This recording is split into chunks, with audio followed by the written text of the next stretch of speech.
Chapter 251. Do you really know what you're doing? Merc pressed against the wall with one hand and held his sword with the other. He panted in pain. Between his ribs, there was a cut on his robe, and blood was seeping out. Believe me, father. In front of him, Croche shook off the blood on her sword with a cold expression.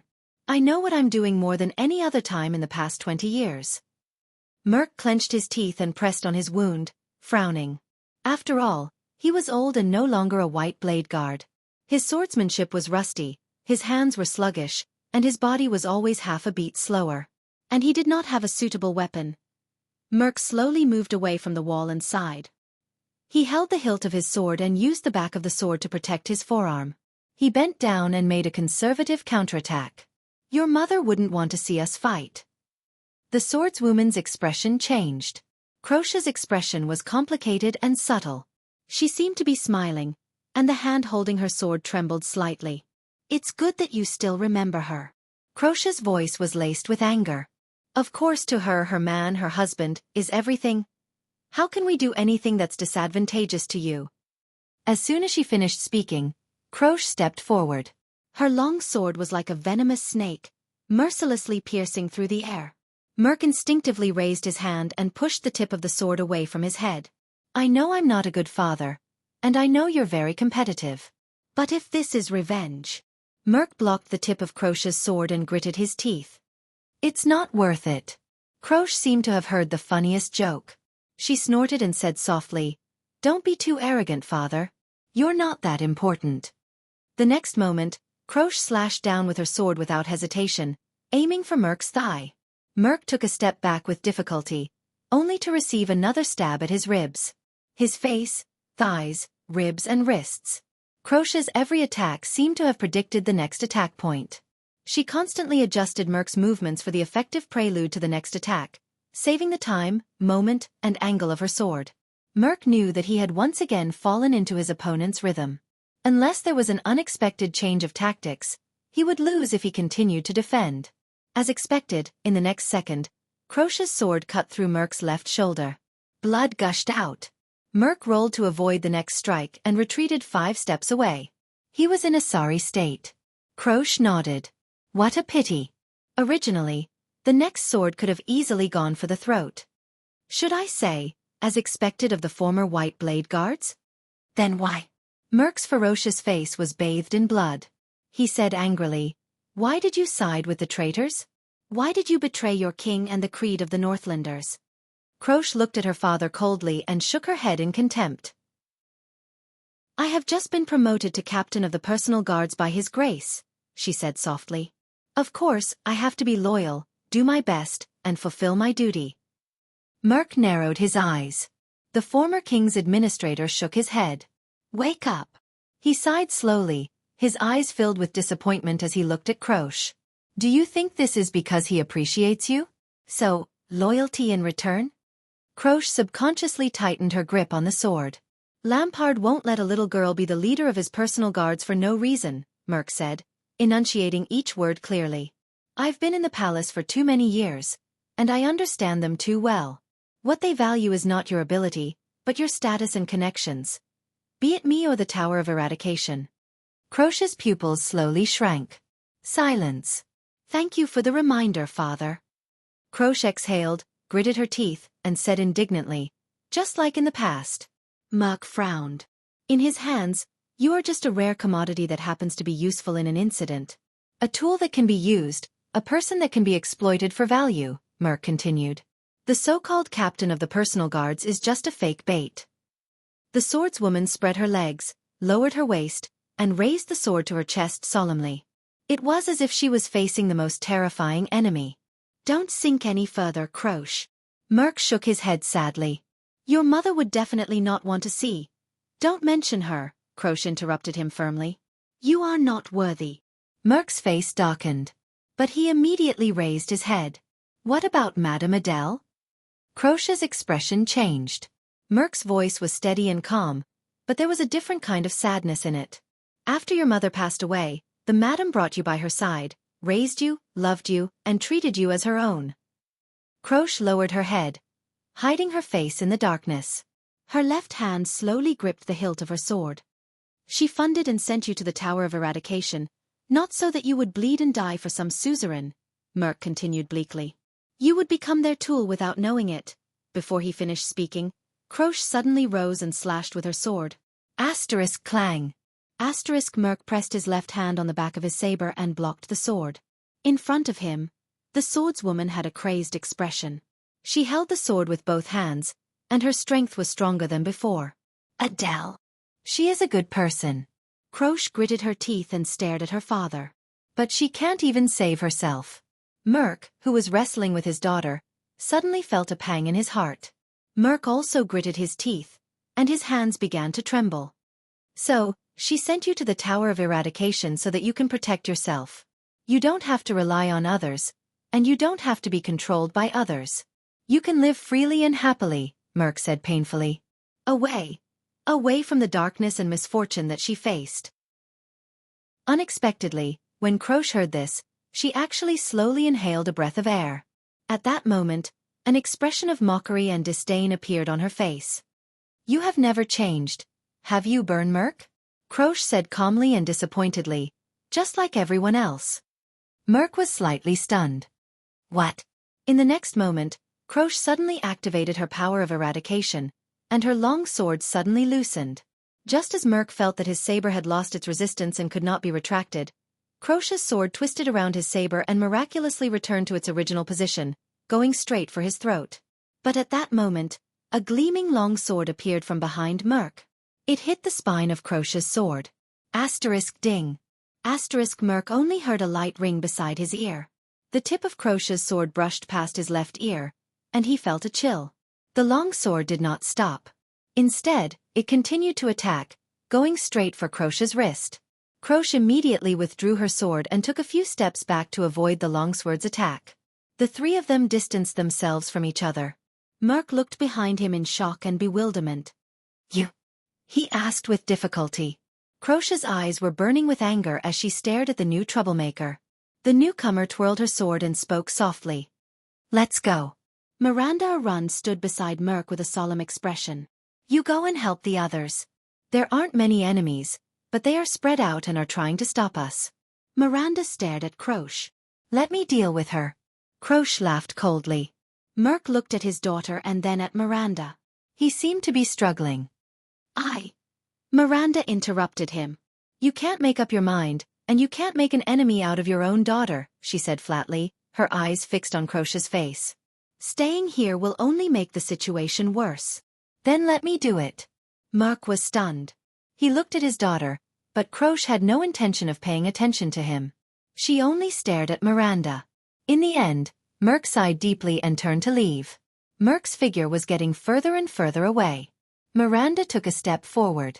Croche also walked towards her. The two swordswomen looked at each other in silence. You've changed a lot. Both of you. Miranda broke the silence. She softly called her friend's nickname. Croche.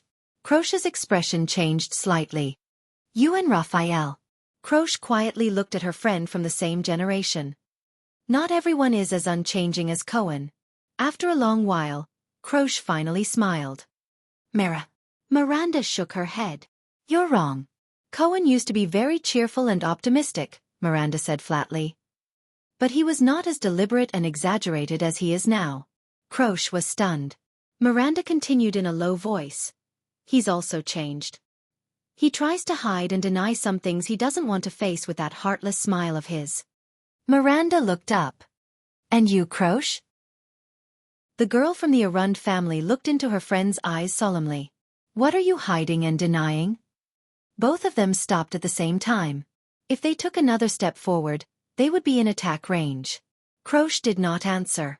Or let me ask you in a different way. Miranda's expression was calm. Why are you working for Lampard?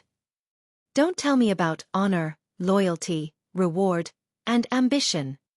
Before Croche could speak, Miranda shook her head decisively. From what I know, these things are not enough to make you betray your friends, your beliefs, and your pride as a Northlander. Croche looked at her old friend with a complicated expression. A few seconds later, the extension girl sneered. This is not the right way to ask a question. Miranda raised her eyebrows. She glanced at Crocia's left wrist. It was bandaged with the wound she made. Her own abdomen, where Croce had injured her, was still aching faintly. Very well. Miranda chuckled. Then let's talk. In front of Croce, Miranda's expression turned solemn. She flung her long sword away, and a cold light shone in her eyes. Use the swordsman's method. A strange rustling sound was heard. Demon's flesh. Caslin frowned and looked at Raphael, who was struggling to get up from the ground.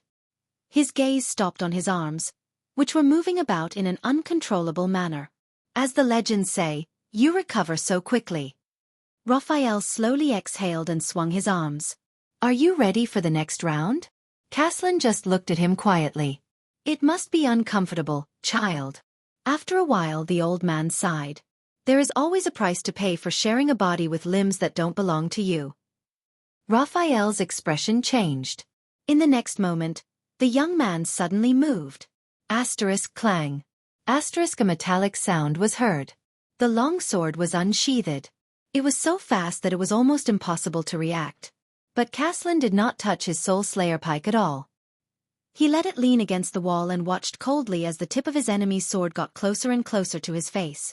In the next moment, the old man suddenly tilted his head and his body to one side, dodging the trajectory of the incoming sword. Raphael snorted coldly in his heart. In that moment, the power of eradication in his body and that thing were stimulated at the same time, and an unusual strength and speed burst forth. In an interval that normal people would not be able to detect, Raphael's muscles and bones groaned in pain as he endured an enormous amount of pressure. It was also at that moment that Raphael's body speed and strength were raised to the maximum, and he completed an impossible change of direction. The tip of his sword turned sharply. He wanted to kill Caslin in one fell swoop while he was dodging. This was the inspiration he got from Pegasus music.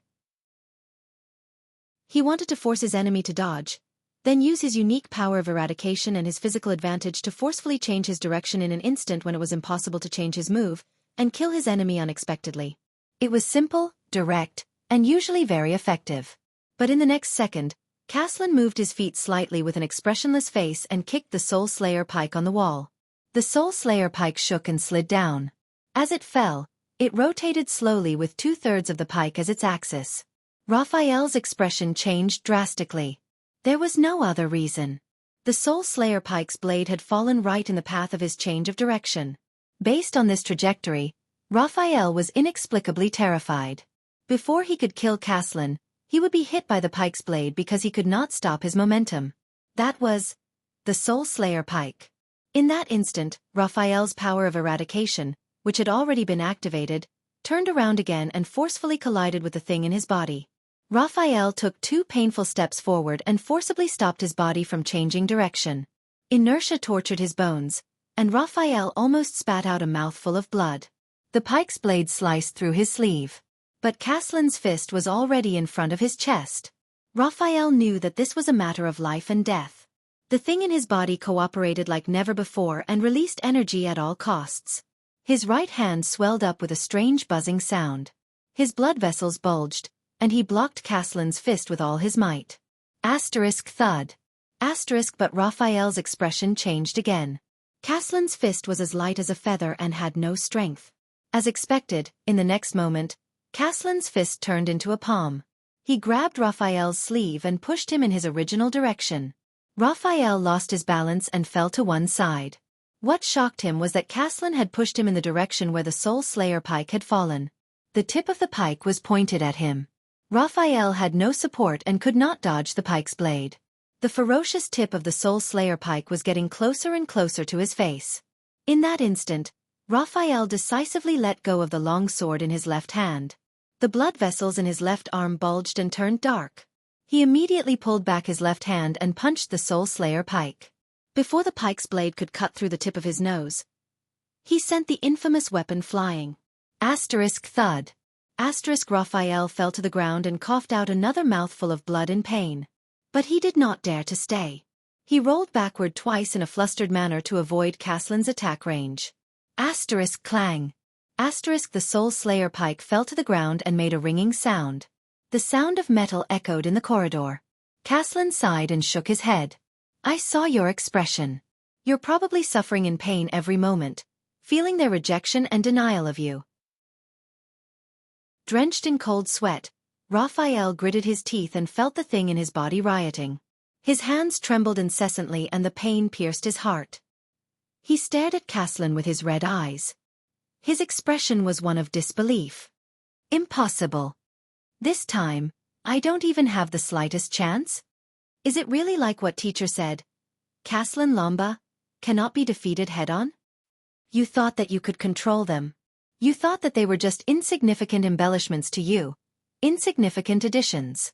But they are like rebellions that will never be quelled, Caslin continued with a gloomy expression. When you become weak, when you begin to compromise, they will attack you en masse and devour you. Caslin raised his head and kicked the Soul Slayer pike on the ground. He thumped his chest twice and coughed. His voice was hoarse and sorrowful. I tried. Cough, cough. I know. When you abandon your pure self, compromise with reality, and accept things that don't belong to you. Caslin raised his head in pain. This is the consequence. Sooner or later, you will become an inhuman that even you can't recognize. The old man watched Raphael struggle and moan on the ground. He said sorrowfully, I apologize to you on behalf of Xiao and the Tower of Eradication, child. Raphael's expression changed. Apologize to me? He clenched his teeth silently. You self-righteous old man. Raphael trembled and forced himself to raise his head. He was drenched in cold sweat, but he could not stop sneering. What does an ignorant person like you know? Caslin sighed and shook his head. I know Xiao. He is a good person who always wants to bear the consequences of others' mistakes and make up for his mistakes. Caslin looked at his opponent dejectedly and coughed. But most of the time, the cruelest decisions are made by good people. Raphael stared at the old man in a daze. Don't worry. Caslin caught his breath. He pulled up the spearhead and approached Raphael step by step. His tone was apologetic. You won't have to suffer anymore. The old man raised the Soul Slayer pike and aimed it at Raphael on the ground. At that moment, thud, thud, thud. Hurried footsteps came from behind Caslin. They were getting closer and closer. Whoosh. What followed was the sound of a sharp blade slicing through the air. Caslin's expression was calm.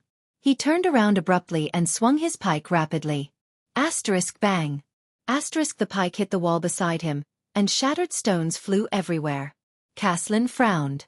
He did not focus on the enemy. The ambusher had already raised his head and slid to his side, avoiding the Soul Slayer pike's sweeping radius. The old man, who had been through hundreds of battles, immediately turned solemn. He quickly retreated and avoided the two gleaming blades on the ground. After the enemy forced Caslin to retreat, he did not continue to attack. He half knelt on the ground and slowly stood up. Raphael saw the person's face clearly and widened his eyes. Caslin also saw the person. The old man's expression was complicated. His throat bobbed. The person swung the blade in his hand. I can tell that you haven't been on the battlefield many times, the person said to Raphael coldly. His blunt words made Raphael unhappy. You don't even know how to kill. Also, you're welcome. Raphael sighed.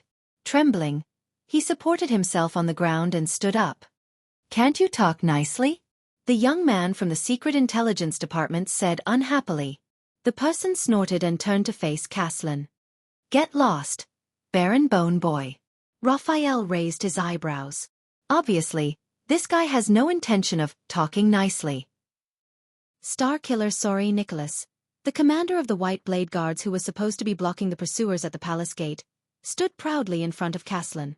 His eyes were full of anger and hatred. From now on, this is the internal affair of the White Blade Guards. Caslin and Nicholas looked at each other. One was complicated and subtle, while the other was cold and resentful. It was as if they wanted to see something in each other's eyes. Raphael picked up his long sword and frowned slightly. You can handle him alone? This guy is very difficult. That's enough. Nicholas snorted impatiently and interrupted him. A lousy old man in his 60s or 70s who will die at any moment. Under Raphael's strange expression, the Star Killer said disdainfully, those who would lose to him are probably idiots. In a corner of Dragoncloud's palace, A short man wearing a cloak sneezed loudly while biting a drumstick. Listening to the other party's deliberate sarcasm, Raphael's frown deepened. Caslin watched their interaction and flashed a bitter smile. That guy. He's asking for a beating as always. Raphael coughed. My guess is, he reminded Nicholas without batting an eyelid, and at the same time, struck back cleverly. Before the young and valiant Archduke Pofert duel with the old and frail King Neuven. That's what I thought too. Nicholas turned his head around. What followed was a murderous glare. All right then. Raphael raised his hands and took 2 steps back. He raised his eyebrows. You can continue chatting. I won't disturb you. The young man from the Secret Intelligence Department disappeared around the corner of the corridor. Only Caslin and Nicholas were left in the corridor. Faint sounds of fighting could be heard. Nicholas turned around silently and looked at Caslin. He opened his mouth, wanting to speak, but in the end, he shut it tightly. At the same time, Caslin also wanted to say something, but stopped. The 2 commanders of the White Blade Guards confronted each other in this strange, intense atmosphere. Finally, Nicholas clenched his teeth. Long time no see, the Star Killer was the first to speak. There was suppressed anger in his voice. With great difficulty, he called out a form of address that he had not used for many years. Boss. Nicholas ground his teeth. There was a complicated look in his eyes. For 20 years, only other people called him that. He had almost forgotten the time when he called others that. Boss. Caslin sighed and lowered his head. Yes. I was wondering when I would see you again, Caslin said gently. He also called out a form of address that he had not used for many years. You're late, Spiky. Nicholas' expression changed slightly. He snorted coldly. I was delayed for a while in front of the palace gate. Nicholas shook his head. His gaze on Caslin became increasingly hostile. Unfortunately, you can't punish me to run laps anymore. At that moment, Caslin stared at Nicholas in front of him. He was a little absent-minded. It was as if he had returned to the past. In front of the palace gate? The old man moved slightly. You blocked those soldiers, didn't you? You used the ability of the Severing Soul's blade. Caslin sighed slightly. There was a profound meaning in his words as he said, You know, you can't escape. Nicholas nodded slowly. Yes. The Star Killer's face was pale and his expression was cold. He also used the name of the Severing Soul's blade's ability to answer him. You can't escape. Nicholas took a step forward. His expression was as cold as ice. Ground Shaker, former captain of King Neuven's personal guards, former commander of the White Blade Guards. Sir Caslin Lampard. The 2 of them were silent for a second. A silent sorrow struck Caslin's heart. Spiky. Caslin heaved a long sigh. His expression was lonely and sorrowful. Are you here to question me? Nicholas stared at him coldly. He stared at his former commander. No. The Star Killer said briefly and forcefully. That is something that only His Majesty would do.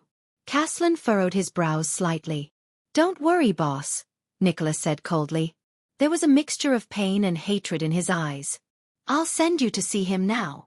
Thank you for your concern and understanding in the group. My fever has subsided, but I'm still coughing. I've been taking medicine for the past few days. Resume updating. Okay.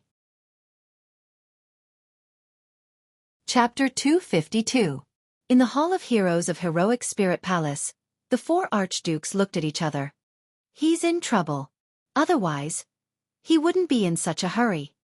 Watching Chapman Lampard walk out of the hall alone, Archduke Rockne furrowed his brows. It's probably Prime Minister Leespan. Archduke Trentida snorted softly. His hurried rubbing of his hands revealed his emotions. He exhaled harshly. That's not the problem right now. The Archduke of Reformation Tower's voice was as sharp and strange as ever. Trentida gestured at Lampard's retreating back with his chin. You know what I mean, how to choose? He looked at the other archdukes with a serious expression. Rockne sighed. His expression was full of doubt. Do you believe what he said? The constellations are already different? Rockne subconsciously clenched his fists. The archdukes did not speak. Only Archduke Wuxia stood by the brazier and shook his head. I don't know, Kulgan. I really don't know. The bearded archduke looked worried. But I think there's one thing we all know. The three archdukes looked at him. Rabian Alcius raised his head and slowly walked up to them. At that moment, his heart was extremely heavy. The Archduke of Prestige Orchid's voice was filled with an inexplicable force. In the 10 years or so that we are in turmoil because of the king's death, Constellation's enlistment age population will return to its pre-war level. Whether it's farming or trade, they will recover their vitality. The archdukes moved slightly. In the past, it would just be another fight.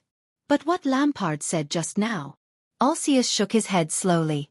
His gaze was solemn. You all heard it. Trentida's eyes brightened.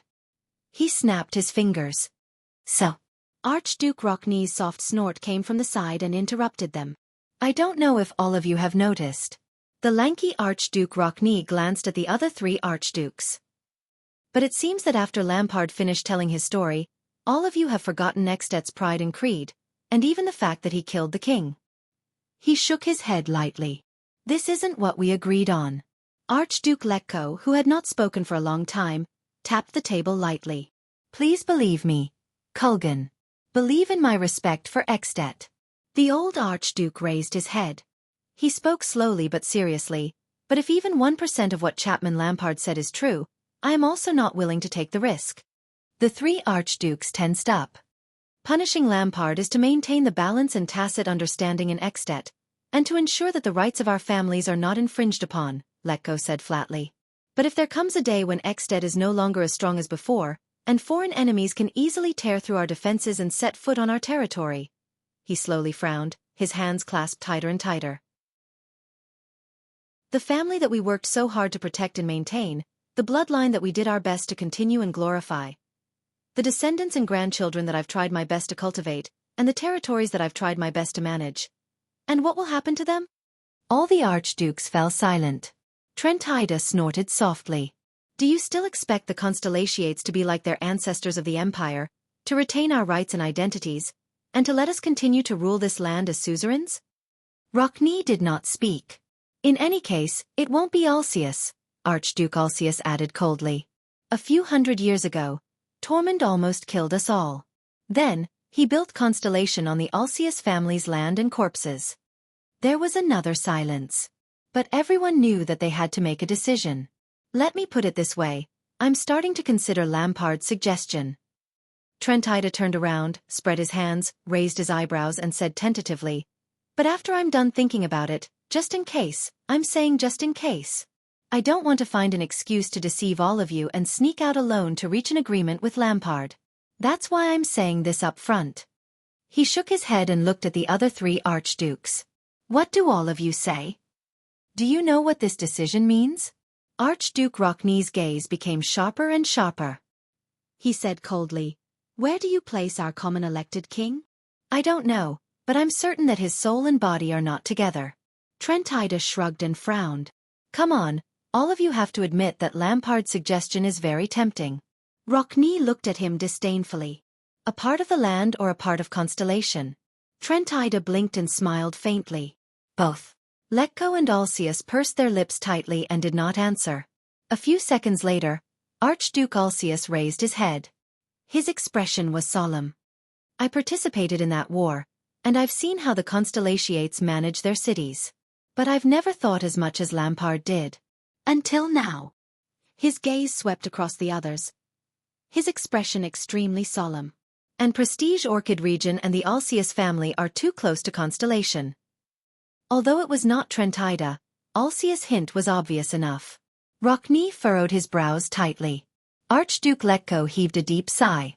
Very well, the old Archduke said tiredly. He turned to Rockney. I understand what you're thinking, but I think that Lampard's existence is still within our control. We can even delay dealing with him. But the threat of Constellation, the unruly Lampard or the increasingly powerful Constellation, Archduke Letko said slowly, who would we rather choose as our opponent? The three archdukes stared at Rockney with complicated gazes. Rockney stared at the Soul Slayer pike rack above the fireplace behind the long table. A few seconds later, Archduke Kulgan Rockney of the city of Faraway Prayers finally spoke slowly. He looked at the others with a sharp gaze. Before that, You have to know that no matter what, I will not choose Lampard as king. Rockne shook his head resolutely. Impossible. Very well. Trentida heaved a sigh of relief and shook his head. I won't either. The archdukes looked at each other, exchanging mysterious and subtle emotions. A few seconds later, they laughed in unison. But their laughter slowly died down. Lampard's footsteps could be heard slowly from outside the hall. It seems that your considerations have come to a conclusion. Chapman Lampard's voice rang in the hall.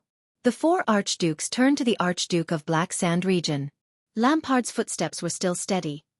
His posture was still vigorous, but the vicissitudes of life on his face had only deepened.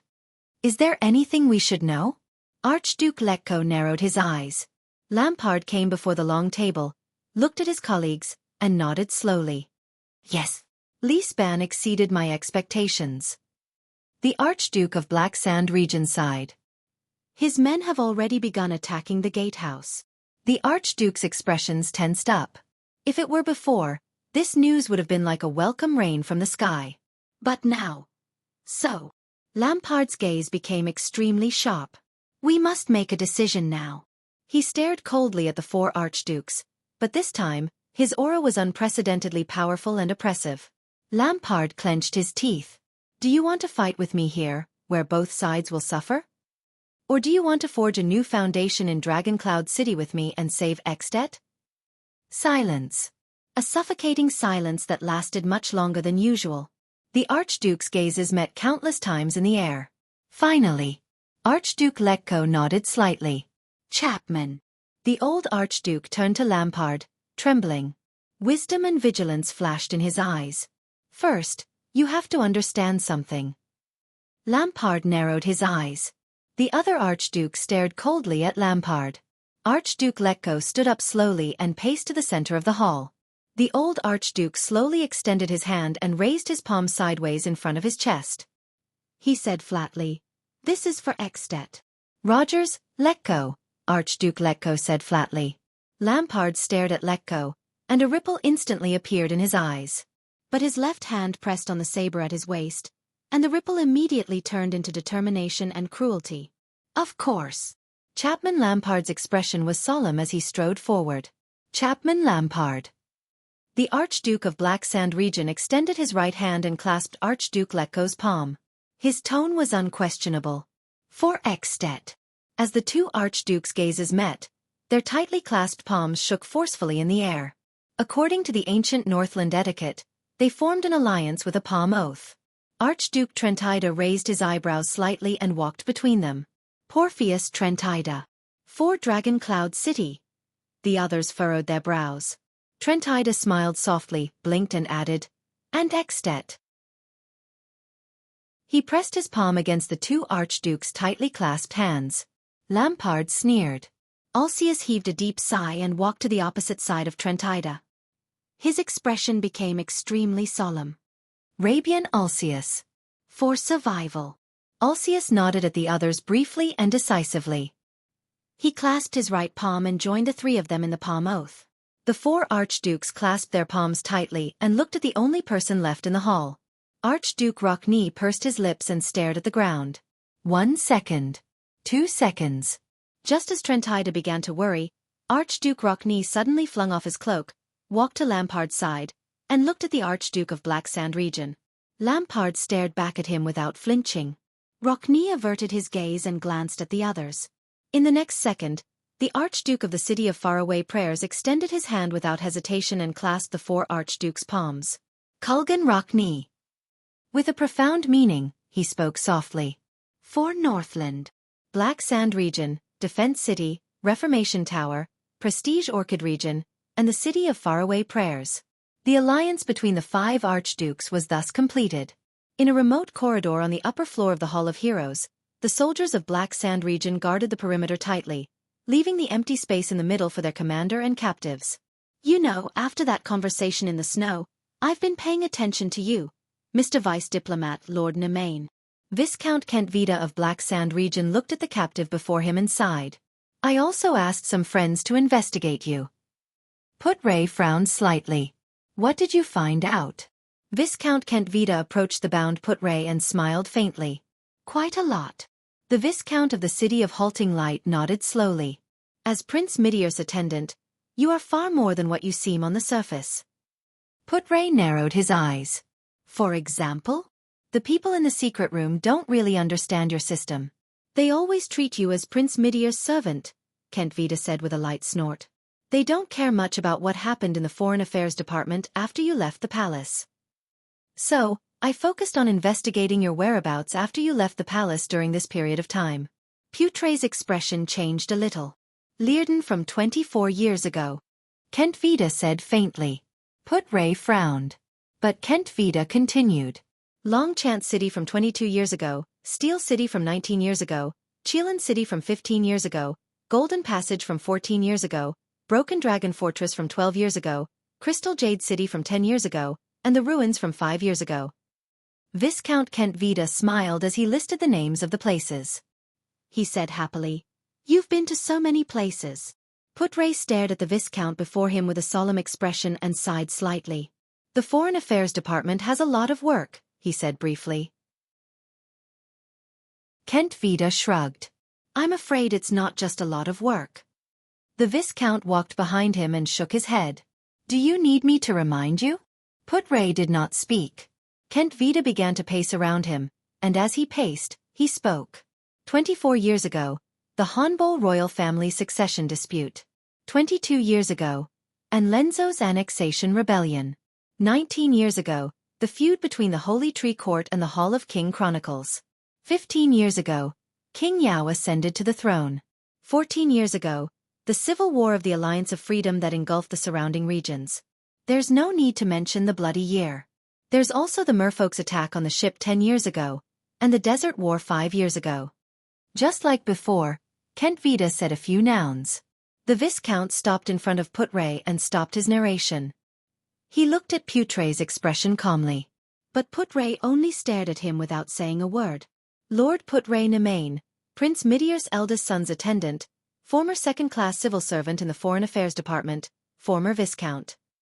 Kent Vida exhaled slowly and narrowed his eyes. "It seems that wherever the war is, you will be there?" Putray frowned slightly. "Is that so? I don't even remember."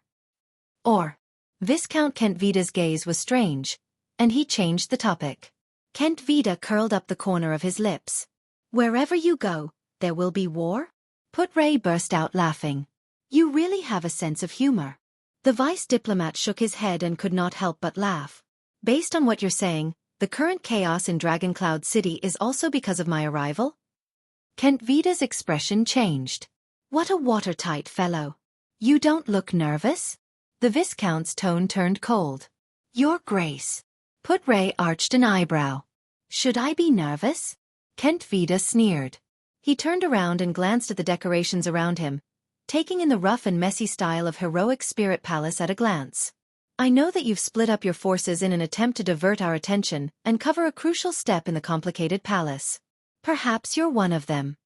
Putray narrowed his eyes and nodded in all seriousness.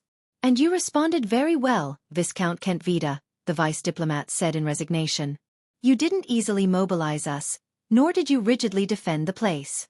Instead, you correspondingly sent a small number of elites and used continuous harassment to hinder our approach." Kent Vida turned around abruptly. His gaze was as sharp as an arrow as he stared at Putray. "Every path leading to the Hall of Heroes, including the top and bottom 6 floors, is heavily guarded." Kent Vida's tone became cold and resolute. "We know every secret passage in Heroic Spirit Palace. Even the windows and the observation tower are being watched. I know that you have a psionic who can fly. Believe me, our archers will leave a deep impression on him outside the window." Kent Vida asserted coldly. "It doesn't matter if it's Nicholas or anyone else. Even if the kingdom's wrath is here, you won't be able to get close to the hall and harm the Archduke." Putray met his eyes. There was a thought-provoking look in his eyes. "Really?" Kent Vida furrowed his brows. "Why? Why is he still so confident?" Kent Vida gritted his teeth and asked the biggest question in his heart. "Why did you walk right into our trap?" Putray heaved a long sigh. "Because I'm worried," the vice diplomat said flatly. "I want to make a final confirmation, especially here." Kent Vida thought of something. Confirm what? Put-Ray winked, a sly expression on his face. Confirm that you're not afraid of the cold and that you didn't transport firewood inside. Kent Vida's expression changed. Put-Ray smiled faintly. In the next second, Kent Vida's face became extremely pale. He turned around abruptly and asked one of his subordinates, "Have you checked the fireplace in the Hall of Heroes and the chimney leading to the top floor?" Put-Ray raised his eyebrows. "Oh, you're really quick to react." Kent Vida's subordinate came before him and frowned. "We've checked them all. To guard against assassins, there's a metal grid on every floor of the chimney in Heroic Spirit Palace. Normal people can't pass through at all." He shook his head.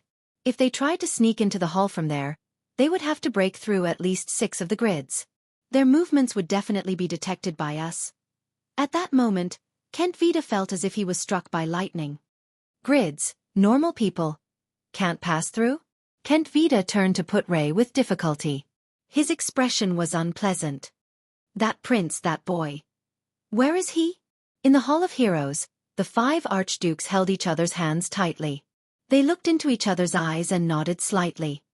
Very well. Lampard's gaze was firm as he looked at the other 4 archdukes. This is the first step in our sincere unity. It's time to explain the truth of the king's death to our prime minister. From today onwards, At will open a new chapter. The 4 archdukes' expressions froze. At that moment, thud.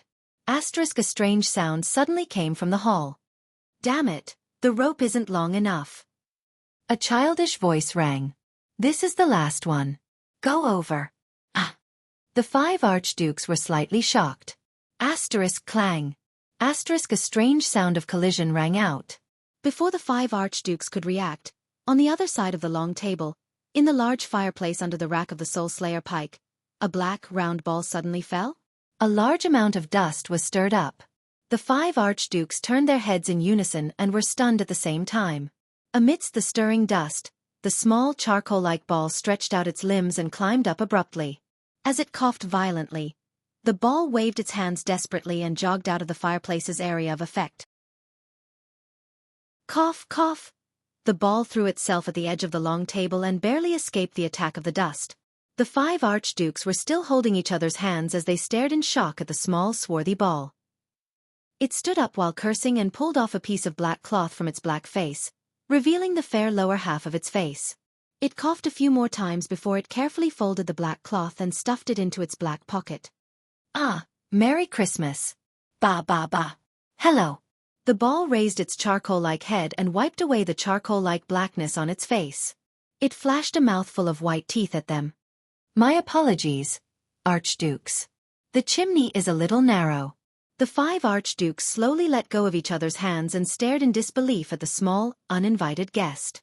There was suppressed anger on Lampard's face. Alcius was extremely shocked. Trentida looked pensive. Lekko furrowed his brows tightly, and Rocknee's gaze was cold. Do you mind if I join? The boy, whose face was covered in dust and was so black that the bottom could not be seen, flashed a smile at the 5 dumbfounded archdukes. As he wiped away the charcoal on his face, he imitated them and extended his right palm. Thales Jade Star. For At. Chapter 253. After listening to his subordinate's report, Viscount Kent Vida took a deep breath. He turned his head and looked at Put-Ray again. What is this? Kent Vida asked coldly. Put-Ray moved his eyebrows but did not speak. What exactly are you thinking? Kent Vida's expression was unpleasant. He strode up to Put-Ray. His height advantage of being half a head taller made him look mighty. You've done so much, but it's just to send a 7-year-old brat to meet the Archduke. Kent Vida furrowed his eyebrows tightly. His gaze was as cold as a cold glare, sharp and cold. Put-Ray exhaled slowly. He missed the pipe and tobacco in his arms very much. Unfortunately, his bound hands could only stare at the tobacco and sigh. The vice diplomat could only grind his teeth to quench his tobacco craving. Then, in your opinion, what should we do now? Put-Ray raised his head and looked at his opponent without a hint of nervousness. Charge at all costs? Take the risk and carry out an assassination? Run all over the city to seek help? Think of a way to escape danger? Or try to make peace with you? He shrugged, as though it was just a casual conversation between old friends. Kent Vida took a deep breath and relaxed his mind, suppressing his shock and anger at the accident. With thorough and meticulous planning and far-sighted vision, he climbed up the ranks as a lord, won his current position among the local vassals of Black Sand region, and became the Archduke's chief strategist. In the Archduke's plan, anyone could be flustered, angry, and crazy when they encountered an accident, just like a typical Northlander. Only he could not. He could not. For the great future in their hearts. The future that was free from heavy shackles and had infinite possibilities. When he thought of this, the coldness on Kent Vida's face eased a little. Impossible. The words slowly came out of the Viscount's mouth. Putre raised his eyebrows slightly. Kent Vida shook his head. You can't possibly pin your hopes on a child. This is not a romance novel. What kind of trick are you playing? What are you counting on? Viscount Kent Vida snorted softly and a strange smile appeared on his face. Or is there something on that boy? A letter from King Kessel? A promise from an archduke? A powerful legendary anti-mystic equipment? A special alchemy ball? Or even an edict from Empress Helen? Or is he just a substitute to divert attention? Putre lowered one brow and glanced at him playfully. You do not seem to believe it. Kent Vida shook his head slowly. Let me put it this way, Viscount, said the deputy, shrugging his shoulders. What is the game between us? Deploying troops in front of two armies? The political strategy of exchanging chips? Or even the simplest and most direct assassination? Kent Vida stared into Putre's eyes, but he could only find endless profoundness and peace in them. Just like the most seasoned politicians, the most senior spies. The Viscount said softly, whatever it is, even if you send Nicholas or yourself over, it is still wiser than sending a child to the 5 archdukes. Putre seemed amused. He's no ordinary man. Kent Vida took a step back and stared at Putre with his head tilted. Perhaps in your Renaissance palace, that child can act according to the script given by the king, cooperate with your performance, and earn the reputation of being a precocious person. Kent Vida clicked his tongue softly. But here, facing the Northlanders, you will regret it. Putre raised his head and met Kent Vida's teasing gaze. Perhaps in your eyes, the Star Killer's extraordinary skills allow him to charge into the enemy's formation and even turn the tide of the battle, and my strategies are also enough to make you flustered. But in fact, we all know very well in our hearts, the Constellation vice diplomat said slowly, the key to this game of chess has never been these edges and corners, nor the minor details. The battle that will decide the outcome of this battle has just begun. Very well. The Constellation deputy rubbed his fingers behind his back. He silently said in his heart, at least this Viscount was caught off guard by our actions. In other words, in terms of intelligence, Black Sand region has returned to the same starting point as us. They can no longer gain an irreversible advantage through prior preparations and covert actions. From this moment onwards, Putre closed his eyes, then slowly opened them. Thales Jadestar, you are about to face the fairest and cruelest duel. What will you do? Kent Vida's expression darkened. He stared coldly at the Constellation. After a long while he said airily, the decisive battle? And what leverage does that boy have? The Viscount said softly, you don't understand what kind of person the Archduke is, what kind of power he possesses, and where exactly he stands, overlooking the world from above. Kent Vida narrowed his eyes and said solemnly, in the face of overwhelming power, all schemes are pale in comparison. Putre did not speak, but after he heard this, he stared at Kent Vida with a strange gaze.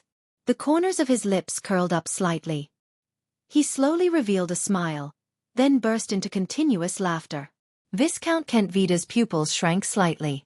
Putre's laughter continued. You're laughing, Kent Vida said flatly. You don't agree? Putre's laughter lasted for a few seconds before he inhaled deeply. His muscles stopped twitching, and a strange expression appeared on his face.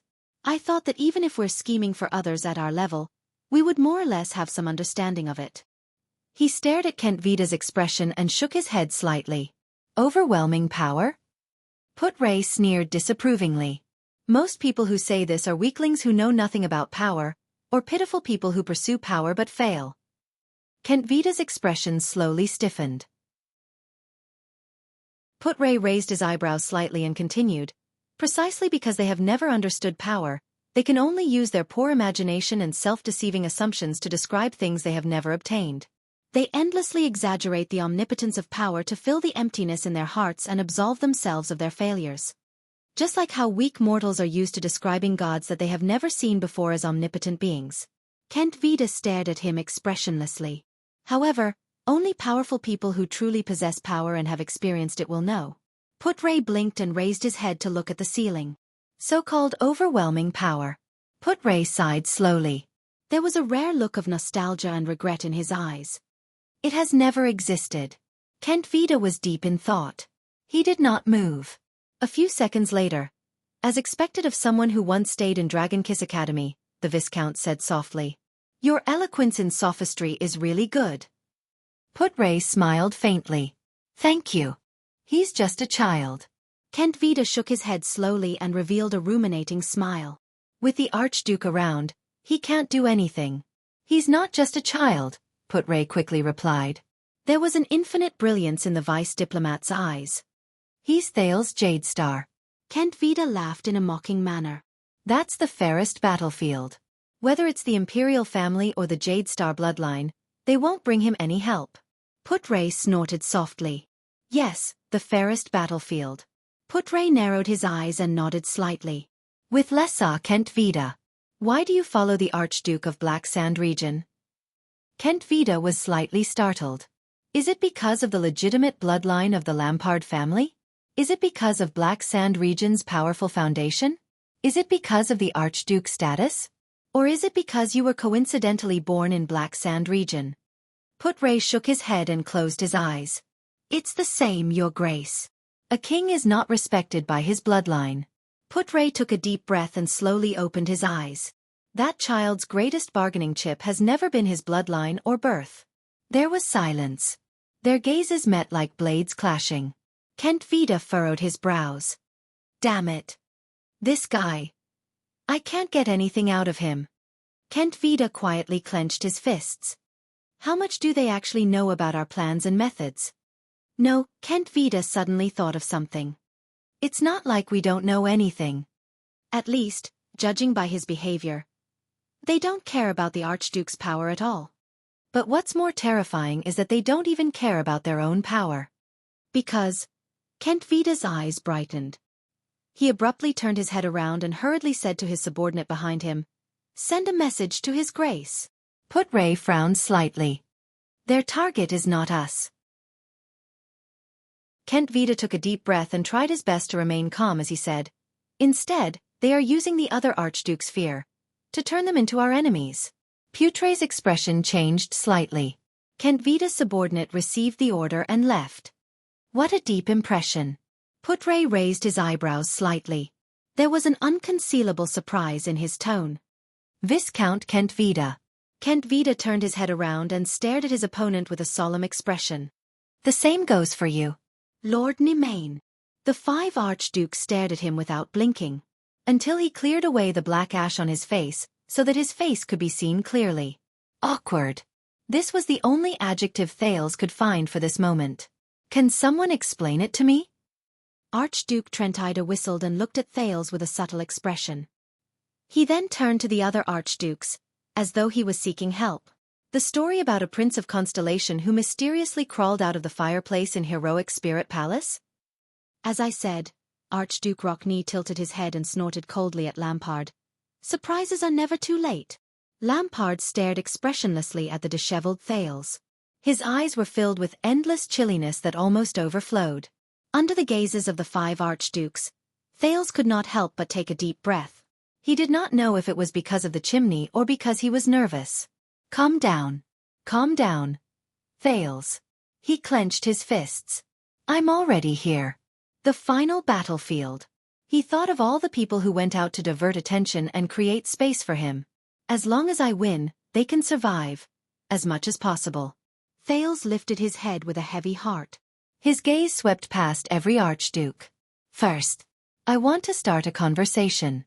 Believe me, if it wasn't for our Archduke Lampard using a large number of soldiers to seal off almost every path from the gatehouse to this place, and locking all of you in a small cage that is isolated from the outside world." Thales tried his best to control his voice to make it sound relaxed and cozy. At the same time, he tried his best to remind every archduke of their situation. Actually, I would prefer to meet all of you in the guest room, dressed neatly. Archduke Rockne narrowed his eyes and let out a lukewarm chuckle. Alcius looked at him with a solemn expression. I admire your courage, child, Rockne said softly, but you came to the wrong place. You broke into the Hall of Heroes, the place where the 5 archdukes of At hold a solemn meeting. His expression became stern. You violated the dignity of Northlanders. Thales's heart skipped a beat. The atmosphere is not quite right. He furrowed his brows and carefully recalled what little rascal, Nicholas, and Putray had told him. Violated dignity? Thales took a deep breath. Is it more serious than an Archduke of At killing the king and trampling on the joint ruling pledge? The 5 archdukes' expressions became solemn. They looked at each other. Be careful, child. Alcius snorted coldly and glared at him. Sometimes, saying the wrong thing can cost you your life. Thales chuckled softly and straightened his neck. The 5 archdukes' gazes were unbearable, especially when they came from Lampard and Rockne. I don't know if all of you are aware of this, but King Nuvan has unfortunately passed away. Thales clenched his fists with all his might to prevent himself from breathing too fast and causing his voice to tremble. But I was there and I saw it with my own eyes, Thales said resolutely. Trentida heaved a long sigh. Thales carefully observed their expressions. The second prince gritted his teeth and threw out his next sentence. And the mastermind who mysteriously rushed over after that incident and manipulated the Calamity's invasion and the assassination of the king is standing among you, trying to convince you to cover up his crimes, clean up the mess, and collude with him in his evil deeds. Thales took a step forward and stared at Lampard with a solemn expression. Chapman Lampard, he said sternly, do all of you really want to be associated with this king slayer? Even if he broke your iron law? And become the most unstable factor among the archdukes? 1 second passed. 2 seconds. 3 seconds. To Thales' surprise, the archdukes only glanced at Lampard with strange expressions, as if they had encountered something funny. Thales' heart skipped a beat. He instinctively felt that something was wrong. Archduke Letko coughed loudly, then turned to Lampard with a frown.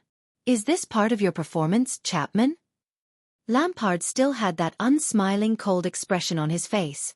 No, this was an accident, he said coldly, his gaze never leaving Thales. Thales looked at Lampard anxiously and flashed a set of white teeth. What's wrong? No. Thales told himself, I have to take the initiative and test my opponent. Hey, Chapman, I went through a lot of trouble to get here. The second prince forced a smile and spoke as if he was meeting an old acquaintance. Aren't you going to buy me a drink, old friend? Thales raised his eyebrows. When you proposed to form an alliance with me in front of the fortress, didn't you still owe me a glass of rye wine? The 4 archdukes' gazes shifted to Lampard, either overtly or covertly. Lampard snorted coldly. Of course I have prepared a wine glass for you, the Archduke of Black Sand region said softly and calmly. Thales revealed a puzzled expression. The next moment, Lampard's gaze sharpened, and he suddenly raised his voice. Guards, 2 people are coming in. His voice faded away. Thales' expression froze. A question came from outside the hall. Archduke Letko? Do as Chapman says. The bald old Archduke exhaled and shook his head. He looked at Thales with a mocking gaze. Send one of our guests out. Thales' expression changed drastically. What's going on? I can't even initiate a conversation. Why isn't he playing by the rules? Wait! The second prince hurriedly raised his hands and said to the other 4 archdukes, At least listen to what I have to say about the King's Slayer, about how he wants to use At to strengthen himself. However, to his surprise, he was interrupted. Oh, the King's Slayer, Chapman Lampard. Trentida revealed a malicious smile. I heard that King Nuvan's death was a bit of a pity. Thank you, we got it. His Highness of Constellation. At that moment, Thales felt a chill in his heart. What's wrong? The archdukes, why? Thales breathed absent-mindedly. The other archdukes' expressions were subtle, as though they were not surprised at all. Alcius stared at him coldly, his gaze threatening. Archduke Letko stared blankly at the floor tiles, seemingly unconcerned. Trentida's smile was like poison, chilling to the core. Even Rockne, who spoke up for justice when they first met, was expressionless. Lampard was the only one who flashed him a terrifying sneer, like a gambler who had already won. The footsteps of the guards came from outside the hall. In that second, Thales gulped with a pale face. No, they shouldn't have reacted this way. In a flash, he suddenly understood. The words they said earlier, for At, were not ordinary words. The archdukes and Lampard have reached an agreement. What did Lampard say to the archdukes? Lore?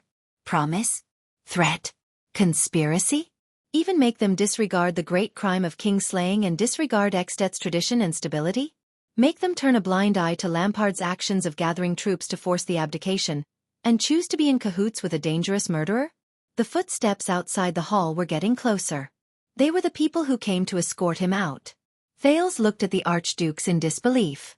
They were still sneering faintly. It was as though the dumbfounded Thales was just a clown at that moment. At that moment, Thales, who was standing in the Hall of Heroes, suddenly realized how difficult the task he had to face was. This chapter is very tiring to write. I changed the draft 3 times. I'll correct the typos later. Chapter 254. Damn it. Sari bit the wooden piece in his mouth and felt his body shiver from the double torture of cold and pain. His consciousness was a little blurry, but he could still feel the pain of his arms and legs being tied to the wooden stake. His chest and abdominal muscles rubbed against the wooden stake, as if that could block out some of the cold. Snowflakes fell, and blood flowed down his back. The pain came in waves, and the burning sensation reminded Sari of his current injuries. But it was nothing. What Sari could not bear the most was the humiliation of being tied to the wooden stake and being watched by countless people. He could feel the gazes from the neat rows behind him, even though they were his companions. On the empty snowy ground, Isaiah, whose skin was fair and red, stood at the front of the line with an unpleasant expression. He glared at the wooden stake with the others. F***CK. Sissy, what are you looking at? Byrne and the young master soldier were huddled in the middle row.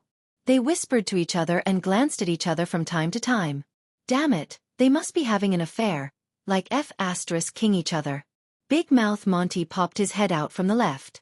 He bared his yellow teeth and anxiously winked at Sari.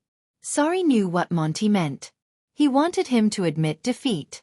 But Sari's heart clenched. When he remembered what happened to him over the past few days, he could not help but clench his trembling fists. What a joke! Sari, who was on the verge of death, let his imagination run wild. He clenched the wooden piece under his teeth even harder. His dry tongue accidentally brushed past the wooden piece in his mouth. With a barely noticeable swish, he seemed to have tasted blood. You maggots, raise your heads and take a good look. At the back of the line, the deputy commander, Terend, nicknamed Inextinguishable Flame, carried his silver-black motionless bow on his back. He crossed his arms coldly and swept his sharp gaze over everyone in the line. Big Mouth Monty shuddered in the crowd and stood even straighter. Even though they were excellent veterans before they joined the guards, no one dared to disrespect Terend's orders. All of them looked stern as they stared at Sari, who was tied up. Thud. Thud. Thud. Heavy footsteps could be heard as they slowly walked through the ranks and stopped not far from the wooden stakes. Everyone's gaze was focused on the newcomer, and there was no lack of respect and nervousness in their eyes. You still don't repent, do you? It was Iceberg's voice. Sari's heart leaped. He raised his head reluctantly and looked to the left. Iceberg, that was the nickname Monty the Big Mouth and the others had given the demon. The tall, strong warrior in his prime walked up to his side and turned his head to stare at him coldly. The man's head was covered in frost and snow, but it did not waver in the slightest. In his hand was a leather whip that was several meters long. It was abnormally dark red and was covered with barbs that were specially made. This is the first time that you have been sent to the front line as commanders to lead the conscripted soldiers into battle. Although I did not have much hope in the first place. But you, Spiky. Iceberg's gaze swept over Sari. His face was filled with disgust, and his voice rang coldly in the cold air. I only realized today that you are the worst, most disgusting, most bastard, and most cowardly military ruffian I've ever led in my 20 years.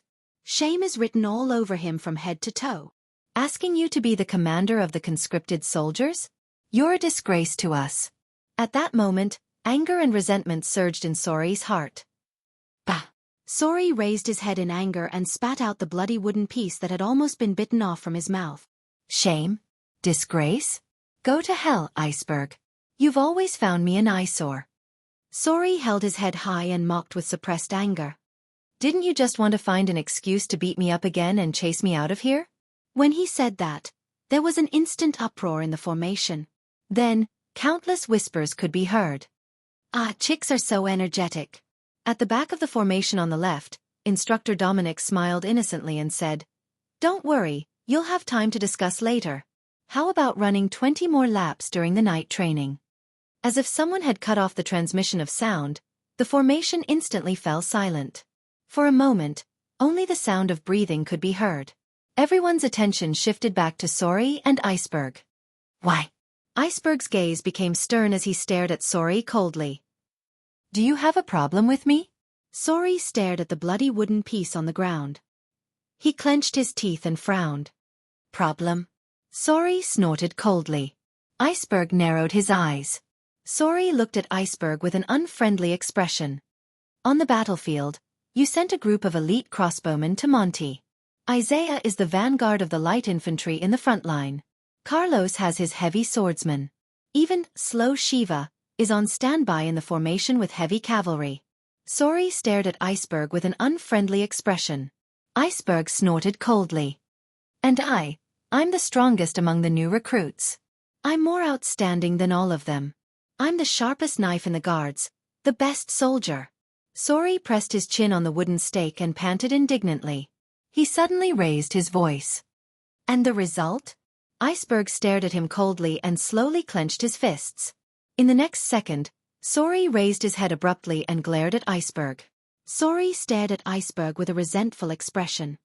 In the end, when the war was imminent, you assigned me the worst, most trashy team, the supply camp's transport team. Suppress me? Make me their commander? His face was filled with indignation. To be honest, Commander Lampard, I know you hate me, but I always thought that at least the White Blade Guards were fair and just. Iceberg stared at Sori without saying a word. His gaze was complicated. Under Teren's cold gaze and Dominic's unfriendly smile, no one dared to breathe loudly. They watched the scene in silence. After a while, Iceberg snorted coldly.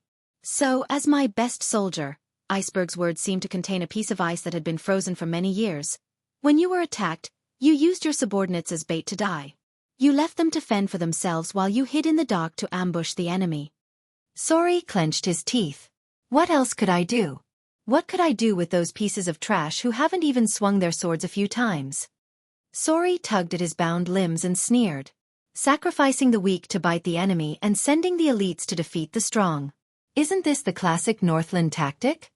Relying on this tactic, I killed the orc leader and finally managed to protect the carriage. He did not want to be outdone and said, I won, it's that simple. Teren snorted coldly as he watched from the side. Iceberg's eyebrows twitched slowly, as though someone had cut his face with a knife. You still don't understand. Iceberg's voice sounded tired. Where did you make a mistake? Sori shook his head and snorted angrily. Mistake? If you ask me, the biggest mistake, he said through gritted teeth, is that you gave me a pile of useless trash and expected me to give in? Bah! Sori spat fiercely. How about it? I used the trash in my hands to create a miracle. He managed to repel 20 orcs. That's why you can only look for trouble and find fault with me. Sori fell on the wooden stake and snorted coldly. I've long seen through you, Caslin Lampard. That hypocritical noble face of yours that oppresses dissidents. At the back of the formation, Instructor Dominic put his hands behind his back and lowered his head to sigh. Listen. Iceberg ignored Sori's rude remarks, but his expression became more unpleasant. Because of your orders, only 4 of your men survived, and 1 was crippled. The rest refused to return to your command. Oh, that's just what I wanted. Sori exhaled, looking relieved. Let me give you a piece of advice. Don't count on them for war.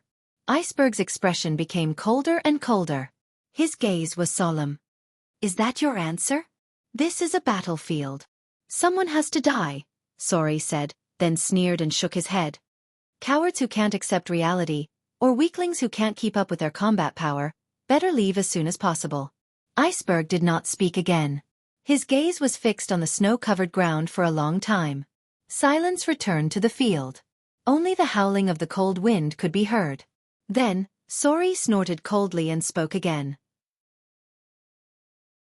"And let me tell you, Iceberg, no matter what you want to do to me, even if you put me in the worst troop and send me to die, I will survive." But he was interrupted. "The biggest mistake you've made, Spiky." Iceberg, the strong and tall man, had a furious expression. He said resolutely and loudly, "That's..." Iceberg raised his head slowly. His hand that was holding the whip trembled, and his eyes were filled with rage. "You shouldn't have spat out that piece of wood." Sori was slightly stunned.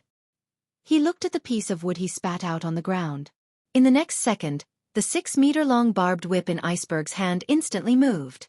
Asterisk whoosh. Asterisk the wind howled fiercely. The whip formed a terrifying circle in the air. Before Sori could react, a tearing pain suddenly exploded from his back. Asterisk slap. Asterisk an ear-piercing explosion sounded. Sori had an illusion that the skin on his back was torn open at that moment. He was in so much pain that he could not even think. F***CK. Sori hugged the wooden stake and trembled madly. He gritted his teeth so hard that blood seeped out from the gaps between his teeth, but he still could not help but let out a pained groan. "Iceberg, my whole family is dead." All the muscles in his body were protesting. Even in the cold winter, his forehead could not stop sweating. Instructor Dominic's voice rang from behind the formation. The 19th whip. The hundreds of people in the formation watched this scene quietly with different expressions. Sori almost broke his teeth from clenching them so hard. But he still trembled and raised his head with difficulty, unwilling to show weakness to Iceberg. But the moment Sori raised his head, he was slightly stunned. Iceberg, who had always been cold and harsh at that moment, his gaze was filled with deep pain and disappointment. "Maybe I was wrong too. Very wrong." Iceberg's tone was sorrowful and tired. "Maybe I shouldn't have had such high hopes for you from the start. Sorry, Nicholas, you idiot." Sori, who was lying on the wooden stake and panting, was stunned. At that moment, he saw Iceberg, who was in his prime, furrow his brows tightly. The muscles on his face trembled slightly in the cold wind, and his wrinkles were obvious. Asterisk whoosh. Asterisk in the next second, Iceberg swung the whip in his hand again. The sound of the wind roared. But what attacked him was not the barbed whip in his memory. Instead, it was a black and ferocious spear blade. Dragon Cloud City. Heroic Spirit Palace. Nicholas, the Star Killer, narrowed his eyes slightly as he faced his enemy. The memories from more than 20 years ago floated away. The Soul Slayer pike pierced through the air and went straight for the Star Killer's eye.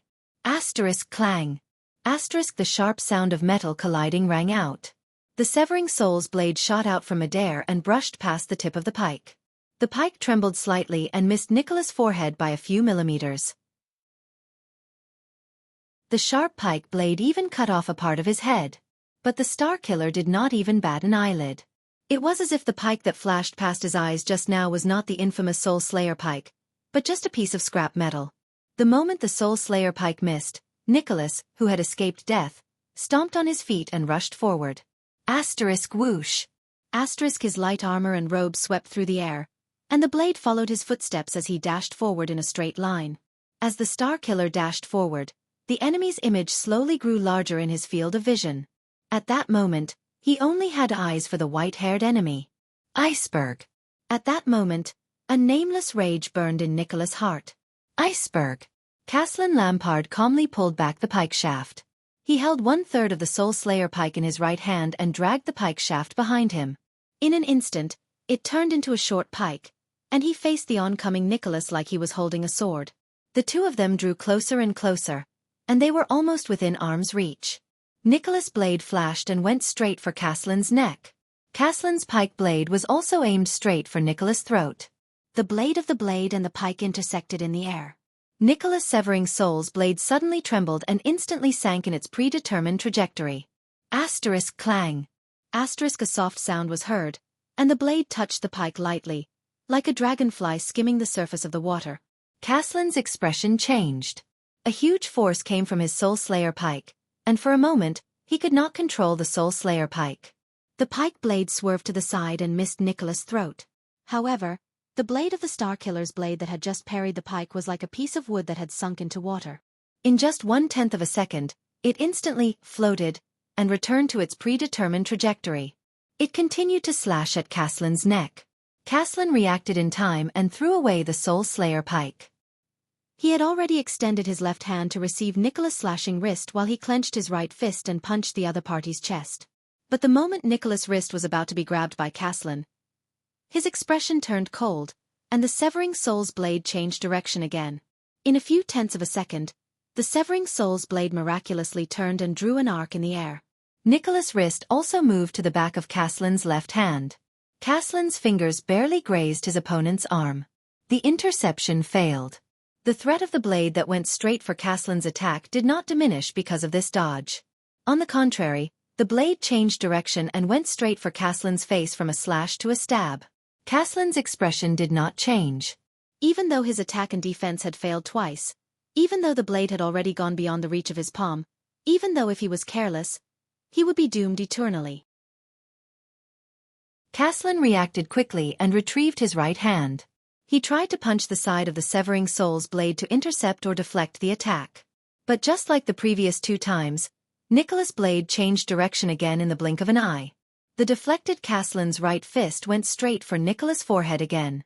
In the blink of an eye, Nicholas' blade traveled a distance of tens of centimeters, but it changed direction 7 or 8 times in an unbelievable manner. Caslin reacted in time almost every time, but he also missed almost every time. Nicholas was like a loach that swayed left and right, but could not be caught. The Star Killer continued to attack without any distractions. There was nothing else but the enemy and himself. In the span of a few breaths, the blade was already less than a few inches away from Caslin's forehead. Caslin and Nicholas both knew that the outcome of the battle was about to be revealed. In the next second, Caslin suddenly leaned forward with an unexpected force. Asterisk thud. Asterisk there was a frighteningly loud, dull sound. Nicholas and Caslin collided chest to chest. Asterisk thud. Thud. Thud. Asterisk both of them grunted at the same time. They grabbed each other and rolled on the ground a few times. The sound of their limbs hitting the ground echoed back and forth.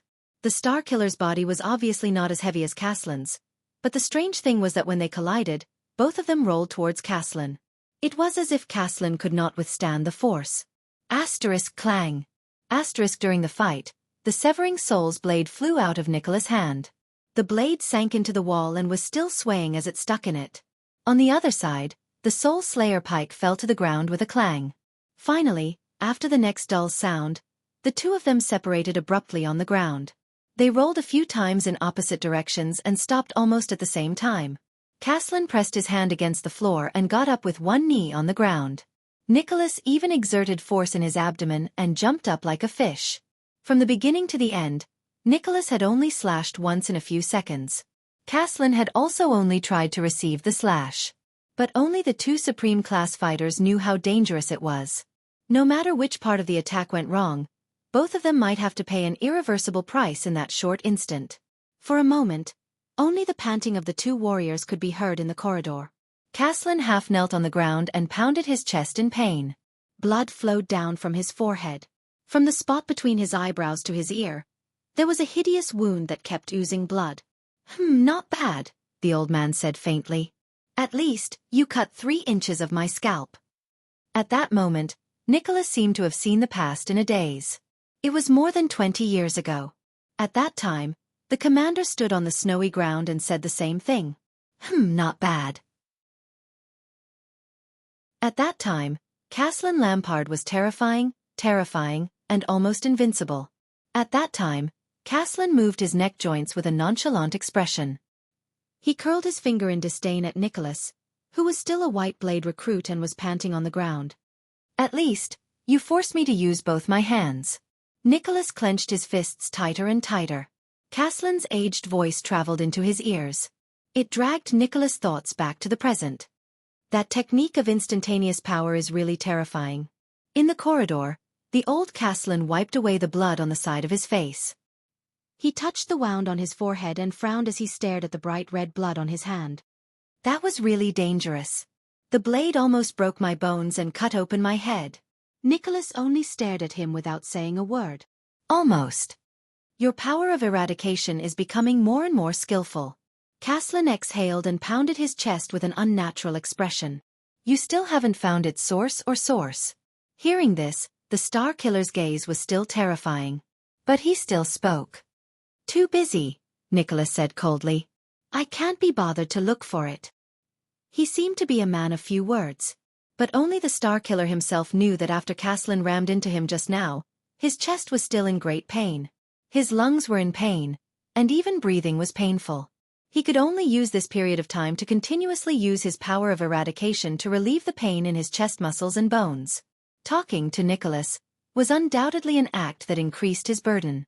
The abrasions left on him from rolling on the ground just now were also innumerable.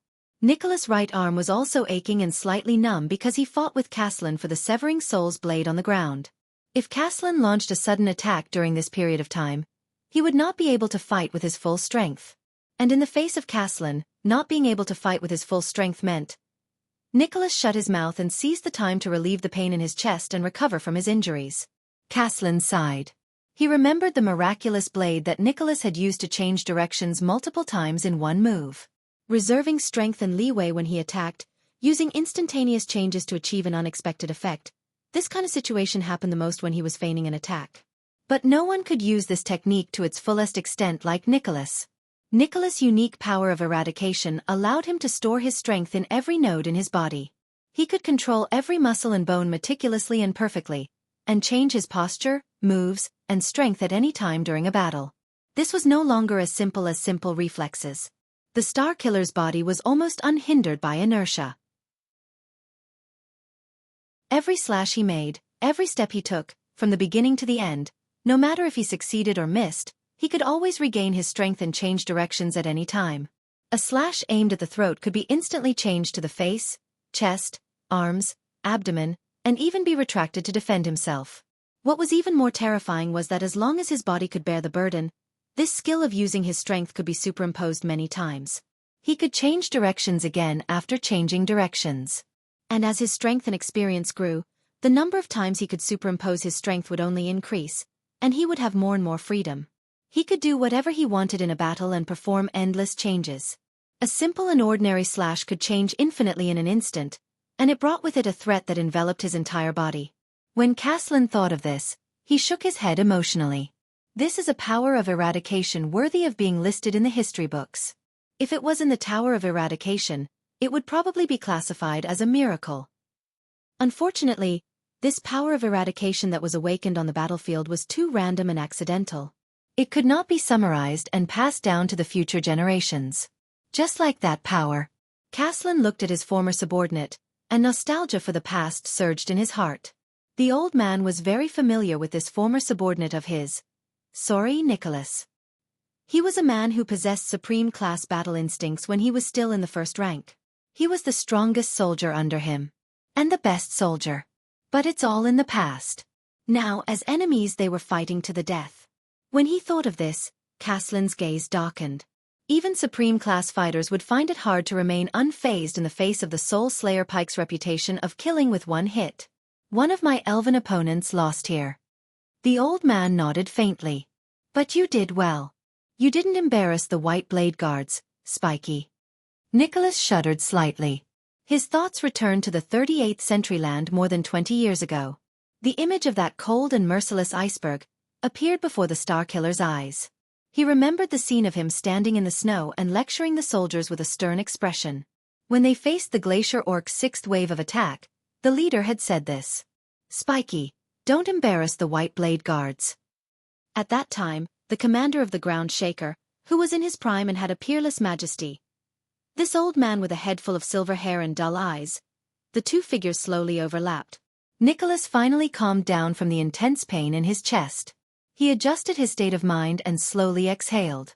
His tone was complicated and his emotions could not be discerned.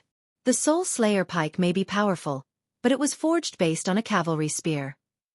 It's too long, too heavy, too hard, the Star Killer said sternly. It's not difficult to deal with in a non-group battle. I remember that the person who taught you how to use long weapons was Dominic. Caslin laughed. If Dom heard what you said, I'm afraid he wouldn't be happy. Nicholas' expression darkened, then quickly darkened. Dominic. Bloodhammer Dominic. That smiling old man, one of their instructors. That old man who loved to punish them by making them run laps and counting behind them. He always stood beside Caslin, who was in his prime, with a smile on his face. He brought some liveliness to the group of fierce and murderous white blade guards. If he's still alive. Seeing this scene, seeing the current Caslin, Nicholas closed his eyes. Endless emotions surged in his chest, and he felt incredibly uncomfortable. He can't hear it anymore. The Star Killer's voice was hoarse. Don't you know? The veins on Caslin's fists tightened. 13 years ago, Dominic died in battle in White Mountain, Nicholas said softly. Blake, Laken, Saul and Bauer also died there. Caslin did not speak. After that, old Seva was also injured and retired. He went to Camus Union and never came back. Caslin sighed slightly. Ah! The old man lowered his head expressionlessly. I heard from old Coleman about the Battle of Deep Valley. I heard that old Dom led his team and charged 100 meters into the enemy's group while covered in arrows. He only fell after the enemy was defeated. Nicholas trembled slightly, and his chest ached. Caslin's gaze was sorrowful. He sighed softly. That man still owes me money for a leather armor. The Star Killer clenched his fists tighter. He almost scratched his own palms. A nameless flame burned in his chest, making him feel extremely uncomfortable. As for the Soul Slayer pike, you know, the legendary anti-mystic equipment was never meant to be used in battles between humans. Caslin sighed. He seemed to be a little sentimental. It's just that humans have a talent. We're good at turning everything in the world into weapons to kill our own kind. At this moment, *ring. *3 thin metal discs slid out of Nicholas' fingers and rolled a long distance away in an orderly manner. They rolled towards the old man. Caslin extended his hand and pressed down on the 3 discs. The metallic sound stopped. The old man slowly lifted one of the golden discs. What is this? He asked softly.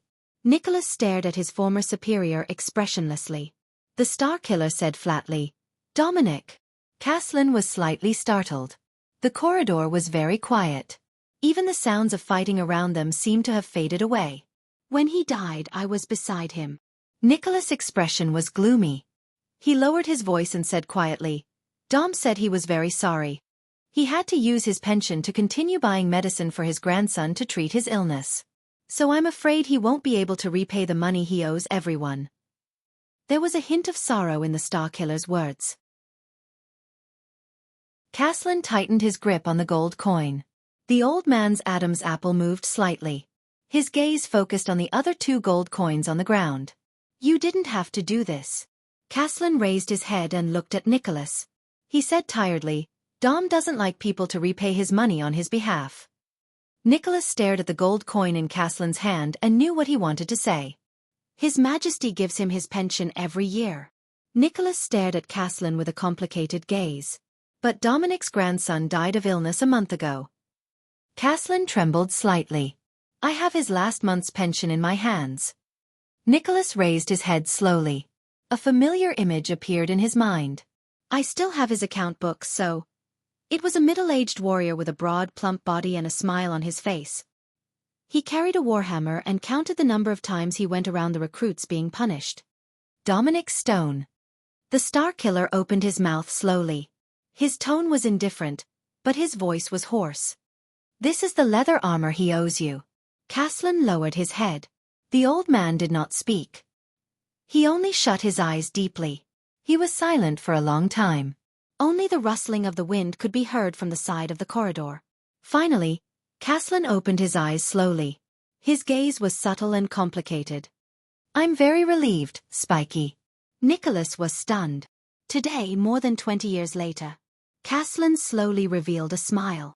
You're already an excellent commander of the White Blade Guards. Sorry, Nicholas. While there's no one around, I quietly updated.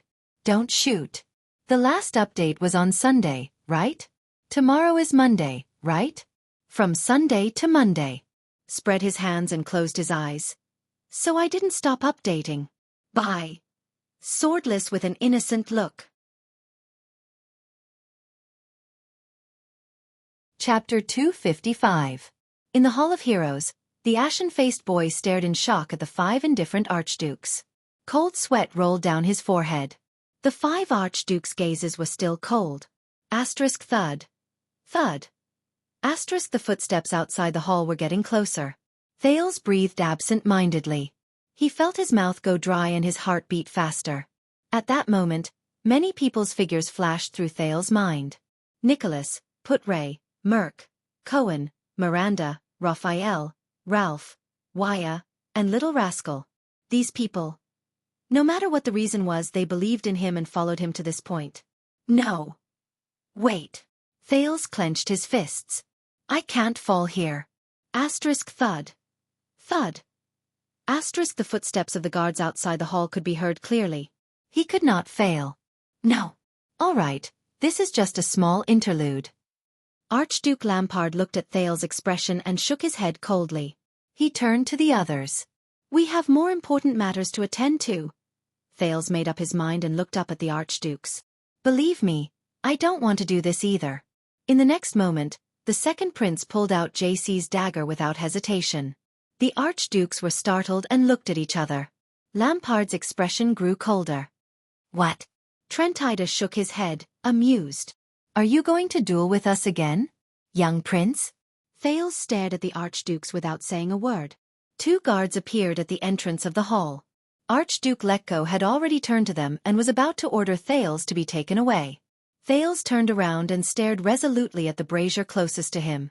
He watched it burn on the triangular high-speed rail frame. Time. I need more time. The second prince took a deep breath. The Sin of Hell's river obeyed his call and surged up his arm. At that moment, Thales felt his hand brimming with power. Jayla's action of throwing the sniper knife in Red Street Market appeared before his eyes. In the next second, the second prince swung his arm with a resolute expression and threw JC with all his might. The dagger shot towards the brazier with great force. The archduke's gazes froze at the same time. Asterisk clang. Asterisk the dagger hit the brazier squarely.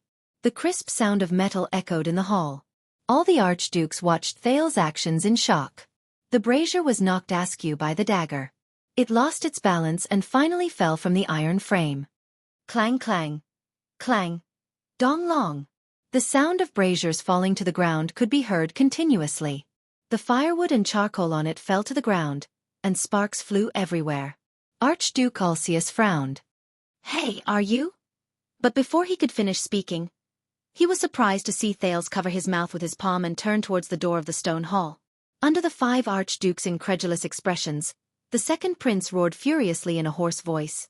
Assassin! Protect the Grand Duke! The archduke's expressions changed simultaneously. Clang! The sound of the brazier hitting the ground reverberated throughout the hall. It was so loud that it could be heard clearly from outside the hall. The moment they entered the hall, the 2 confused soldiers of Black Sand region looked at each other in astonishment. The next second, clang, clang. The sound of countless swords being unsheathed could be heard from outside the hall.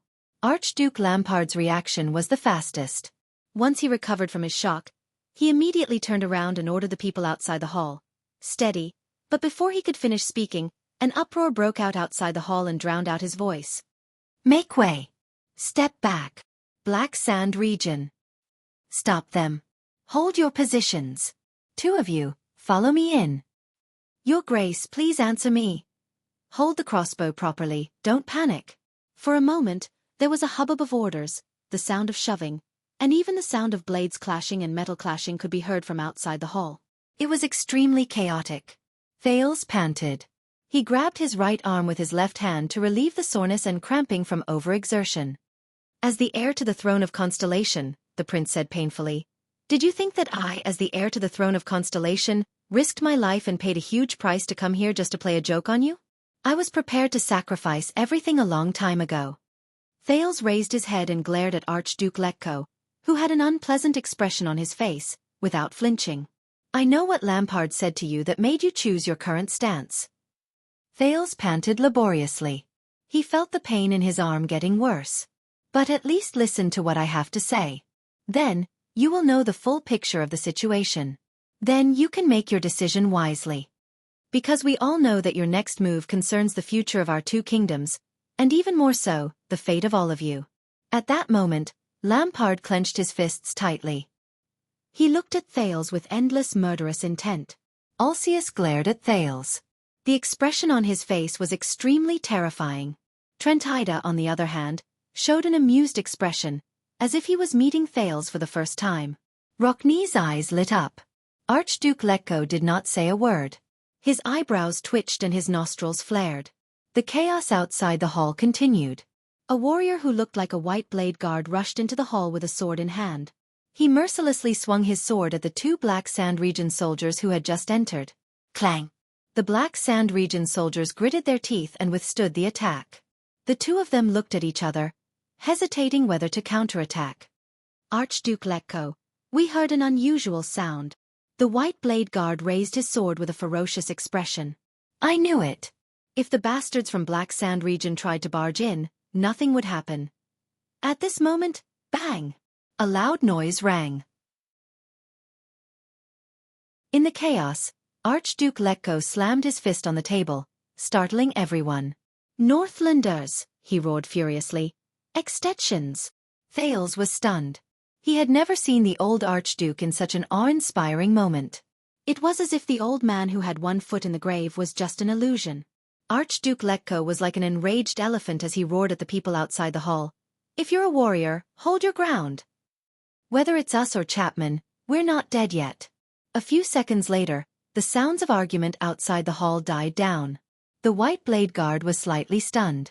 He looked around the hall and saw the Archduke's current situation. Then, he sheathed his sword and retreated.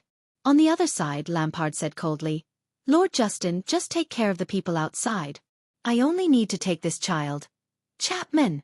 Archduke Letko turned his head and stared at Lampard with a stern gaze. His urging was very obvious. Not now. The Archduke of Black Sand Region frowned. I thought you've already made your choice, Lampard said with a hostile expression. Don't forget, he's the heir of Constellation. Letko's expression turned cold. Trentida raised his eyebrows. Thales' heart skipped a beat. Then you have even less to worry about, don't you? Archduke Rockney, who had been silent all this while, raised his head. His gaze was sharp. In this game of chess, we already have their heir in our hands. We have the chips for victory in our hands.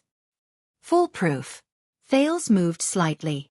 I'm the bargaining chip of victory? In other words, these archdukes are indeed prepared to. The archdukes looked at the Archduke of Black Sand Region with complicated gazes.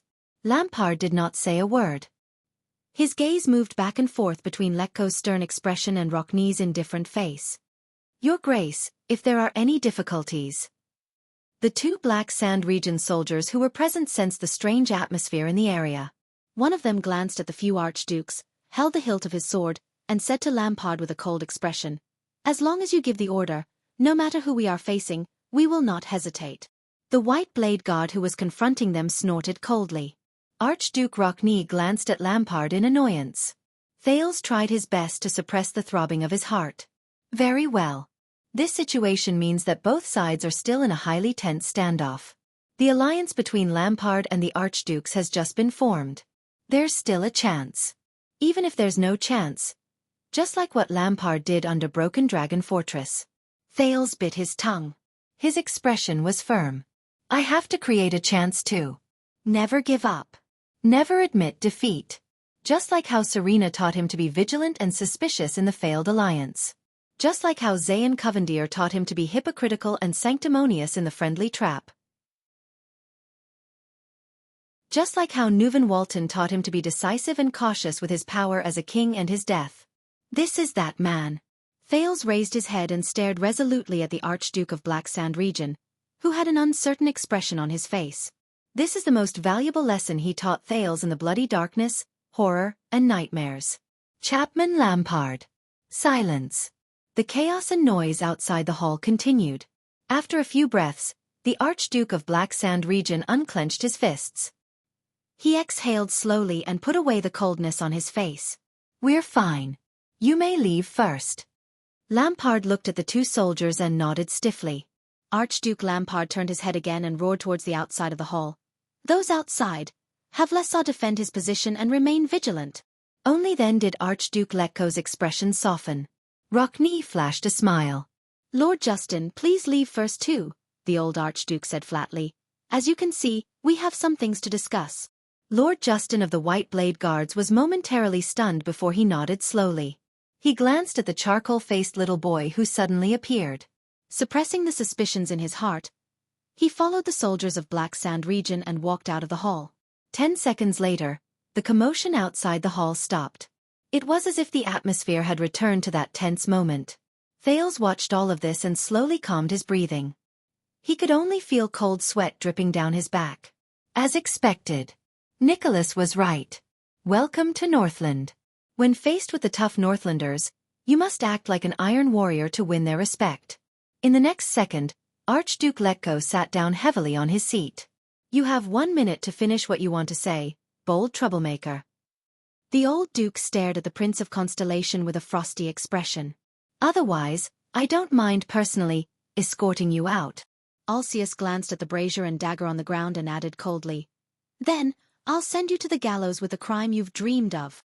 For example, assassinating an archduke." The other 3 archdukes had different expressions. Thales swallowed hard. Out of habit, he forced a smile and took 3 deep breaths.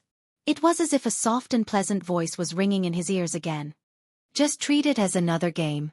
The prince raised his head and faced the 5 archdukes. They were standing on both sides of the long table, facing each other in silence. On one side was an extremely thin and frail little boy with a ruined appearance.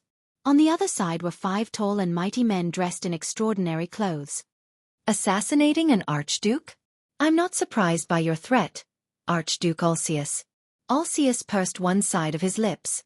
Thales could feel the blood in his body still surging, but he still spoke slowly in the calmest voice. "I know that Lampard will definitely suggest that you push the blame of the king's death on me and Constellation. Then, you will unite and conquer Constellation's land and wealth." The prince's voice echoed in the stone hall. "In the name of avenging King Nuvan, you will start a war to seize Constellation's land and wealth, isn't that right? Compared to this, the crime of assassinating an archduke is nothing." His voice faded away. Other than Lampard, the 4 archdukes had different reactions. Trentida looked at Letko with interest, but the old archduke only stared straight at Thales without saying a word. Rockne snorted and nudged Alcius beside him. Archduke Letko coughed. "Based on what I heard last time, Prince Thales, someone meticulously planned this assassination, and the Secret Intelligence Department is behind the calamity. No matter what, Constellation cannot absolve itself from the blame," the old archduke replied in a straightforward but polite manner. At this very moment, as the spokesperson of Constellation, Thales Jadestar. A strange light flashed in Archduke Letko's eyes. "You are the one responsible for His Majesty's death. There is no doubt about it." Thales frowned. The Archduke's words avoided the peculiarities and loopholes. It was ingenious and perfect. And judging by their attitude, a direct rebuttal would be ineffective. The charcoal residue on the ground burned out and slowly extinguished. "What should I do?" Thales forced himself to chuckle and glanced at each archduke. "We, Constellations, bribed the assassin's flower, who holds a deep grudge against the Jadestar family, to carry out the assassination?" Archduke Rockne frowned. The prince continued, "And Lampard coincidentally brought his army into the city, captured the first gatehouse and heroic spirit palace, and met all of you here?" Alcius stared at him coldly. "But all this is not important." The second prince of Constellation puffed out his chest and said seriously and cautiously, "My dear archdukes, I do not take you for fools. Therefore, please treat me with sincerity as well. Cast aside unnecessary words and hypocrisy, and place all your chips and conditions on the table." Thales gritted his teeth and said coldly, "After all, based on our statuses, everything that happens in this hall will not spread." Lampard showed an impatient expression. "Humph." The archdukes turned their heads and looked at each other. At least 2 pairs of eyes were filled with astonishment. "This is too interesting." With a contemptuous yet thought-provoking emotion, Trentida shook his head and clicked his tongue. A little boy wants to join the adults' chess game? Thales was in a highly nervous state and did not pay attention to him. He had to find a breakthrough. Most importantly, how did Lampard convince them? Was it really as he thought? Thales took a deep breath and gritted his teeth. I want to know what Lampard said to all of you. Archduke Alcius crossed his arms and looked at Lampard, only to find that the latter's face was stiff. What did he promise you? Thales clenched his teeth. Land. Wealth. Power. Future? With every word Thales uttered, he carefully observed the Archduke's expressions. When he heard this, Trentida narrowed his eyes and flashed a malicious smile. The prince clenched his fists and gulped. Or, Thales frowned. Those things that might threaten your survival? At that moment, Thales felt a chill run down his spine. Chapman Lampard's gaze was like that of a predator. It was filled with aggression as it locked onto Thales' body. But compared to the discomfort in the military camp, the fear in Shield District, and the nervousness in the carriage, at this very moment, Thales felt extremely calm as he faced Lampard's gaze. He was like a scout who finally found the enemy's position on the eve of a battle between two armies. Watching Lampard's reaction, the blood in Thales' heart began to boil. He had a vague feeling that he had grasped the key. Compared to Lampard, the other Archduke's expressions were also very interesting. This is beyond the scope of our conversation, Trentida said impatiently. What do you think? Thales recalled what Shiles and Little Rascal said, and he became even more certain of his suspicions. Now, he had to know how much Lampard had told them, what he had said, and to what extent did he have to go to make these archdukes reach an agreement with him? At this moment, Lampard's cold laughter came from the hall. Your performance left a deep impression on me, young prince. The Archduke of Black Sand region was obviously smiling, but his face, which had always been unsmiling, did not let anyone feel that he was smiling. But the adults' game is very cruel. Trentida furrowed his brows slightly and exchanged glances with Alcius beside him. Thales was slightly startled. Lampard slowly paced to the side of the hall, blocking the firelight on one side. He left a long and dark shadow that covered Thales' expression. But when you grow up a little, when you can command a country with a wave of your hand, you can question us again, the Archduke of Black Sand region said coldly. Hearing this, the Archduke's expression suddenly froze. Thales furrowed his brows. Lampard is starting to retaliate. And the weapon he's using to retaliate is not his age. But I look forward to it. I look forward to the day a few years later, a dozen years later, or a few decades later. Lampard turned his head around and his eyes shone with a dangerous light. When you become a wise and wise king, what kind of interesting opponent will the constellation under your rule be? The moment Lampard finished speaking, Thales felt that the other archduke's gazes had changed. Just thinking about it makes me excited. Lampard looked down at him, turned to the other archdukes and said coldly, What do you think? The temperature in the hall seemed to have dropped by half in an instant. The archdukes looked at each other, then at Thales in unison, as if sizing him up. But this time, their expressions were far less pleasant and relaxed than before. Not good. Archduke Trentida coughed softly.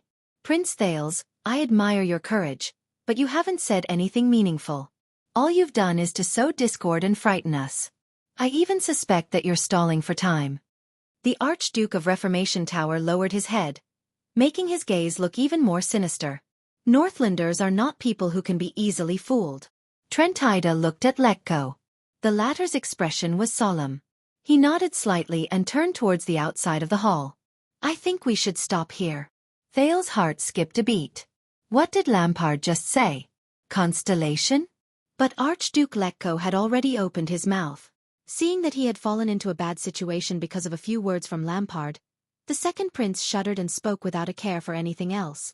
Wait. The archdukes paused for a moment. I don't know what my future will be like. Thales' breathing began to quicken. He could not help but furrow his eyebrows. His right arm had started to ache again. Chapman Lampard, but you're a terrifying opponent. There's no doubt about it. Lampard's gaze was ferocious. Thales gritted his teeth and stared at Trentida's smile and Letko's solemn expression. What kind of glib tongue did you use to convince the archdukes to accept your justification, to accept your regicide with a clear conscience, To turn a blind eye to your sin of disregarding Raikuru's joint ruling pledge, and to turn a blind eye to the internal threat you brought to Xianxia? Thales gritted his teeth. The second prince's words made the Archduke's frown. Thales adjusted his breathing. Feeling incredibly anxious, he could no longer care about probing Thales. He rudely revealed what he knew. Now I understand. They're not afraid of you, but the fact that you're trying to convince them. Sooner or later, Constellation will become. The Archduke's expressions changed. At this moment, enough! Thales paused. The rest of his words were stuck in his throat. The one who interrupted him was neither Lampard nor Trentida. It was Alcius. The Archduke of Prestige Orchid coldly said, "Who do you think you are? You can stand here and sow discord among the Archdukes without any qualms?" Thales frowned. It looks like Prestige Orchid has become a staunch supporter of the Archduke of Black Sand region. This is bad. I haven't found the key breakthrough point, and I haven't figured out my opponent's trump card. I can't use that, General. Judging by the Archduke's expressions, if I act too early, it might even backfire. Sow discord? You're standing here now, advancing and retreating together for Xianxia. You're as close as a family. Thales struggled to find a point to continue the conversation. He pointed at Lampard. But did that jackal who killed the leader think the same? Did you know that his plan to assassinate King Nuvan was to... He was cut off again. Here we go again. Archduke Trentida raised his head and pointed his chin at Thales, whose expression was distorted.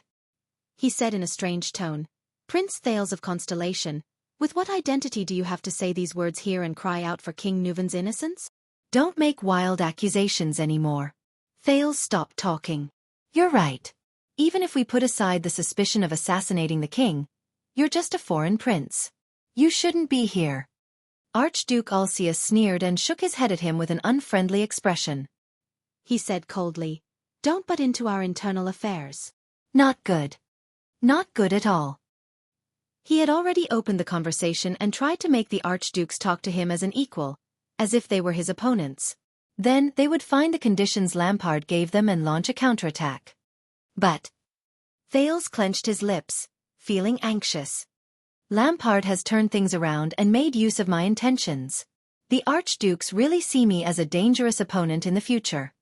Because we don't have enough bargaining chips, because the situation is terrible, and because of my special performance just now, Lampard provoked the Archduke's hostility towards me with just a few words. Thales clenched his fists and looked at the three Archdukes, Lecco, Trentida, and Alcius, with a troubled expression. "What should I do?" Lampard sighed. "With all due respect, Prime Minister Leesband still has a misunderstanding with us that needs to be resolved. He's already waiting for us at the gatehouse." The Archdukes glanced at each other and nodded slightly. Archduke Lecco nodded expressionlessly. "It's time to let the guards in, or we'll personally send him out. Then, go and do what needs to be done for Xianxia." At that moment, Thales felt as if he had fallen into an ice cave. As he watched Archduke Lecco slowly get up, his heart beat faster and faster. So many sacrifices, the future of two countries. Is it going to be decided here? What should I do? What should I do? At this moment, a familiar but terrifying voice rang in Thales' ears. "I can help you." The second prince shuddered violently. That's... Thales' hair stood on end. Under the Archduke's strange gazes. His face was pale and he was drenched in cold sweat. The Archdukes did not seem to react to the voice, as if they did not hear it. The prince forcibly suppressed his desire to look around. Thales' heart beat vigorously, uncontrollably. It's him. It's him. He hasn't left yet. He hasn't left yet. As long as these people die here, the truth about Dragon Cloud City will be covered up. The pleasant male voice continued to travel to Thales' ears.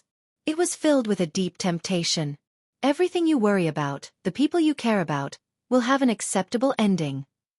But the prince's breathing became increasingly rapid. Fear and hesitation appeared on his face. Thales clenched his fists tightly and stared at the ground. When the few archdukes who knew nothing saw Thales' expression, they looked at each other and could not help but laugh. "It looks like he's just a child." Lampard did not even bother to hide his sneer.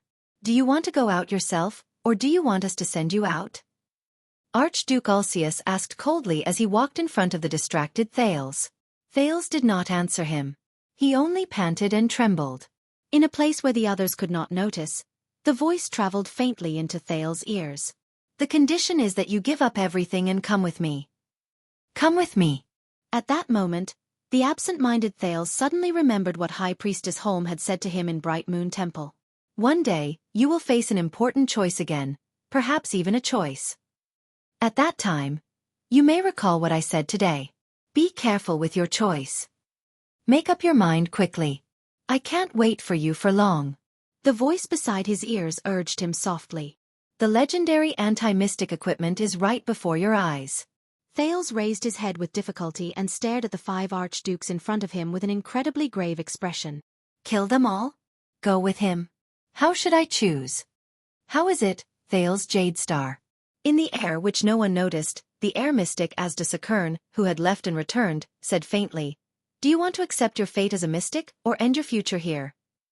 If you were Thales, what would you choose? Chapter 66 has been overhauled. Those who subscribe can go take a look.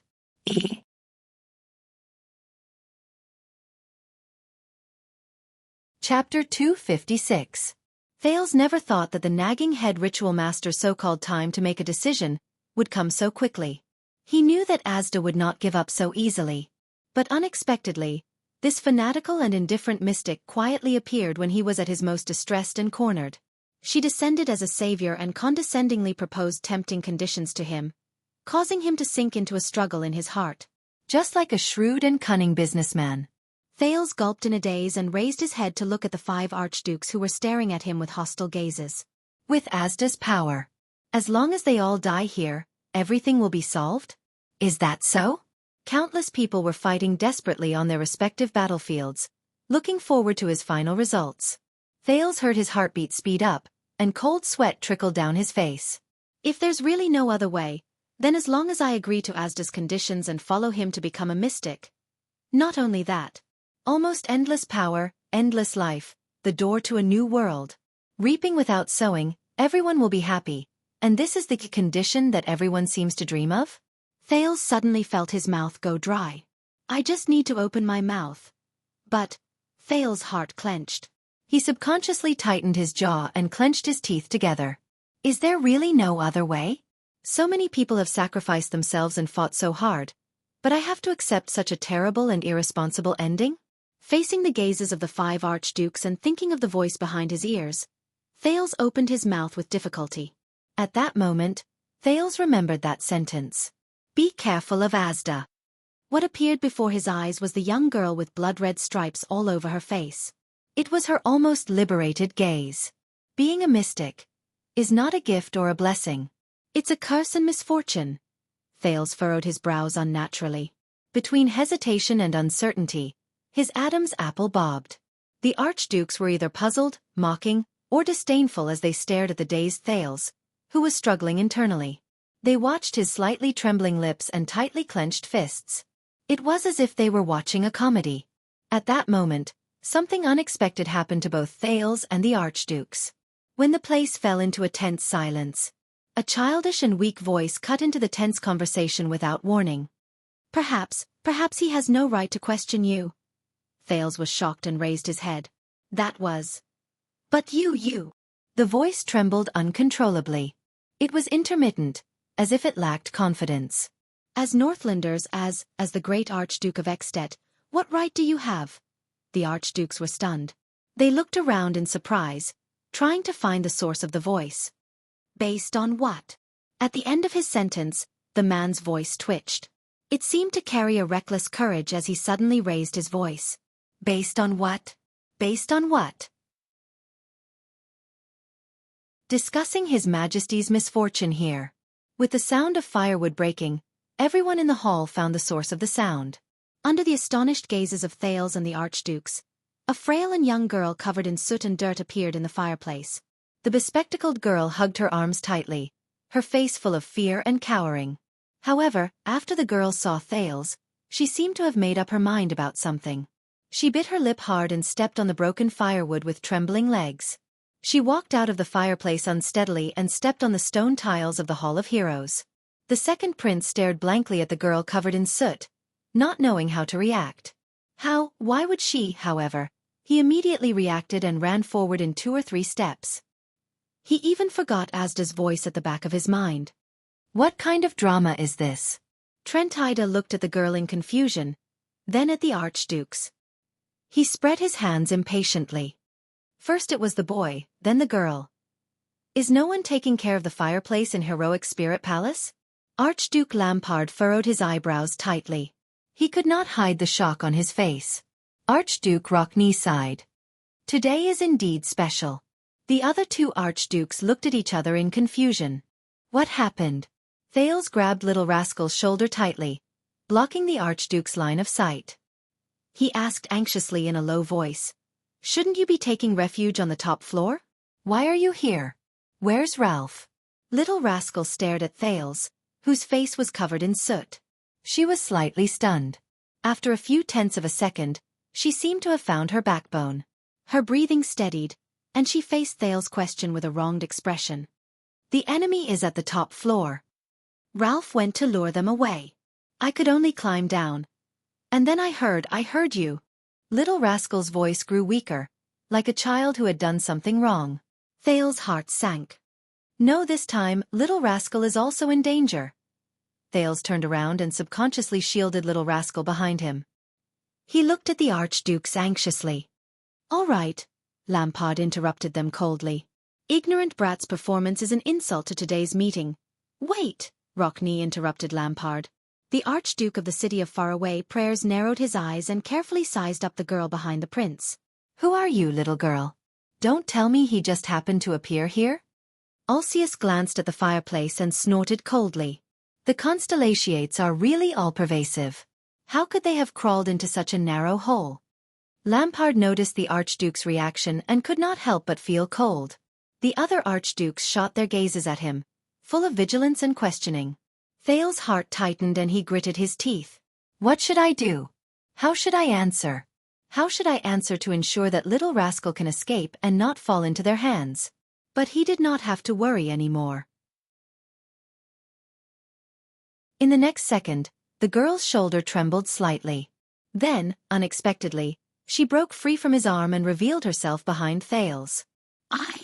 Under Thales' surprised gaze, Little Rascal raised her dusty face.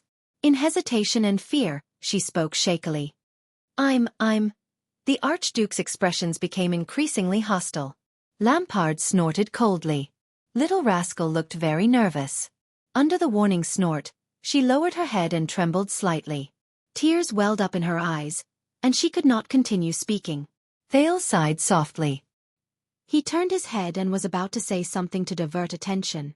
But Little Rascal's action was once again beyond his imagination. The frail girl stared at the stone tiles on the ground and gritted her teeth. At that moment, the trembling girl shut her eyes tightly, then abruptly opened them again, forcing the tears that had blurred her vision to flow out of the corners of her eyes. Little Rascal slowly raised her head and imitated Thales by taking deep breaths. The fear and panic on her face had gradually faded. At that moment, the girl looked as if she had just put down a heavy burden and crossed a chasm. She held back her strength and looked up. Thales watched in surprise as Little Rascal reached her right hand into her pocket. He watched in surprise as she took out something without hesitation despite her trembling hand. The second prince shuddered slightly. The girl's crystal-clear gaze was forceful. She bit her lower lip hard and slowly raised her right hand, showing the thing in her pocket to everyone. The archdukes were shocked the moment they saw the thing. Their gazes were locked on the girl's right hand.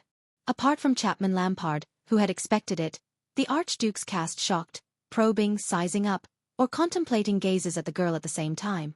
Thales watched the scene in disbelief. He looked at the girl, who was still trembling and crying, but still persisted in raising her right hand. He felt that something in the depths of Little Rascal's body, this little maid, this fragile girl, had changed. The girl choked and sniffed. She slowly said, "This is my..." At that moment, Archduke Lampard raised his head abruptly. He shot a murderous and chilling gaze at the girl. Little Rascal pretended to be strong and met Chapman Lampard's gaze in the air. The unprepared girl shuddered. She seemed to have remembered something, and her words were stuck in her throat. Asterisk clink. Asterisk Little Rascal's hand lost its balance for a moment. The thing fell to the ground with a clink. Under the pressure of the Archduke of Black Sand region, Little Rascal was like a kitten that was beaten back to its original form. She cried out in surprise, and even her glasses were shaken askew. I think we don't have to waste any more time. Lampard let out a faint sneer. His gaze was as sharp as a knife. Unless you want to explain to Prime Minister Liesban why we only appeared in a hurry after so many corpses were left behind? But the other archdukes did not speak. They exchanged glances in silence. Staring at Little Rascal before him, Thales, who had been silent all this while, suddenly noticed a problem. After Little Rascal appeared, he had subconsciously thrown Asda's existence and the options he had given him to the back of his mind. But for some reason, Thales felt a lot more at ease at that moment. He no longer felt that inexplicable fear and hesitation when he was forced to make a choice. At that moment, Thales knew his answer. He lowered his eyes and flashed a bitter smile. Thales, you've already made up your mind when you faced Giza, haven't you? Never again. Never again will you compromise your future. At this thought, the expressionless Thales suddenly stretched out his right hand. Asterisk slap. Asterisk he grabbed the girl who was about to bend down to pick up the thing, preventing her from bending down. Little Rascal came back to her senses in shock and looked at Thales. Thales slowly turned his head and gave her a reassuring smile. He reached out and straightened her glasses. Under the Archduke's solemn gazes, Lampard's murderous gaze, and Little Rascal's puzzled gaze, the second prince of Constellation, Thales' jade star slowly bent down. He extended his arm and picked up the thing at the girl's feet. Thales straightened up and said slowly, I guess you should be familiar with this thing. It's one of the proofs of King Nuven's power and status. The archdukes frowned and looked at each other. Looking at Thales, Little Rascal seemed to have returned to her normal self. She stared at him, not knowing what to do. Thales' gaze slowly became resolute. Asda, who do you think you are? I don't believe that you're a portable system that exists to serve the host and will never harm the host. Or one of those portable grandpas that, can I help you become something? You want to control my fate and make me follow the path you've planned? Just like those people, Rick, Quide, Kessel, King Nuven, and Lampard? F***CKU. The air mystic. Asda, you silly little thing? Thales sneered inwardly. At the same time, he solemnly raised the thing in his left hand and took Little Rascal's left hand in an indisputable manner. The Archduke's gazes slowly changed as they looked at them. Archduke Letko was expressionless, but he clenched his fists. As you can see, Thales raised his head and said solemnly, this lady is the current owner of this ring. Looking at the ring, Lampard subconsciously placed his hand on the sword at his waist. His expression was complicated. The second prince stared at the dumbfounded Little Rascal and grabbed her left palm without hesitation. Then, with utmost solemnity, Thales put on Little Rascal's left thumb, the ring that carried countless burdens of history and represented several emperors and kings' triumph. The archdukes stared at the black ring that they were all too familiar with. Habitual fear and vigilance appeared in their eyes. She's wearing the glasses once worn by the Queen of the Sky, Thales said softly as he adjusted Little Rascal's black-rimmed glasses. At the same time, he used his sleeve to wipe off a few stains on her face. And this lady herself has even spoken directly to Her Majesty Chlorosis. Archduke Alcius moved slightly. What? Little Rascal was stunned. Then, her pupils shrank and she subconsciously trembled. But Thales' gaze was firm. He suddenly tightened his grip on her left wrist. Little Rascal was slightly startled. Her existence compared to me, compared to you, compared to anyone else in this city and this country, has more power and more right to question the truth behind the king's death and interrogate the conscience of all of you here. Thales enunciated each and every word in an extremely serious manner, as though this was the last time he would speak. She has more power and more right to question the truth behind the king's death and interrogate everyone's conscience. Archduke Rockney crossed his arms. His expression was solemn. The second prince stared into the girl's eyes with a serious expression. At that moment, Little Rascal felt the nervousness in her heart dissipate. Please allow me to introduce the bloodline of Raikaru the hero. The second prince took a deep breath and turned around. He raised Little Rascal's hand and the ring of triumph high above her head. Thales stood shoulder to shoulder with Little Rascal in the hall. Gritting his teeth, he said in a low voice, "Blood relative of Nuvan VII and Prince Soria, direct descendant of the Walton family, the rightful heir of Dragon Cloud City and Cloud Dragon Spear." Trentida narrowed his eyes. His emotions were complicated. Thales turned his head and nodded slightly at Little Rascal. The girl stared back at Thales with her sparkling green eyes and nodded slowly. Little Rascal took a step forward and raised the ring of triumph on her left hand high. "I am." The girl turned her head abruptly and forced herself to look straight into the 5 archdukes' awe-inspiring eyes. She gritted her teeth as if she was going all out. "I am Saroma." Out of the corner of her eye, Little Rascal caught a glimpse of the stone carving of the Cloud Dragon Spear above her head. She could not control the trembling in her voice, but she used her hoarse voice to cover up her panic and nervousness. The archduke's expressions were subtle. Their emotions were complicated. Under each other's strange gazes, they did not make a sound. The girl took another step forward and left Thales' arm. She leaned her head forward and her face was contorted. She shouted with all her might, "I am the granddaughter of Nuvan Walton, the common elected king of At and the Archduke of Dragon Cloud City. I am the only daughter of Prince Soria Walton and Adele Walton, the daughter of the Marquis of Vine City." Archduke Alcius lowered his head slightly. Archduke Rockney shook his head slightly. In the Hall of Heroes, under the stone carving of the Cloud Dragon Spear, the girl shut her eyes tightly in front of the 5 archdukes of At. Tears flowed from her eyes and fell to the ground, shattering into countless teardrops. Thales stood behind her and watched the girl's performance in silence. He had mixed feelings in his heart, and there was an indescribable stuffiness in his chest. The next moment, the girl clenched her fists tightly and shouted at the top of her lungs, the brand that would accompany her for the rest of her life. "I am Saroma. Saroma Alex Soria Walton." Her voice echoed in the hall. Even a low commotion could be heard outside the hall. The Archduke's expressions were stiff. They did not say a word. Even Lampard's face was cold and motionless. After she finished shouting, the little girl panted a few times and swayed as if she was exhausted. Thales quickly caught up to her and supported her. The silence lasted for a few seconds. Only the girl's choking sobs and the Archduke's whispers could be heard in the hall. The girl looked as if she had just made the biggest decision of her life. Her teeth chattered and she sniffed silently. "It's okay now." Thales patted her shoulder gently and comforted her in a low voice. "Think about the scene when you faced the Queen of the Sky, and compare it to now." The girl's heart trembled.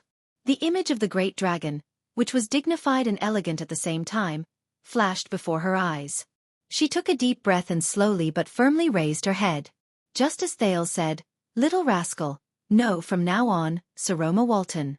Saroma left Thales' arm with a face full of indignation.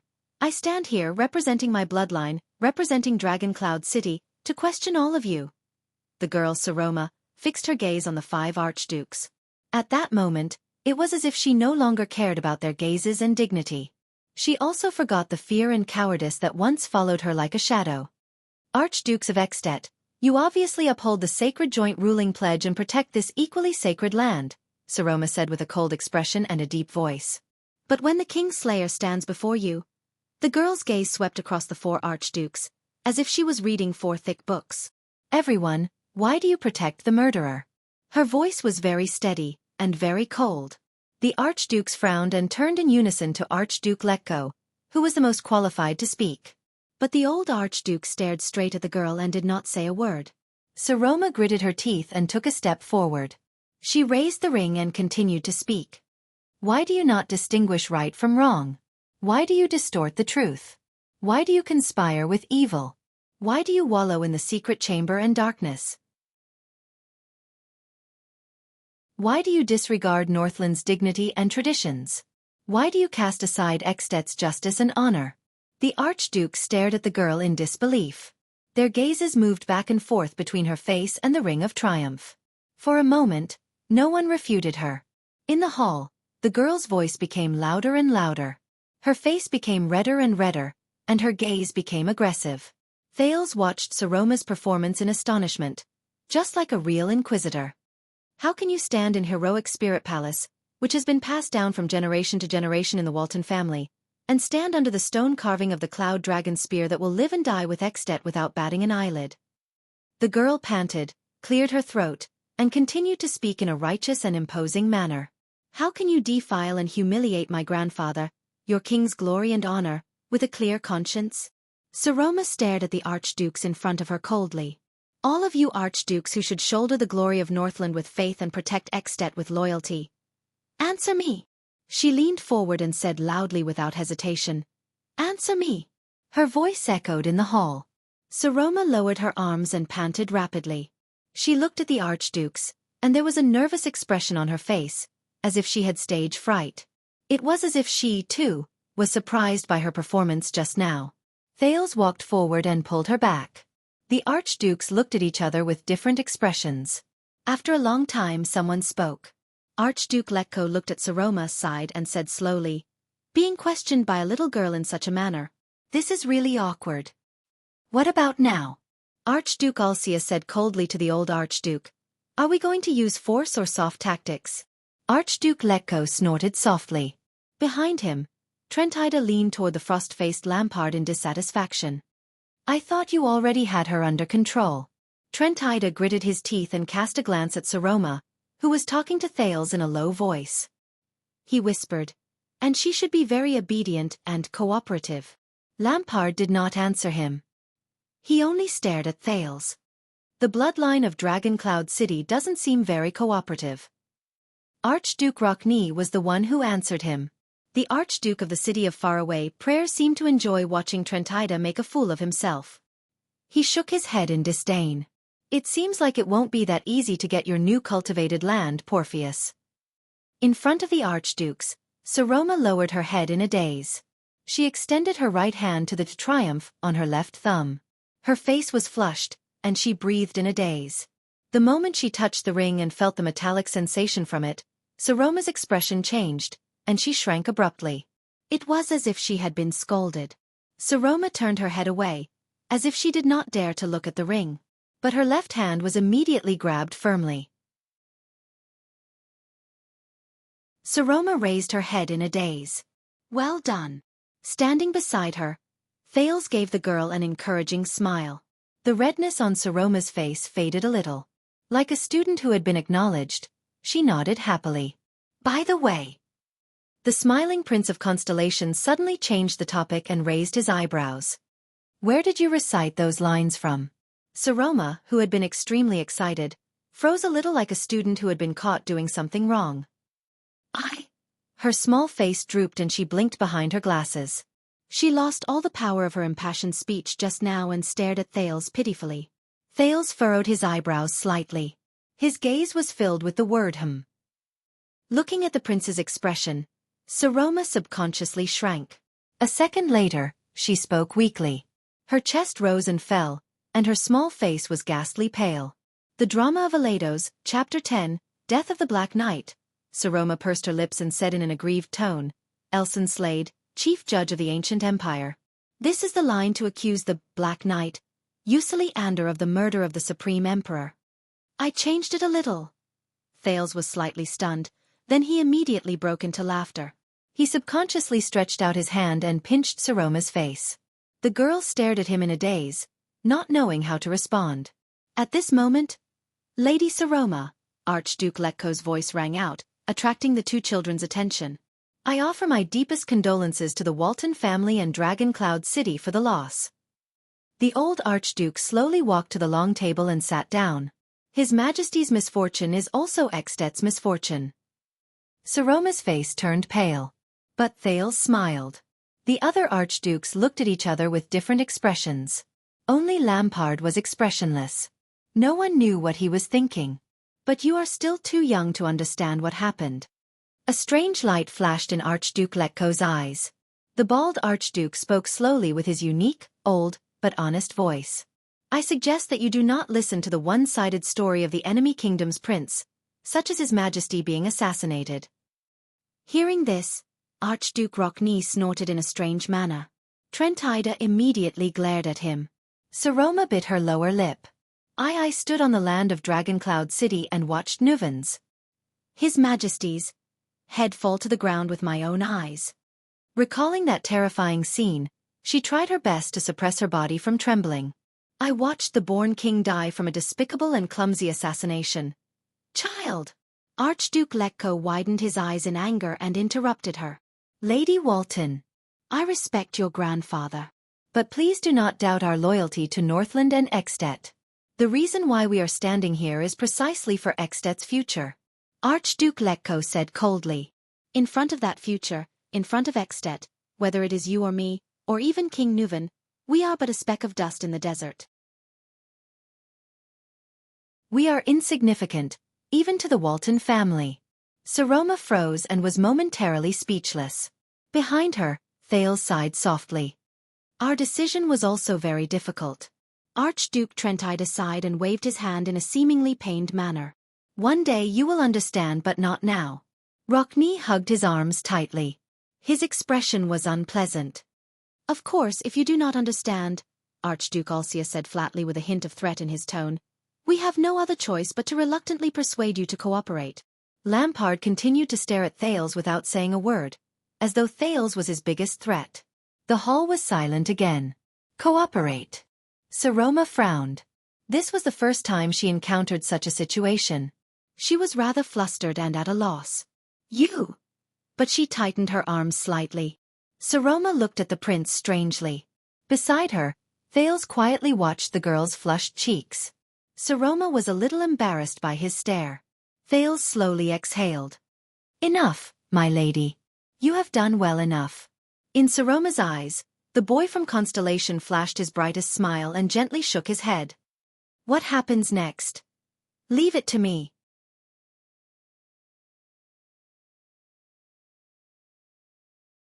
Chapter 257. Be careful of his attack. Waya's voice traveled into his ears. Just hold him back. The blade slashed across Cohen's head, bringing with it a blazing heat. Remembering the weapon's ability, Cohen did not dare to block or counterattack. He could only frown, lower his body, and roll on the ground in pain to avoid the rising sun saber. This was the third time he had to dodge in such a pathetic manner. The smell of burnt hair entered his nose. Damn it! Cohen angrily tightened his grip on the load-bearer sword. He had never encountered such a depressing battle. Even when facing the gray mixed breeds in the desert who were more than 2.5 meters tall, the police dared to take a few hits at the risk of getting injured, creating opportunities for his companions to attack. But in the face of this, be careful. Before Cohen could finish his thoughts, the Fire Knight of Black Sand region, one of the 5 generals of At, Rumtolja's sturdy body swiftly and violently appeared in front of him. The police's pupils instantly contracted. How could he be so fast? The Fire Knight's solid punch landed on the hilt of Cohen's hastily raised sword. Asterisk thud. Asterisk the latter's chest hurt from the impact. He lost his balance and his legs swayed again. Before he could be surprised by his opponent's frenzied attack, the heat of the rising sun saber assaulted Cohen's face again. Cohen was in a predicament where he had just regained his footing. He did not even have time to adjust his posture, let alone defend. Cohen shuddered. Asterisk T. Cohen, who had experienced many battles, immediately understood. Remember, a battle is not a game where you switch hands and I switch hands. It is also not a turn-based boxing show to see who can take more hits. This was what his teacher had once told him. Every time you give up on attacking, counterattacking, or defending, and switch to retreating or dodging, you turn yourself into a wooden dummy. It also means that your opponent has an uninterrupted opportunity to attack. He can better control the rhythm, adjust his posture, and attack with ease. He can stack his attacks and attack with greater threat. Every step you take back is equivalent to the enemy taking 2 steps forward. In many cases, the outcome of a battle is decided in a single breath. Cohen gritted his teeth. That's right, you cannot switch hands in a battle. He was wary of the advantage of his opponent's weapon, so he only dodged his attacks. There was no need to think about defending or counterattacking. Therefore, Tolja's attacks were unhindered, and each slash was fiercer than the last. In the end, the police officer had lost his advantage. He could not fight back and was at the mercy of others. In a chess game, changing hands in a battle meant death. Cohen was filled with regret, but he could only watch as the rising sun saber drew closer. Hey! Seeing that Cohen was in danger, Waya roared angrily. He unsheathed his single-edged sword, which only had 2/3 of its original length left, and attacked Tolja's back. The edge of no return filled his right arm, releasing the purest killing intent amidst the stinging pain. Wuxia made up his mind to force Tolja to defend himself. In the nick of time, Cohen realized to his surprise that Tolja's forward body swayed slightly, and the rising sun saber no longer moved forward. A ruthless look flashed in the Fire Knight's eyes. The police officer felt a chill in his heart. Be careful. Cohen instantly understood the crux of the situation. He could no longer care about himself and shouted at Wuxia in exasperation, his target is... However, before Cohen could finish his sentence, Tolja's body suddenly spun. Everything happened in the blink of an eye. Rip. This was the sound of Wuxia's broken sword cutting through the flesh on Tolja's upper left arm where the armor connected. In the face of Wuxia's attack, the Fire Knight had no intention of defending himself. As he turned, he calmly swung his left arm. Thud. Wuxia's eyes widened as he watched Tolja ignore the injury on his arm. His left hand passed through the shadow of his sword, and he grabbed Wuxia's neck. Tolja lifted Wuxia's feet off the ground. Bang. Wuxia only felt a sharp pain at the back of his head. He was forcefully pushed against the wall by Tolja. Clang. The remaining half of his single-edged sword fell to the ground powerlessly. Cohen watched in a daze as Tolja restrained Wuxia in an instant and pressed him against the wall. Knocked down twice by the same move? Tolja raised his bloody left arm and looked coldly at the prince's attendant who was struggling futilely. Still trying to hold me back? Do you know how to fight, noble young master? Wuxia desperately grabbed onto Tolja's iron-like left hand, bent his legs, and kicked the wall. His left leg pushed against the wall, and his right leg kicked out fiercely. Tolja tilted his body slightly. Thud. Wuxia's right leg hit Tolja's abdomen armor. But other than the trembling of his armor, the Fire Knight did not move an inch. Fighting, Tolja said coldly, as if he was talking to himself, is a game where one's life is at stake. Wuxia revealed a shocked expression. How could this be? Under Wuxia's indignant gaze, the Fire Knight raised the rising sun saber in his right hand. His tone was cold. Only those who walk back and forth between calmness and madness will be able to enjoy the fruits of victory in the end. The rising sun saber was aimed at Wuxia's chest, and once again, it emitted a shocking heat. Wuxia, who was powerless to struggle, felt the rising temperature, and his heart turned cold. The police officer roared in anger and struggled to get up from the ground, but he realized that it was too late. How many minutes have passed? Have we completely failed? The saber lunged forward and stabbed towards Wuxia's chest. At this moment, a palm suddenly appeared in front of Tolja. Tolja frowned slightly. Slap. The Fire Knight's weapon was caught by this palm. The rising sun saber cut the palm, and the palm connected with the hilt. A terrifying sizzling sound came from between the blade and the palm. His flesh was charred black, and there was even a spark of fire. I've caught you. A young and calm voice rang out, accompanied by slight panting. The rising sun saber, the Fire Knight. Cohen and Wuxia turned their heads in surprise. Raphael Lindbergh stood in front of Tolja, expressionlessly extending his charred right hand. Ignoring the threat of the scorching blade, he firmly grasped the hilt of the saber with all 5 fingers. He did not seem to notice the flames burning on his palm. When you lose the rising sun saber, Tolja. Raphael's left hand pinched Tolja's saber-wielding wrist. With his 2 hands positioned in front of him and behind him, he firmly controlled the rising sun saber in front of him. He said softly, "Are you still the Fire Knight?" Tolja's pupils shrank. He stared at Raphael's right hand, which was scorched beyond recognition, but still firmly grasped the hilt and blade of the saber. No one was more surprised than him when they saw that charred hand. Even though it looked miserable, the rising sun saber's high temperature could even cast iron and melt gold. Tolja was shocked. There's something wrong with this guy's hand. Who exactly is he? No, what exactly is he? Raphael, who suddenly appeared, glanced at Cohen and said coldly to Tolja, "In a game where one's life is at stake, there's no difference whether one is in supreme class or ordinary class." In the next second, Cohen, who had a tacit understanding with him for many years, roared and exploded. The glory of the stars shone on his skin and blade as he attacked Tolja. Tolja exerted force with his right hand, but he realized that his right arm was still firmly under Raphael's control. The young man's arms let out a strange rustling sound and trembled continuously. It was extremely strange. The knight furrowed his brows. His right arm only moved a few inches before it was firmly held down by the young man with an ingenious angle and force. He could not move. No. The Fire Knight could not hide the shock in his heart. This kind of strength doesn't match his size at all. In the next breath, Tolja revealed a fierce expression. He turned his right wrist and tried to use the rising sun saber's sharpness to cut through everything to force Raphael to retreat. As he turned his wrist, the blade slashed out. However, Raphael, who was holding down the enemy's arm, only adjusted his body and instantly flashed to the side of the enemy's forearm, the blind spot of the rising sun saber. Only a piece of clothing was cut off by the blade and burned to ashes. Tolja felt a chill in his heart. *T. I can't move, I can't dodge. My weapon is restricted. I can't block. Is this the young man's strategy? As he thought, the Fire Knight felt a chill on his back. Behind him, Cohen raised his saber, the load-bearer, with a resolute expression. The power of eradication filled his arms. Aiming at the back of Tolja's neck, the police officer roared and slashed diagonally with an astonishing momentum. *Rip. The blade cut through Tolja's neck. Fresh blood gushed out. This girl may be of the Walton family's blood, Lampard said coldly, but she's just a woman. She has no right to inherit the position of Archduke of Dragoncloud City, much less stand here and question us.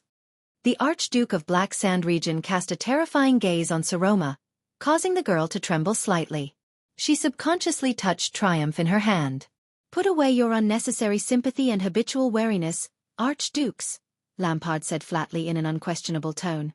She's not one of us. This girl has no right to decide for Xtet's future. Archduke Trentida shrugged slightly, as if in agreement.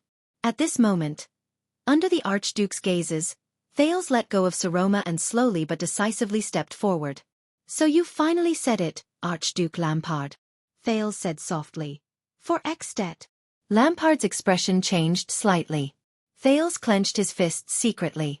Saroma used her identity to open an opening for him to break out of the situation.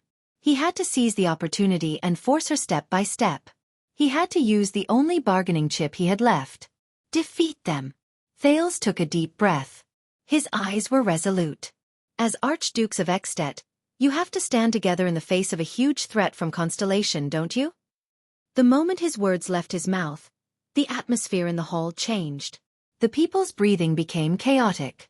The way the Archdukes looked at him was also different. Archduke Rockney frowned slightly. What? Look. Lampard snorted coldly. He knows it better than we do. Archduke Letko came to his senses and coughed softly. I have to admit that our two countries have always been enemies. To everyone's surprise at this moment, Thales interrupted Letko with a strange response. Yes. The Prince of Constellation said calmly.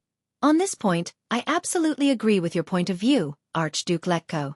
For Xtet's future to not be destroyed by Constellation, all of you should be united in pointing your spear at me and the country behind me.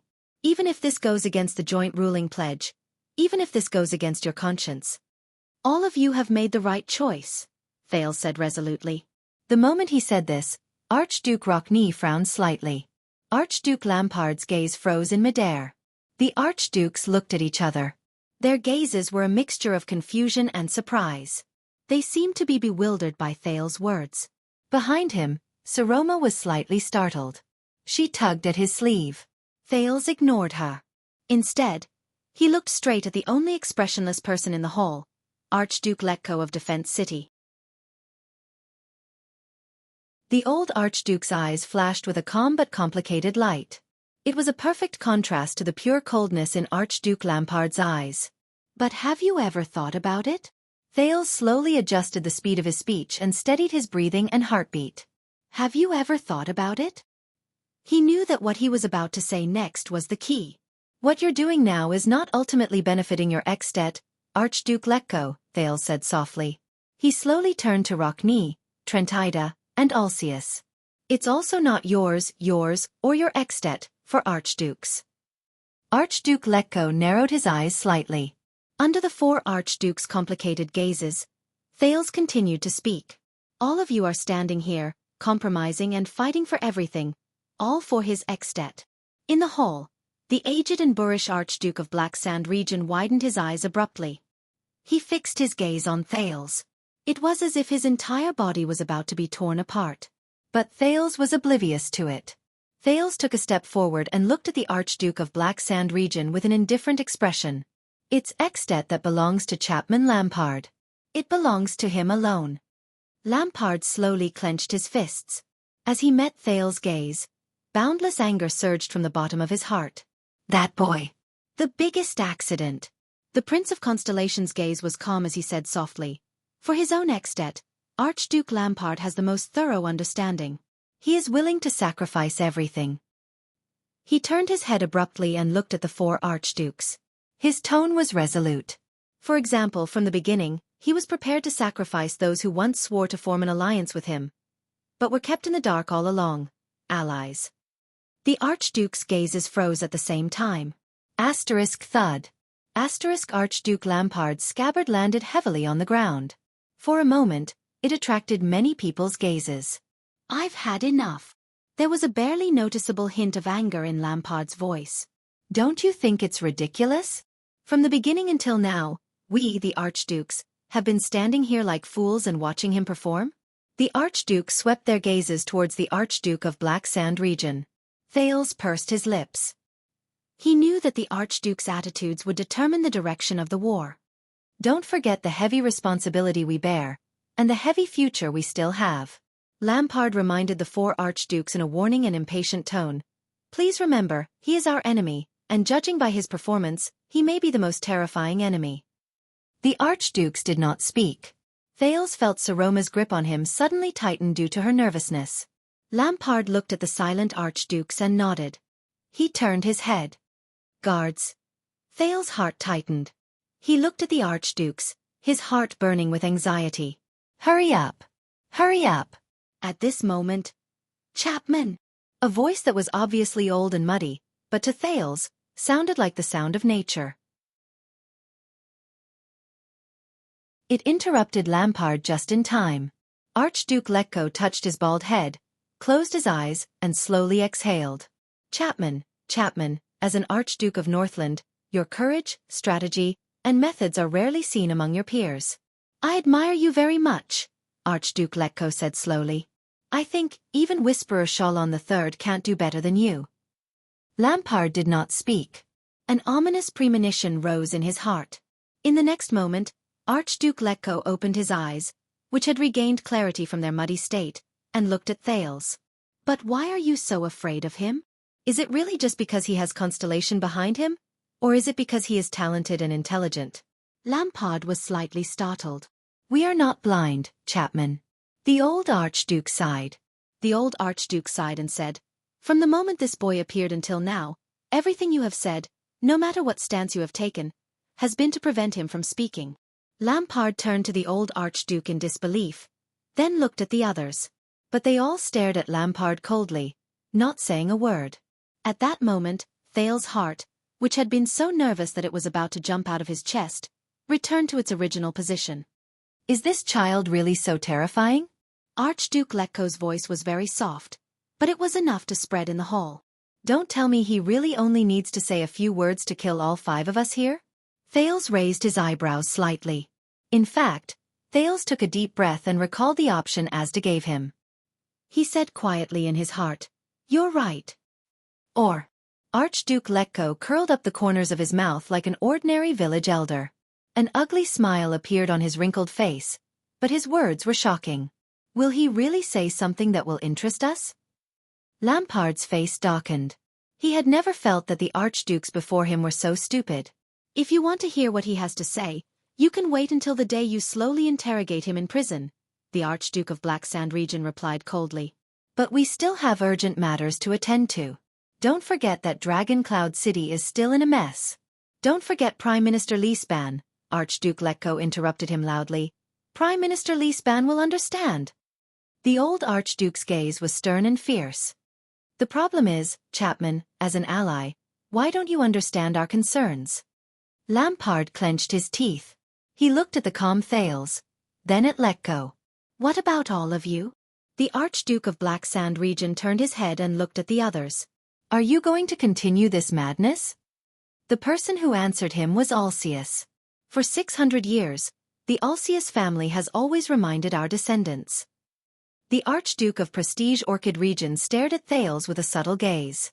Never underestimate any Jade Star, no matter how down, submissive, or weak he is. Thales put on an innocent and helpless expression. So, Alcius changed the topic, I'd rather hear him out before hanging him. I support you very much, Chapman. Trentide sighed softly behind Alcius. But compared to singing a different tune, I think at this time, what we need is unity of opinion. At that moment, Lampard tightened his grip on his saber. His face was expressionless. He turned his head, only to find Archduke Rockney staring at him and flashing a malicious smile at Lampard. Go on, child. Archduke Letko did not pay any more attention to Lampard's reaction. In an unquestionable manner, he set the theme for the upcoming meeting. Especially the part about sacrificing an ally. Thales flashed a smile. He knew that from this moment onwards, the chess game had changed hands. The balance tilted again. Gently patting the back of Saroma's hand to comfort her, Thales turned around and nodded slightly at Archduke Letko. First of all, we need to understand a fact. The assassin Chapman Lampard bribed, Bonnet Charlton, has been hiding on the cliff of the sky. Thales took a deep breath and recalled the conversation he overheard in the carriage. He enunciated each word clearly. From there, he planned to sneak into Heroic Spirit Palace and assassinate King Nuven while the White Blade Guards were distracted. Lampard closed his eyes. For the first 3 seconds, the archdukes did not react. But soon, the 4 archdukes quickly looked at each other. They exchanged bewildered gazes. Yes, it was in Lampard's original plan. King Nuven would mysteriously die here, in this heavily sealed Heroic Spirit Palace. Thales' voice was very calm, but it was filled with solemnity and sorrow. He would die beside the 4 of you archdukes. From tomorrow onwards, I want to resume daily updates. I'm serious. Swordless, with a serious expression on his face.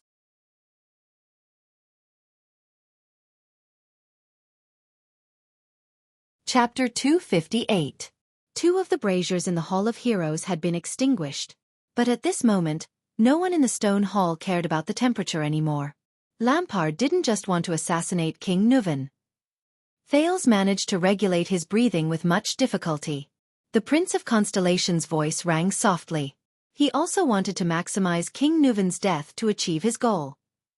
The prince raised his head and looked at the 4 archdukes, who had strange expressions on their faces. You can imagine. King Nuven had just executed one of the 5 archdukes in the name of revenge, and in the blink of an eye, he died beside the other 4. What would the situation be like? Archduke Letko clasped his hands together. His gaze was frozen. What would the situation be like? The old archduke looked at Lampard, his thoughts churning. In contrast, Lampard's gaze on Thales had returned to a deathly stillness, causing the latter to feel creeped out. Thales appeared unusually calm. He continued, I don't know Lampard's specific plans, but in his imagination, you would probably be the prime suspects. Unable to defend yourselves, you would be badly battered, and you would be in an unfamiliar Dragon Cloud city. The smart and capable Prime Minister Lispan would probably not be easy to deal with. The prince recalled the information and truth he had gathered bit by bit during the tense and thrilling escape from the assassination. He sighed softly. Next, with the secret room's help, Prime Minister Lispan and the 4 suspects of regicide will inevitably clash. They will force you to the opposite side of Dragon Cloud City. The hall fell into a subtle silence. The archdukes looked at Lampard in unison, thinking about Thales' words with different expressions. Thales walked to the long table. Under Archduke Rockney's displeased gaze, he jumped onto a chair and met Archduke Letko's gaze. I just heard that even now, Prime Minister Lispan is besieging the gatehouse? Lampard turned his head away without saying a word, as if he was not the main character of the conversation. At first, I didn't understand why Lampard brought his army along when he assassinated the king. Thales took a deep breath and recalled the soldiers who disguised themselves as patrols. He also remembered his suspicions in the prison cell. Now, I believe that Lampard's army intervened in the conflict when things got out of hand and rescued the archdukes. Trentida raised his head. Why? The Archduke of Reformation Tower asked solemnly, assuming what you said is true, why did Lampard do this? Thales froze for a moment. To convince you, he said expressionlessly. What? Archduke Trentida exclaimed instinctively. All of you who are suspected of regicide and are at loggerheads with the Prime Minister will definitely accept Lampard's suggestion to protect yourselves. You will willingly and eagerly push the blame of the king's death onto Constellation and me. When he said this, Thales' expression darkened. All of you will volunteer to become Lampard's accomplices. You will attack Constellation with Lampard. Not only will you end King Nuven's threat, but you will also fulfill his long-cherished wish. Under Saroma's strange gaze, Thales sighed softly. This is Lampard's real plan. He used schemes and framing to tie his allies to his side. The Archduke's gazes kept moving back and forth between Lampard and Thales. The Archduke of Black Sand region remained motionless. His eyes grew calmer and calmer. Thales exhaled and leaned back against the chair in exhaustion. At the same time, he watched strangely as Archduke Rockney's expression became increasingly unpleasant. Did I provoke him? Archduke Alcius knocked on the square table with a solemn expression. His deep voice rang. If this was Chapman's original plan, why did he change his mind? Thales clenched his fists and recalled Putre's words. Contrary to Lampard's expectations, the assassination went awry, Thales replied calmly. King Nuven did not stay in heroic Spirit Palace as he expected. Lampard had no choice but to expose himself and enter the city ahead of time to personally witness Nuven's death in Shield District. The prince raised his gaze. His grey eyes swept across each of the archdukes. He lost his leadership and control over the situation. He could no longer frame all of you. He could no longer use the situation and danger to force all of you to form an alliance with him. That's why this scene is happening now. Lampard had no choice but to take down the gatehouse and personally enter heroic Spirit Palace to convince all of you to let go of the mystery surrounding Nuven's death and work together with him. Thales exhaled slowly. This is different from his previous plan of using the situation to coerce you. This time, he wants to use a reason that you cannot refuse to convince all of you to join his grand plan. His voice faded away. He left the silence in the hall. The Archduke's expressions were very interesting. Is this what you want to say? Archduke Letko pondered for a while. Chapman originally intended to use some dishonorable means to pull us into his chariot? Lampard snorted coldly. Nonsense. The Archduke of Black Sand region's tone was full of disdain and indifference. And there are many suspicious points. Thales gritted his teeth. But Trentida interrupted his rebuttal. Our Archduke of Black Sand region is very scheming. The Archduke of Reformation Tower smiled slightly. But so what? Even if he was originally prepared to scheme and frame us, it's too late now. Archduke Trentida turned to the others and spread his hands gently. The Archduke turned his head slightly and looked at Thales. At that moment, Trentida's eyes shone with a cold light. For At, we still have to do what we have to do. You can't change anything. Lampard's expression was still indifferent, but the Archduke of Black Sand region still turned his head and nodded slightly at Trentida. Thales was slightly startled. He observed the expressions of the Archdukes and found that they seemed to be indifferent. Worried, Saroma came forward and tugged at the corner of his torn shirt. But Thales smiled. In front of the Archdukes, the prince revealed a relieved smile. My dear Archdukes, how did Chapman Lampard convince all of you?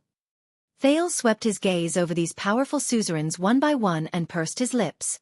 What kind of irresistible reason did he give for all of you to cooperate obediently? The Archduke's expressions became a little unpleasant. It doesn't matter. Thales closed his eyes and sighed. Actually, I've already guessed some of it on my way here. Lampard's pupils froze slightly. Thales straightened his back and faced the Archduke sternly. Did he tell all of you that, compared to Lampard's disobedient actions, a more terrifying threat is rising in the country to the south? That even a country as strong as At cannot withstand it? At that moment, the Archdukes more or less behaved a little unnaturally. It was as if they were not used to this coming from the Prince of Constellation's mouth. Lampard snorted softly. But Thales ignored the Archduke of Black Sand region. This is my turn. Thales clenched his fists lightly. Did he tell all of you that the country after the Empire is undergoing an unprecedented transformation? Thales' gaze became sharper and his voice slowly rose. Their entire country's power is converging into one in an unprecedented manner, becoming more and more efficient, and they can command it with ease? Saroma revealed an astonished expression. Did he tell all of you that At can only fight its way out by striking first, using war and violence to kill that threat in the cradle at all costs? Archduke Ulcius and Trentida exchanged a glance. They were both astonished. Did he also tell all of you that if you don't do this, then the day will come when your territory will be seized, your clan will be destroyed, your bloodline will be severed, and everything you possess will be annihilated and cease to exist? Archduke Letko's eyebrows twitched. Veins popped up on his hands again. Thales took a deep breath and said his last sentence. Then did he also tell all of you that everything Chapman Lampard did, whether it was the coup d'etat or the instigation of war, was because he was forced to make a choice, because he had no other choice, because he was willing to bear the burden of being tarnished, because he was courageous and ambitious, and because he sacrificed himself for the country? Once he finished speaking, Thales felt Lampard's gaze on him grow colder and colder. All right. Archduke Trentida sighed slightly. For these few words, you have indeed lived up to your reputation, boy. Archduke Rockney furrowed his brows. Who told you that? That's not important. But this is how he convinced all of you, right? Thales clenched his teeth and ignored the Archduke's strange expressions. You acknowledged his reason, agreed to cover up the truth of the king's death, were willing to go south with him to Constellation, and accepted his condition of gifting the ownerless Dragon Cloud City. Just for At. Just as the Archdukes were in a state of shock and bewilderment, Thales raised his head abruptly and said through gritted teeth, "But don't you find it strange?" Thales stood up abruptly from his chair and placed his hands on the square table. His expression was solemn. If he could rely on himself to convince all of you, just like what he is doing now, then why did he have to go through so much trouble to scheme and frame all of you in the original plan, forcing all of you to go against Dragon Cloud City? The prince clenched his fists. Why didn't he swagger in and tell all of you, for the sake of At, so that everything you have will not be destroyed by the future Constellation? Please understand his difficulties and cooperate with his selfless act. Trentida raised his head and glanced at Lampard, who had stopped talking. He curled the corners of his lips. That's what he is doing now, isn't it? Thales stared at Lampard, watching as his hand pressed on the saber at his waist. I just said that he was forced to do this now. This is the backup plan, the prince said softly. Otherwise, unless it was absolutely necessary, Lampard would never use this reason to convince you. He did not intend to tell you about the threat of Constellation, nor did he intend to tell you about the drastic changes in that country. He did not intend to tell you about his true intentions either. Archduke Letko frowned slightly. True purpose? Thales rested his fist on the table and recalled what Shiles said. Lampard would rather you join his team because you are against Dragon Cloud City than because you sense the threat of Constellation and joined forces with him. Why? Archduke Rockney said impatiently. Just say it. Northlanders hate to beat around the bush. Thales turned to him. Why? The Prince of Constellation narrowed his eyes. Because these are his heartfelt words. And because he is afraid. At that moment, Thales finally saw Lampard, who had been expressionless all this while, slowly raise his head. The Archduke of Black Sand region looked at him. The coldness in his eyes turned into deathly stillness. Thales stared back at him without flinching and gritted his teeth. This is a battle between us. It is also the fairest battlefield. Are you ready, Lampard? And now, it is my counterattack. Afraid? Trentida asked, puzzled. Thales nodded slowly and firmly. He is afraid that you will find something wrong with his words. Thales Jadestar took a deep breath. He is afraid that once you begin to think about it carefully, you will discover the cruel truth behind the reason Constellation is a threat. Truth? Archduke Rockney repeated with a murmur. In the next second, my fellow archdukes. Thales straightened his body and stepped on the chair. His expression was solemn. Once you accept Lampard's suggestion today and swallow Dragon Cloud City, Dispatch troops to the south and invade Constellation. Archduke Letko sat up straight without realizing it. Rockne raised his chin. Trentida and Alcius' expressions were solemn. As for Lampard, his pair of deathly still eyes had not moved for a long time. But Thales had no time to care about his opponent. In the future, each of your families, territories, and archdukes. Thales clenched his teeth and swept his gaze across each archduke solemnly. He saw that their expressions were becoming more and more complicated and subtle. We'll be in an unstoppable storm. Disaster is upon us, and we will be doomed eternally. The wind from the sword attacked. It went straight for the back of the Fire Knight's neck. At that critical moment, Tolja, whose right hand was clamped down by Raphael, made a prompt decision. He resolutely released his left hand and Wuxia, who was struggling increasingly weakly. The Fire Knight swung his remaining left arm back. Asterisk clang.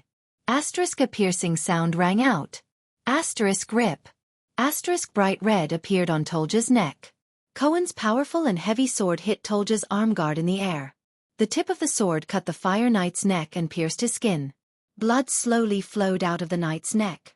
He let out a low, muffled groan. A crack appeared on Tolja's armguard from Cohen's sword.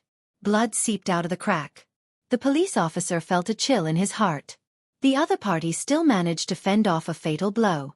Gamble with your life? You bunch of potted plants in a greenhouse. Tolja resisted the long sword on his left arm.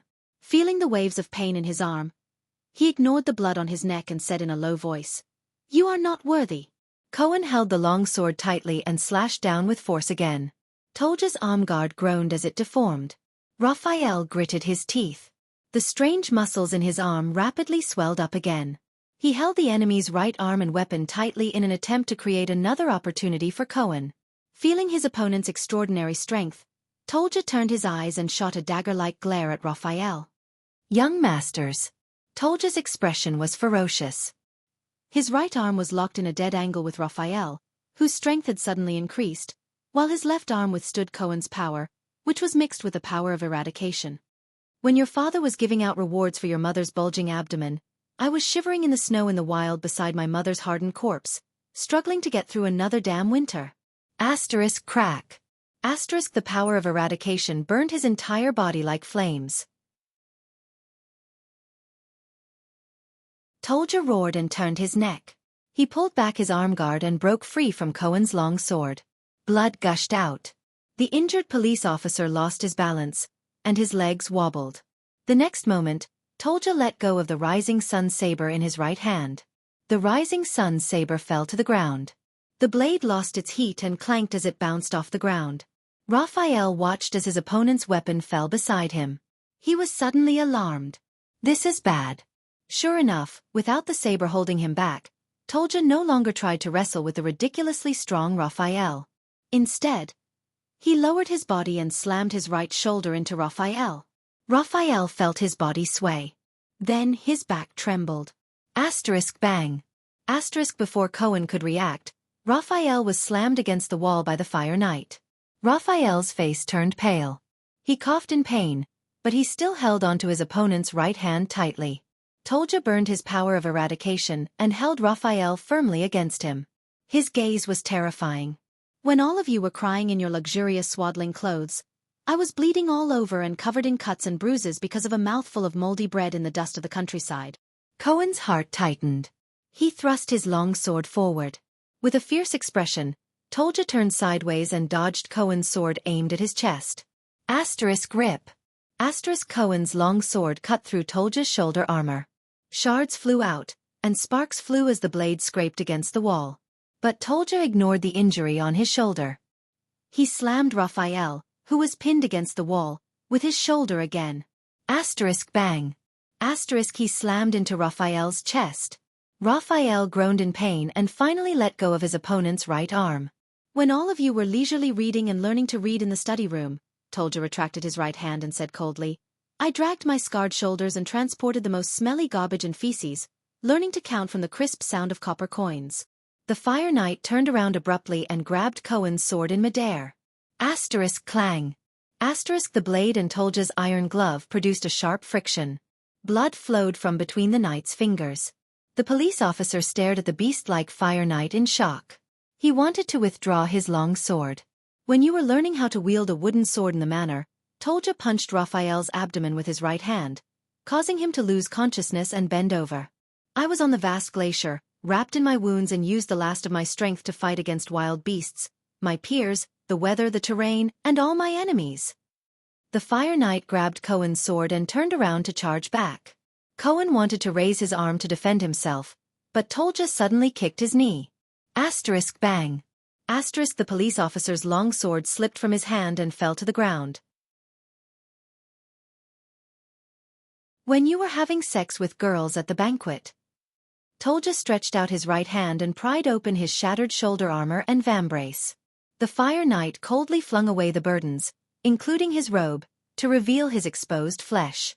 From his neck, shoulders, and arms, his body was covered in severe burn scars. His body was full of bumps and hollows. It was a horrifying sight. Tolja's expression was as cold as ice, and his gaze was like fire. He threw away Cohen's blood-stained long sword. He turned around and threw a punch. Asterisk bang. Asterisk Raphael, who had just stood up and was ready to launch a sneak attack, was punched in the head by the Fire Knight and slammed into the wall again. I crawled out from under the burnt corpses, covered in burns and groaning in pain. I looked forward to seeing the sun rise the next day. Anxious and angry, Cohen gritted his teeth and got up. He roared and charged at his enemy, throwing a punch with shocking force. Asterisk bang. Asterisk the fist hit the knight's cheek. The latter was stunned. But Tolja only roared and bent down, withstanding Cohen's charge. He did not care about the police officer's punch on his face. It was as if it was the most insignificant mosquito bite. It was formed by burning in a hell of blood and fire. He reached out with his hands and grabbed Cohen's arm with great experience. He pinned Cohen's legs and lifted Cohen's body onto his shoulders. This is the origin of the Fire Knight. The next second, Tolja, who had a crazed expression on his face, exerted force with his hands and turned around abruptly. He lifted the struggling Cohen into the air and slammed him hard onto the ground. Asterisk bang. Asterisk the tall police officer landed on his back and fell heavily to the ground. Cohen felt intense pain all over his body. He felt dizzy and all his strength left him. Risking your life? You little young masters will never understand. Tolja straightened his body and shook the side of his face that was slightly red. He spat out a bloody tooth without a care in the world. In order to stand in the same manner as you, I crawled all the way through mud and blood. I have already gambled with my life in the endless hell many times. Tolja was half naked. His eyes were filled with wounds and blood flowed all over his body. His expression was hideous and terrifying. The Fire Knight turned around coldly and looked at Raphael, who stood up again. Even if we are in supreme class, our lives are still far from yours. Raphael wiped the blood off his forehead. Enduring the waves of dizziness, he pulled out the broken long sword from his waist. You are a very terrifying warrior. The young man from the kingdom's secret intelligence department swung his sword forcefully. He glanced at the dying Cohen and frowned. As one of the 5 war generals, you live up to your reputation. Tolja turned his head and glanced at the rising sun saber on the ground. It was still some distance away from him. But with your skills, Raphael said in a low voice, why bother following Lampard and embarking on this path of no return? So that I can experience more hell? The Fire Knight snorted coldly. He kicked Cohen's longsword, load-bearer, grabbed it in his hand, and tested its weight and length. The next second, Tolja roared and rushed in front of him. Raphael's pupils froze. Asterisk clang. Asterisk the 2 swords clashed and Raphael blocked his opponent's horizontal slash. However, Tolja had no intention of competing with his opponent in swordsmanship. Like a real beast, he pressed his left arm against the back of the sword and pushed Raphael against the wall. Asterisk bang. Asterisk Raphael blocked the knight's sword and was slammed against the wall. His own long sword was even pressed against his chest. Tolja's expression was ferocious. He suddenly raised his left elbow, and the 2 long swords that were in a cross were spun into an X shape. The Fire Knight's left arm pressed against the upper part of the X, pressing against Raphael's throat so hard that he could not breathe. Tolja gritted his teeth and said, when all of you carried swords and glory around the world, I stood in front of a barren village, on a barren land that could not even grow weeds. I cried my heart out for the first property and the first title of nobility that I exchanged for 30 years of my youth and life. Raphael struggled in pain. He could not breathe, but Tolja continued to press against his sword in an unstoppable manner. His elbow pressed against Raphael's windpipe. The Fire Knight gritted his teeth. There was a mixture of pain and hope in his eyes. After going through all of this, I can stand here and face all of you prodigies. I can raise my weapon and compete against them. You ask me, why do I follow the Archduke? Asterisk bang. Asterisk the Fire Knight roared furiously and headbutt Raphael's forehead. Asterisk clang. Asterisk Raphael's long sword loosened and fell from his hand. The young man from the kingdom's secret intelligence department seemed to have lost consciousness. He slid down the wall weakly and was grabbed by the collar by Tolja. Asterisk bang. Asterisk the knight turned around and kneed Wuxia, who had just gotten up from the ground, so much so that he vomited blood and fell back. All of you don't understand. Tolja panted and swung the sword in his right hand out of habit. The load-bearer was obviously not the weapon he was used to using. He looked at Cohen, who was struggling on the ground, and said through gritted teeth, "The Archduke of Black Sand region. The Archduke, what he sees in his eyes is a long-term future." The Fire Knight took a deep breath, and a fascinated expression appeared on his face. An unprecedented new world. Over there, everyone can have their own future. Tolja panted heavily. He extended his left arm, grabbed Raphael's neck, and lifted him up. For the Archduke's ideals, and even more so for the future he promised. The Fire Knight licked the blood at the corner of his mouth, pulled the enemy closer to him, and looked straight into Raphael's eyes. "No matter the price, I am willing to pay." The Fire Knight exhaled laboriously. Raphael only clenched his teeth tightly. His gaze was unfocused, and he looked powerlessly into his enemy's eyes. "No matter what obstacles there are." Tolja raised Cohen's sword and stared at Raphael with a serious and zealous gaze. "I must crush them." At that moment, the little girl from many years ago appeared before Raphael's eyes. "Mara." He thought vaguely and closed his eyes. "I'm sorry." In the next second, the Fire Knight thrust the sword in his hand without hesitation. Asterisk rip. Asterisk the blade pierced Raphael's heart. It came out from his back. All that was left was blood all over the ground. And Cohen's heart-wrenching screams.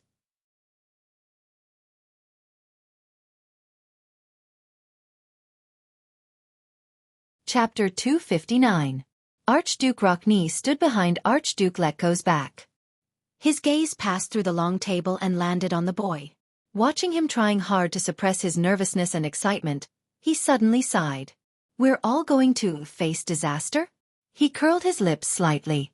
"How long has it been since I've met a fellow like this, speaking without hesitation and without scruples in front of a few archdukes?" The hall instantly fell into a strange silence.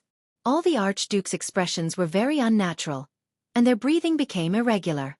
Lampard gently closed his eyes. Thales tried his best to control his breathing. For a moment, only the crackling sound of the brazier could be heard. After a full 3 seconds, Archduke Letko slowly turned his head and exchanged glances with the others. "We gave you a chance to speak, Your Highness."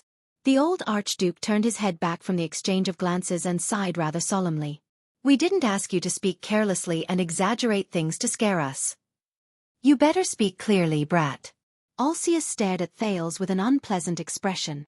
After threatening an Archduke in the Hall of Heroes, not everyone has the chance to walk out in one piece. Thales breathed absent-mindedly, as if he was completely unaware of the two Archdukes' uneasy questioning. "Calm down, Thales. The more it's like this, the calmer you have to be. You can do it. You can." "Dragon Cloud City." "What Lampard gave you," Thales said softly. His calm demeanor startled the Archdukes a little. He did not have good intentions when he proposed to annex Dragon Cloud City. Trent Ida clicked his tongue. First, sending troops to Constellation, then Dragon Cloud City. The cunning Archduke flashed a strange smile. "How did you know about these things?" Thales exhaled. "How did I know that all of you want to annex Dragon Cloud City?" He quietly said in his heart, "Lampard promised Shiles preferential tariffs around Dragon Cloud City. It's as simple as that." It's not hard to guess. But on the surface, Thales's expression remained the same. In order to gather people's hearts, besides a common threat, there must also be sufficient benefits. Without a doubt, Dragon Cloud City is a ready-made, ownerless piece of cheese. It's especially good for fighting and conflict. Trentida frowned and looked at Lampard. After all, this is an act of breaking the joint ruling pledge. The prince sighed. The balance of power is no longer there. With this illegal act of seizing territory, in the future, the ownership of every blade of grass, every inch of land will become the fuse for conflict and conflict between you. Lampard will only fan the flames. He hopes that you will clash with each other and weaken each other. Alcius interrupted him with a cold snort. Saroma, who was listening quietly, showed a disgusted expression and shot him a displeased glance. Your words don't hold water, brat. The Archduke of Prestige Orchid moved his beard and his tone was unpleasant. In fact, we've discussed this issue before. Lampard has no reason to do so in the face of a greater threat. At this point, Archduke Letko coughed and took over the conversation. Constellation's threat is imminent and will last for a long time. It is not something that can be solved with one or two major battles. At this juncture, his actions of throwing himself into confusion will only be detrimental to Xianxia. A thought flashed in Thales's mind.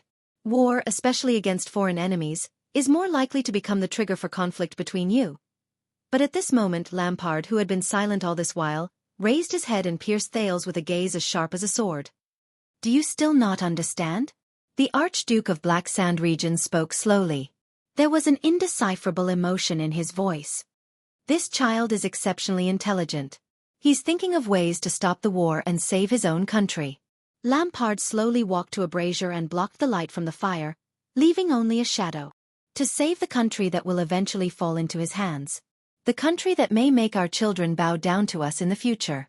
Lampard's eyes widened in shock. The Archduke's frowned. This is what I wanted to say next.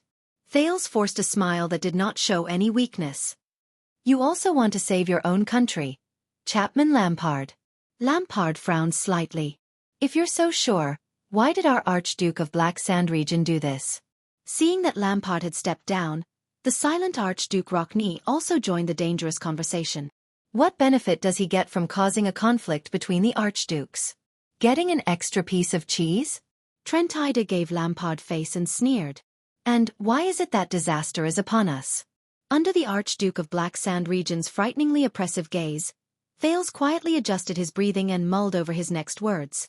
All of you know the Archduke of Black Sand Region's past. Thales raised his voice and looked at the Archduke sternly. He killed his elder brother with his own hands, which made him hardened and resolute. The enmity between him and King Nuvan was formed from then on. Once he said this, Lampard's gaze became sharper. Thales even felt the air around him become much colder.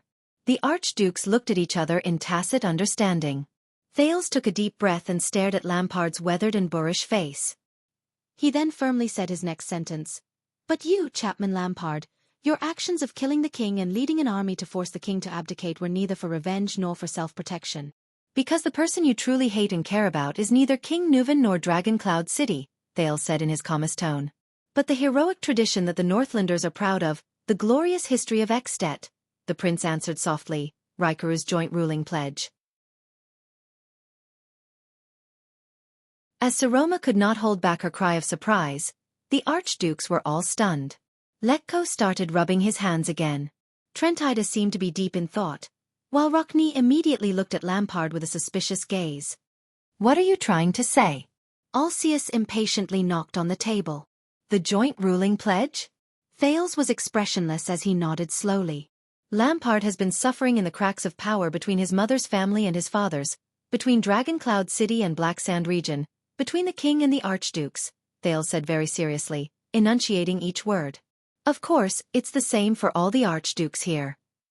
Archduke Letko's hand tightened slightly. But unlike all of you who are used to it, Thales stared at Lampard's deep and complicated gaze. He gritted his teeth and said the following words. Chapman Lampard, when your father forced you to challenge your eldest brother, when you stabbed your sword into your eldest brother's chest, when your mother committed suicide out of depression, when your father died on the battlefield, you made up your mind. With every word he said, Lampard's gaze became colder. Thales took a deep breath. The image of Lampard coldly stroking his saber on the carriage appeared before his eyes. He rubbed his hands in the cold air and maintained a calm tone. From the bottom of your heart, you were tired of the endless fighting. You believed that you had seen through the unsolvable and sorrowful cycle behind it. You hated the current state of At behind this compromise and tacit agreement. You believed that as long as the pledge existed, and as long as everyone's superstition towards it existed, you, and the similar tragedies behind you, will not disappear. Thales said quietly. That's right, everyone.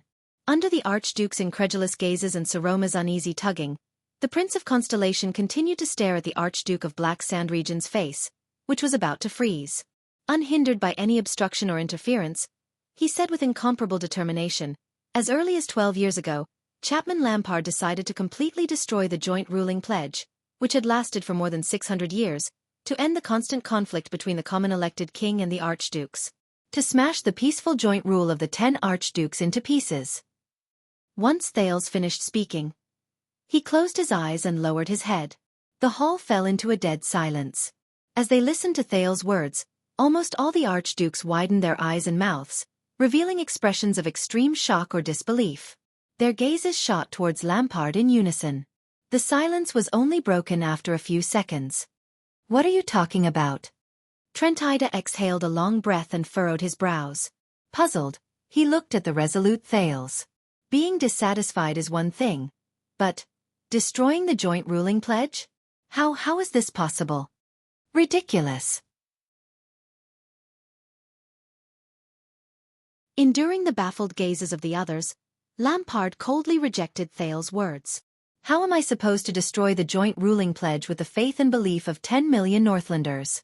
Kill all the archdukes here? Thales looked up abruptly and opened his eyes. You're already doing it, aren't you?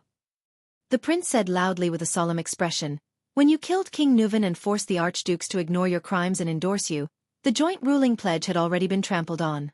Saroma's expression darkened and she pursed her lips. You've become the worst precedent. Thales was expressionless. For this reason, you even convinced the archdukes to head south to Constellation and use new benefits to further tilt the balance of power, striking a blow to the already unstable joint ruling pledge. Speak as much as you want. After all, the archdukes don't care about the time you waste. Lampard mocked and glanced at the others in dissatisfaction. Inexplicably, Rockne snorted softly. Lampard's expression was full of contempt and disdain. He said softly to the archdukes, all of you are well aware of the reason why I gathered everyone's power, and you all agree that this is for At. He concluded without hesitation. Thales stared at Lampard's expression. He did not know where the courage came from, but he took a deep breath, jumped off his chair and took a step forward. That's right. This is for At. To everyone's surprise, the prince widened his eyes, which was rarely seen on him. He clenched his fists and said resolutely, and until now, the thing I admire the most about you, Chapman Lampard, aside from your personal likes and dislikes, you sincerely want At to become stronger without any pretense. To face the future threat of Constellation. Thales almost roared out the last sentence. The moment he said this, Saroma let out a soft, huh? While the archdukes were all stunned and even Lampard was slightly confused, Thales took a deep breath, composed himself, and suddenly changed the topic. But this is the scariest thing. He said coldly, Mindy's the third. The moment this name came out of his mouth, Lampard's face turned ashen. His expression trembled, like a wild beast whose weakness had been caught. The Archduke's expressions became strange. Trentida sighed. How does this brat know everything? Could it be that he has been hiding in the fireplace and eavesdropping? Saroma raised her head thoughtfully. Mindy's Jadestar III. The virtuous king. Thales said silently in his heart.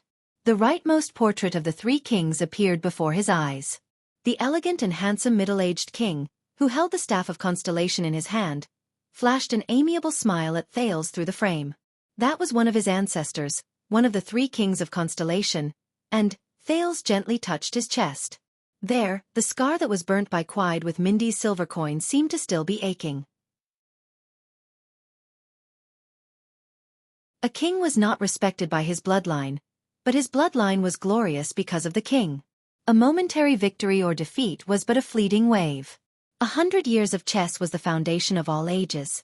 Also, Thales remembered the first time he met King Kessel. The king's father's evaluation. From the nobles to the priests, from the merchants to the beggars, everyone praised his wise rule. Wise rule? Thales' heart skipped a beat. He clenched his fist over his chest as High Priestess Holmes' words appeared in his mind. From the moment you embarked on your journey, every inconspicuous detail could be an opportunity to dominate your future. The prince remembered the portrait of the virtuous king on the silver coin, Mindy's Hall, and everything he faced today. He could not help but smile. Is all of this a coincidence? He raised his head. Lampard has told you about the virtuous king, right? Thales' gaze became firm again. Lampard said that Constellation's current situation was laid down by the virtuous king, and developed step by step? Archduke Trentida narrowed his eyes, resisting the desire to turn around and look at Lampard. He probably also told you how the legacy left behind by the virtuous king became the support that Constellation relies on for its livelihood step by step over 100 years. Thales clenched his fists lightly. His expression was resolute. But what Lampard did not tell you is... Lampard stared at him from afar. His expression was extremely unpleasant. Thales remembered the fear he felt when he was in the same carriage as Lampard. He remembered his last words. I want to save this country. When he thought of this, Thales took a deep breath, raised his right fist, and hit his chest with force. From Constellation, from the virtuous king, Lampard did not only see a threat. The prince clenched his teeth. He could only feel his hands trembling. He also saw Xtet's future. He saw the final solution to Northland's hundreds of years of predicament. The moment he finished speaking, the hall fell silent for a moment.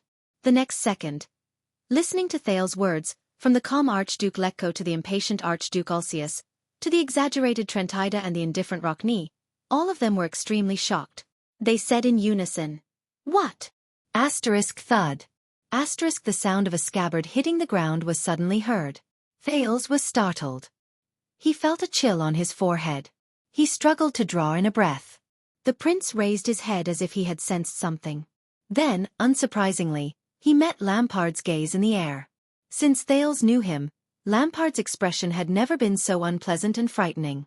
The Archduke of Black Sand Region's face was almost contorted. His brows were furrowed, the wrinkles on the side of his nose flickered, and the masseter muscles on the side of his chin twitched continuously. Archduke Lampard's eyes, which had always been sharp and indifferent, were now like an erupting volcano, radiating a rage that was a mixture of coldness and hatred. It shot straight at Thales. No. That boy. It's him again. It's him again. Why? Lampard's heart emitted endless coldness and anger. He pressed down on his saber so that his hands would not tremble too much due to his anger. Why? Seeing Lampard's face, Saroma shuddered slightly. She looked at Thales as if asking for help. The prince did not flinch. Thales returned the stare with a fierce expression. Think about what Lampard has done. Thales met Lampard's frightening gaze in the air. He said coldly, promote low-level nobles and commoners, recruit tax collectors even from foreign countries, borrow money from merchants, hire professional mystic gun instructors, and use war to cleanse and gather his forces. Don't you find his actions familiar? Trentida furrowed his brows slightly. You mean? Also, for a long time, from Arun's conspiracy to the siege of Broken Dragon Fortress to the decision to send troops to Constellation. Thales took a deep breath with a resolute expression. He recalled every time he fought against Lampard, whether openly or secretly. Under Broken Dragon Fortress, he confronted this ruthless person head-on. He made the decision to break out of the encirclement, and in the end, Lampard's hope of taking down the fortress fell through. The prince bit his lower lip. I defeated him. And now? Thales opened his eyes abruptly. Lampard wants the northern territory of Constellation, right? Why? Because he wants to expand his territory? Or is it because... Thales' expression was cold as he said the rest of his sentence. He wants this piece of land where Mindy's III's reform is incomplete, and it is also located in Northland, so it is suitable to merge with Black Sand region and carry out further reform? The Archduke's expressions changed at the same time. Don't tell me that the Northern Territory tax collector, Chad Vlad, who was born as a commoner, was recruited as your subordinate just because his braid looked nice, Thales said slowly. Chapman Lampard? Lampard did not react, but the frightening gaze that was fixed on him did not move. It was like looking at a dead man. Yes, this is the truth behind the threat of Constellation. Lampard wants more than just to resist Constellation. Thales pursed his lips. Under the four archdukes' astonished gazes, he nodded in an unquestionable manner. He wants to start from himself in At. Imitate the virtuous king's reform. In order to save his country. Whether it is killing King Nuven, getting the archdukes involved, or attacking Constellation, it is all for this purpose. After Thales said this, he panted slightly. The archduke stared at him in bewilderment. Chapman, what do you think? Letko shifted his gaze away from the square table and sighed slowly. Compared to him, we are more willing to believe in you. Lampard closed his eyes. After a moment, he spoke slowly. This is a step that must be taken to resist the threat of Constellation. You have seen the Starlight Brigade, and you have also seen their iron-like bureaucratic system, the Archduke said coldly. Constellation is growing stronger day by day. At cannot sit and wait for death. We must let go of our pride and complacency, and learn from our enemy's strengths. Lampard raised the sword in his hand and slowly tightened his grip. We must forge our own Starlight Brigade. Only by doing so can we maintain our advantage over them for a long time after we take down Broken Dragon Fortress and interrupt Constellation's transformation until we completely defeat them in the end. At least in Black Sand region. He ended his speech. The archdukes listened in silence. This is not a problem. Trentide sighed. I think we can accept, but the archduke stopped talking. Because he saw the bald Archduke Letko frowning in sorrow and exhaustion as he stared at Lampard from afar. It was as if he had seen the most unbelievable truth. This is... Trentide was shocked. What's wrong? Well said, I want to applaud you. Thales' voice rang, sounding rather dull. There is only one small accident. Lampard clenched his teeth. In front of all the archdukes, Thales took a deep breath and slowly exhaled. The prince's eyes shone with an unprecedented light. He spoke slowly and resolutely.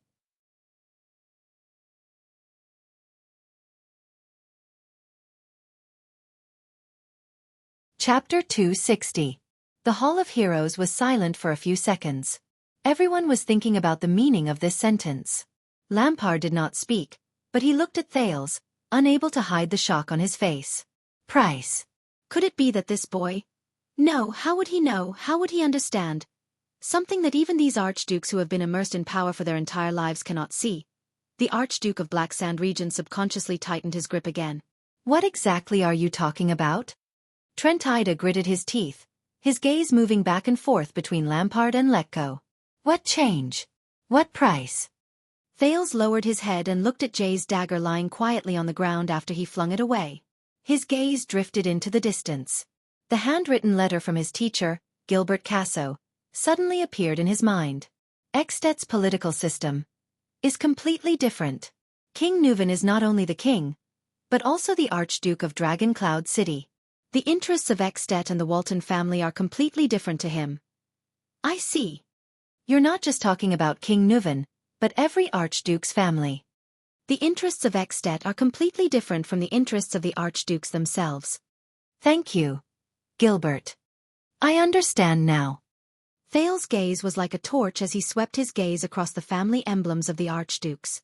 Letko of the Silver Chain, Rockne of the Knight's Cannon, Alcius of the Ancient Sand Emblem, Trentide of the Shining Sword. As he named them one by one, the Archdukes turned their heads and looked solemnly at the prince of a foreign country. At some point in time, their habit of looking down on this boy had completely disappeared. Thales said softly, the reason you are willing to work together with Lampard and even cover up his crimes is to decisively get rid of the threat that has yet to take shape and protect your future before Constellation becomes powerful. The prince sighed and immediately became serious. But please believe me, before At and Constellation, which are of equal size, completely decide who is superior and who is inferior, and settle their grudges. The Archduke stared at Thales without blinking. Only Lampard stared at the sword in his hand. His attention seemed to be completely attracted by the sword. Your Excellencies, the families that you value, The bloodline that you are proud of, the lofty and honorable status, the territories that you protect with great effort, and the stable and long-standing rule. A hint of emotion appeared in Thales's eyes, which immediately turned into flames of determination. He said in an unquestionable tone, "Everything that you are currently enjoying and taking for granted will be completely annihilated and cease to exist." At that moment, all the archdukes held their breaths and widened their eyes. It was as if he had heard the most absurd news. Thales's voice continued to ring. From the moment you accepted Lampard, your respective families no longer had a future. With a soft sound, another brazier in the hall went out. A thick chill came out of nowhere. It was so cold that Saroma hugged herself tightly behind him. Alcius opened his mouth in astonishment and exchanged glances with Trentida. Letko sighed slowly, as though he already knew something. Lampard closed his eyes. An indescribable emotion came from his chest. "Speak clearly, kid." Archduke Rockney extended his hand and touched the wound on his neck caused by Croche. The wound, which had been doused with strong alcohol, still hurt. He said solemnly, "What do you mean by cease to exist?" "A family bloodline that has been passed down for hundreds or even thousands of years, and a vast territory that can rival a country." "How could it be?" Thales exhaled and watched as it turned into white fog in front of him. "Once you follow Lampard south, the joint ruling pledge will only exist in name. In the face of war and interests, the balance of power between you will definitely be out of balance. It will be too easy to bring about conflict between you." Thales gritted his teeth and said, "When you think that you have suppressed Constellation and begin to fight each other, it will be the time for him to quietly start a revolution. It will not be as simple as building Extet's Starlight Brigade." He suddenly felt a little dizzy. It was that familiar feeling. "I don't know how much Lampard has told you about the virtuous king." The prince rubbed his hands together and placed them under his chin, exhaling hot air. "Efficient management, refined authority, increased taxes, and standardized systems." Thales's dizziness grew stronger. He had no choice but to extend his right hand and press against his forehead. At the same time he closed his eyes. All of these come with a price.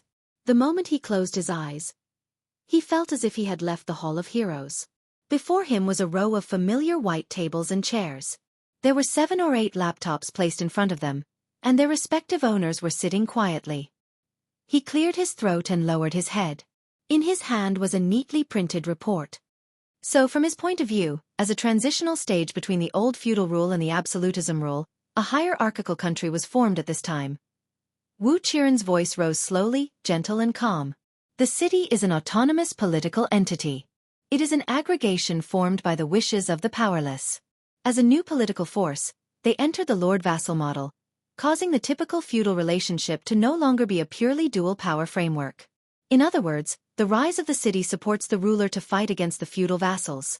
In the next second, Thales opened his eyes and returned to Errol's Dragon Cloud City. He returned to this dim hall illuminated by braziers.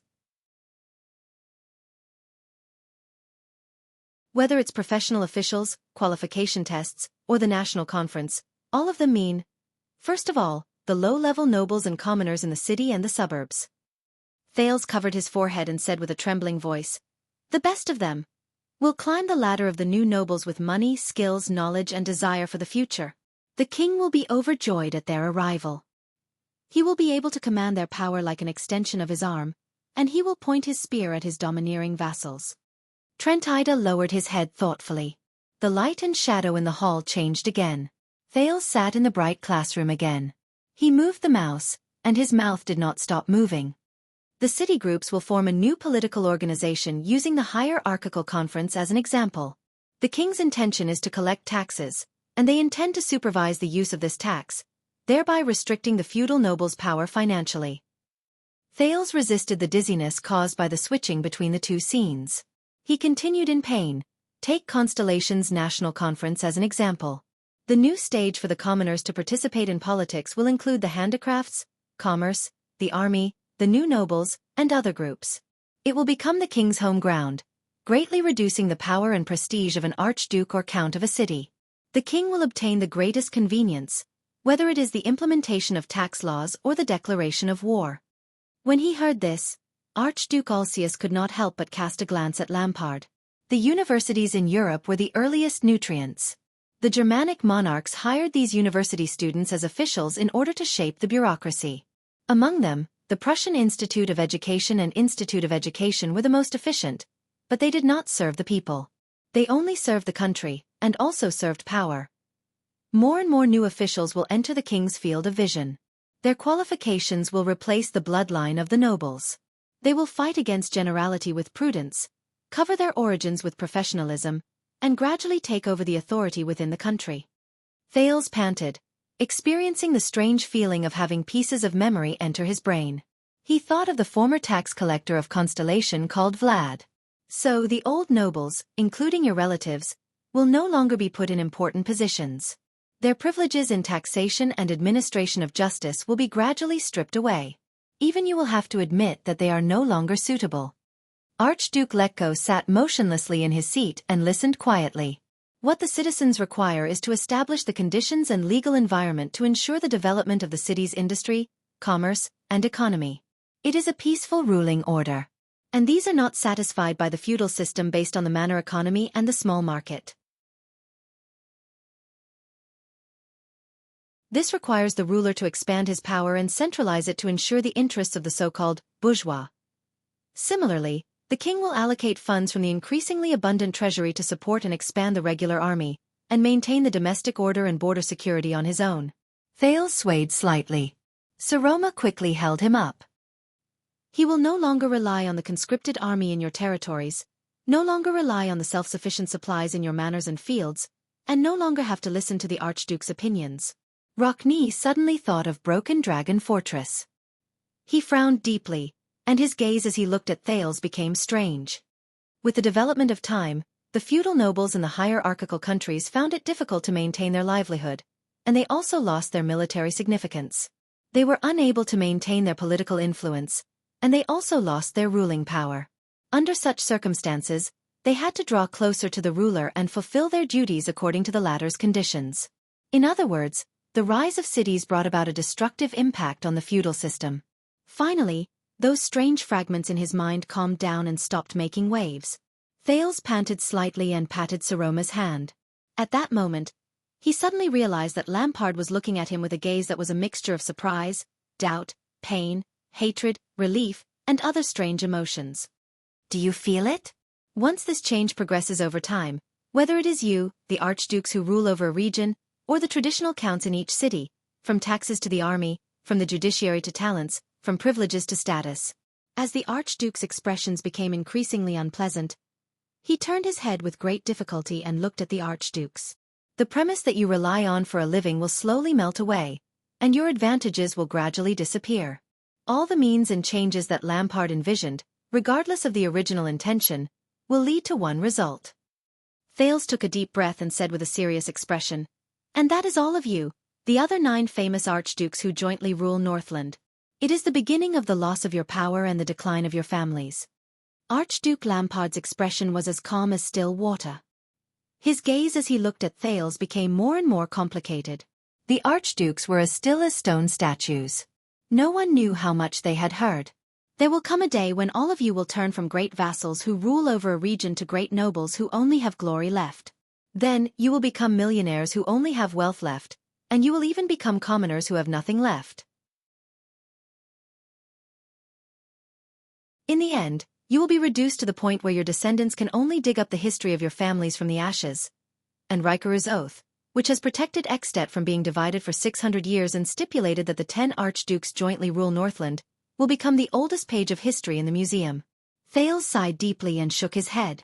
Just like your families, it will slowly turn yellow with time and will never return. This is the price Lampard has to pay for saving At. After Thales finished speaking, he slowly raised his head. At that moment, the archdukes finally came back to their senses from their stone-like state.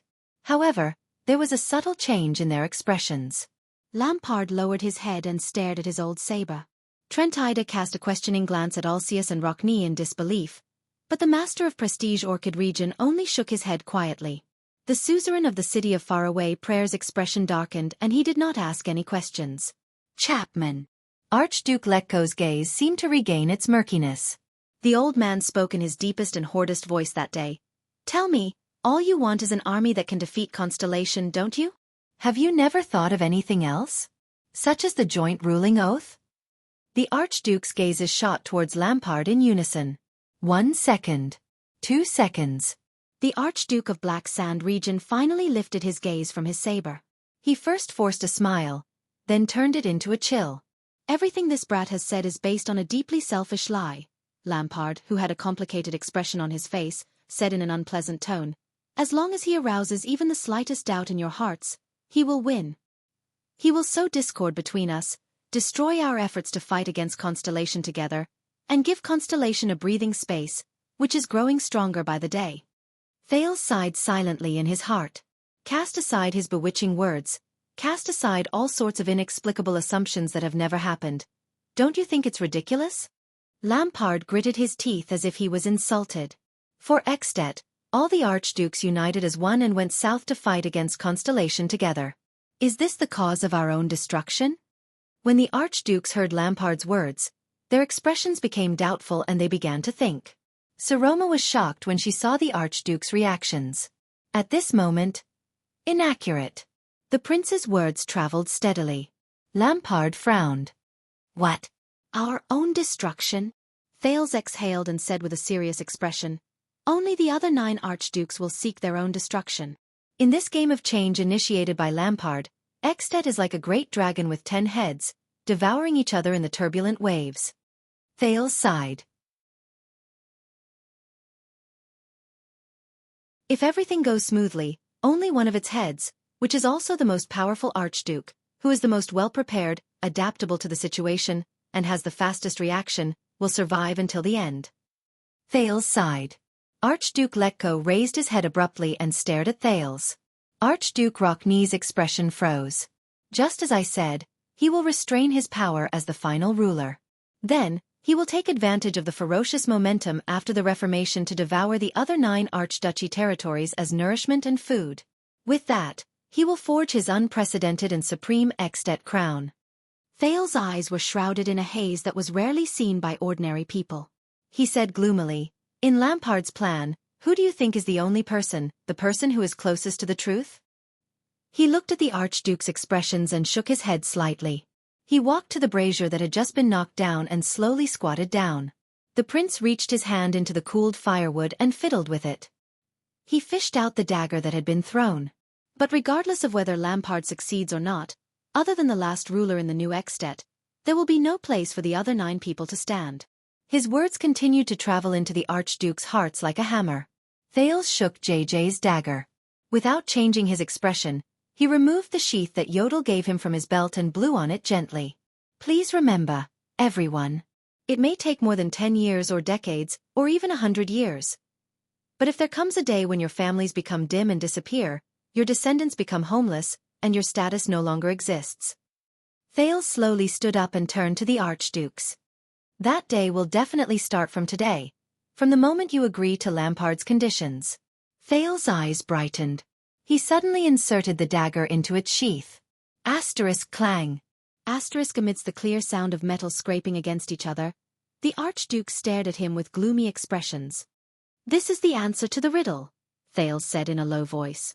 This is why Lampard was unwilling to reveal his true motives to all of you in the beginning. This is the cruel truth behind why he gathered all of you without hesitation to save Xianxia. In order to defeat Constellation, Lampard worked together with all of you. He finished his words softly. But the irony is that right before Constellation was defeated, all of you will be reduced to ashes. There was another period of silence in the hall. Chapman, I have to say, this is really... Trentida's face was filled with disbelief. He wanted to say something but stopped himself. In the end he sighed. Forget it. I don't know how to describe this feeling. It's really unsettling. Archduke Rockney added coldly and looked at Letko, who was the leader. The latter only furrowed his brows and said nothing. Archduke Ulcius crossed his arms and propped up his chin.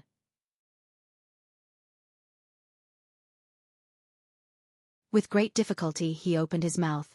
Chapman? But Lampard's words were faster. They are all groundless nonsense. They are all things that have never happened. They are all alarmist speculations. But he used them as a reason? And all of you really believed him? The Archduke of Black Sand Region's voice was still cold, but his irritation could already be heard.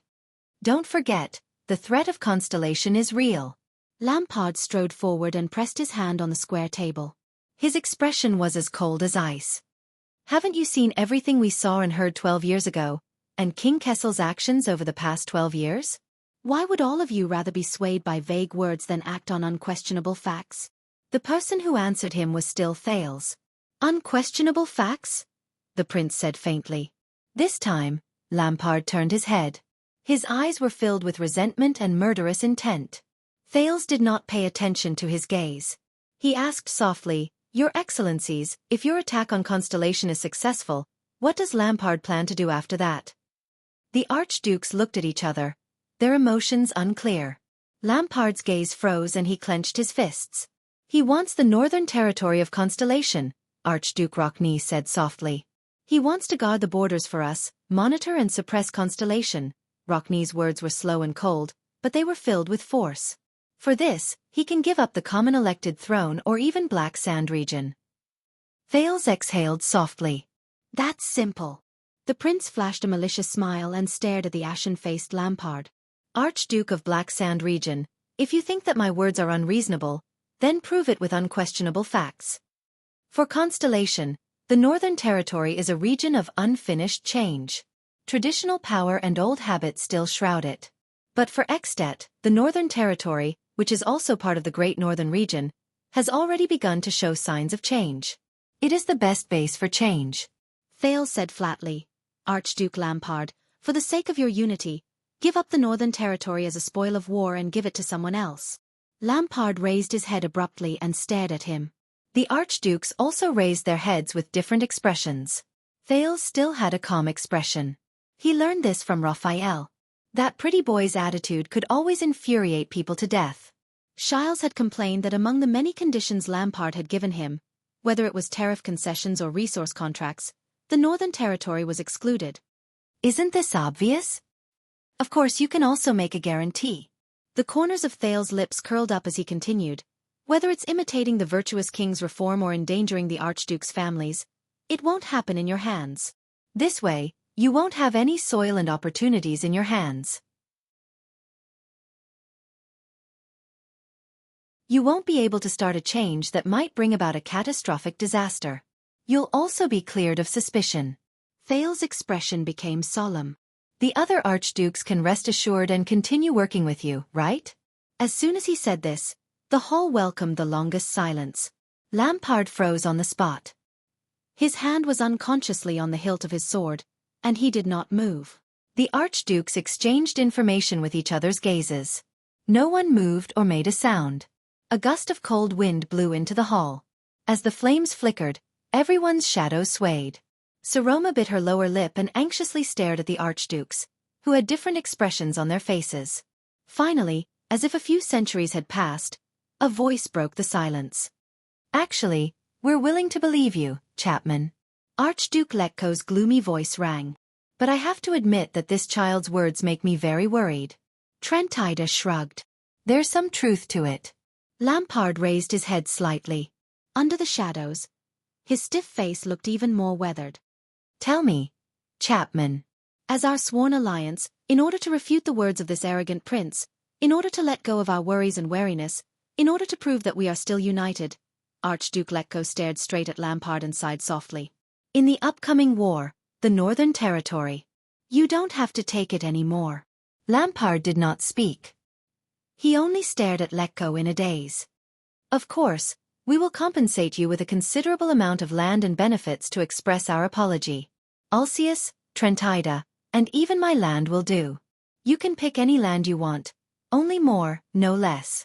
The old archduke coughed. He seemed to be a little sad. You know, the responsibility of establishing a foothold in the Northern Territory, guarding the borders, and monitoring Constellation can also be assumed by others. As soon as he finished speaking, Lampard raised his head and swept his gaze across each of the archdukes with the most incredulous gaze. Thales pursed his lips and fixed his gaze on Lampard. He stared at Lampard's seemingly frozen face. Lampard clenched his teeth and furrowed his brows deeply. Anger erupted from his eyes. Ulcius' expression was unpleasant. He shook his head apologetically.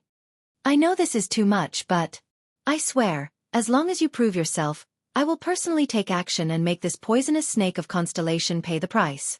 Poisonous snake of Constellation? Thales raised his eyebrows slightly.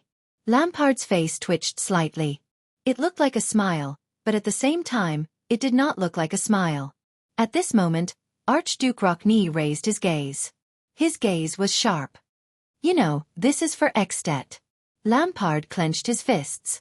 Trentida shrugged and avoided Lampard's gaze. He did not say anything.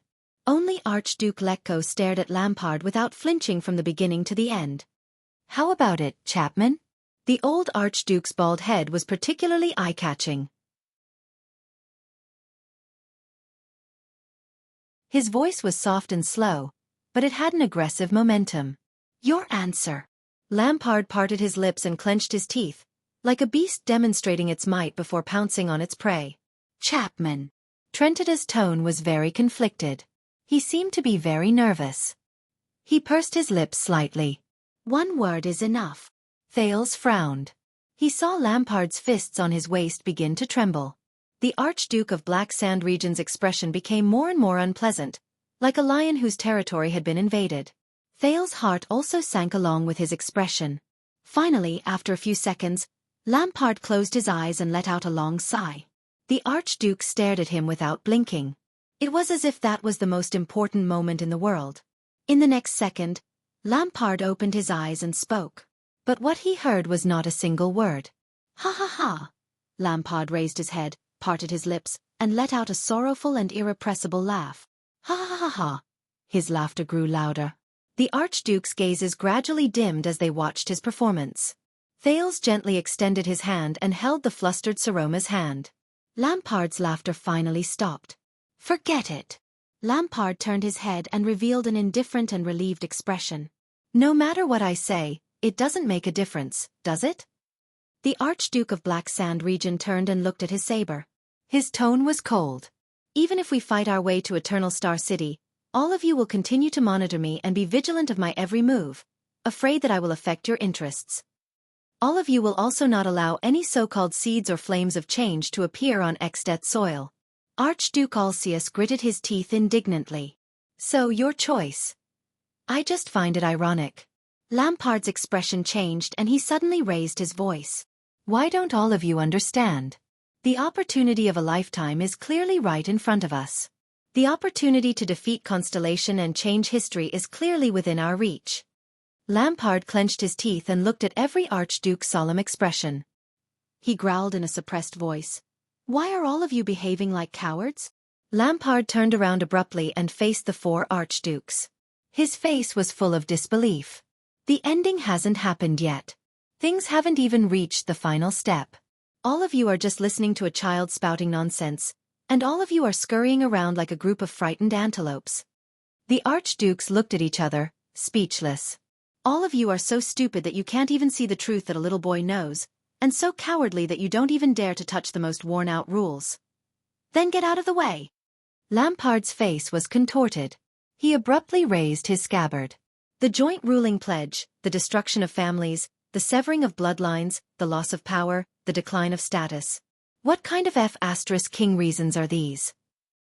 What exactly is Xianxia in your eyes? Aren't we Northlanders? The Archduke of Black Sand Region gritted his teeth and waved his scabbard, causing his cloak to flutter. We don't ask whether we can do it or not. We only ask whether we should do it or not. We Northlanders are more afraid of failure than we are of death. Aren't we? His voice, pained and strained, echoed in the hall. It seems that the result is very clear. Archduke Lecco sighed softly and closed his eyes. Trentida covered his forehead and heaved a long sigh. Rockne let out a faint chuckle. On the other hand, Ulcius looked sorrowful. Thales closed his eyes gently. He felt that the huge rock that had been pressing down on his heart had been lifted. He stared at Lampard, who had an unusual expression on his face, and heaved a sigh of relief. The chess piece has been placed in this round. Checkmate.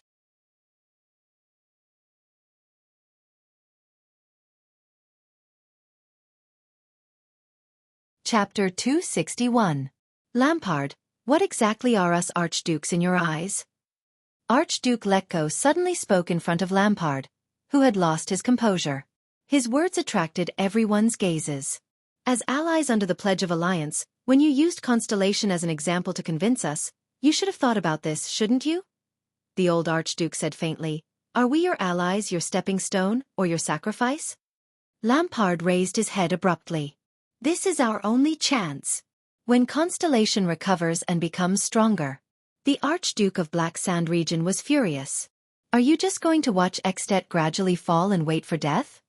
In your eyes, At can never compare to yourselves, right? At this moment, Chapman Lampard, the Archduke of the City of Faraway Prayers, Kulgan Rockney suddenly spoke. What exactly is At? Lampard was slightly startled. More than 600 years ago right here, in the banquet hall above our heads, the 9 legendary knights, including our ancestors, raised the hero Raikaru above their heads and worshipped him as their king. That was how At was born. Rockney raised his right hand and pointed at the stone carving of the cloud dragon spear above his head. Archduke Ulcius' expression changed. Saroma's eyes immediately lit up when she heard this history behind Thales. After the hero passed away, when Constellation grew stronger day by day and the calamity of the Empire was about to strike again, 10 Northland suzerains, who were at odds with each other, wrote a blood oath in front of Raikaru's tombstone under the witness of the Queen of the Sky. They cast aside their former enmity and made a joint ruling oath with the 10 archdukes. Archduke Rockney said coldly. For the first time, we fought side by side in the name of At as if we were brothers in front of the perilous cold castle and blocked Black Eye John's Constellation army.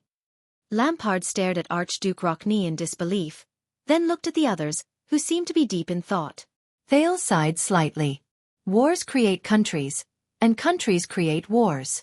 The reason why we built At is to protect the things we cherish in this chaotic world. We want to protect our family, our bloodline, our glory, our territories and people who trust us and are loyal to us, and protect the creed and spirit that we have protected since ancient times. We are At.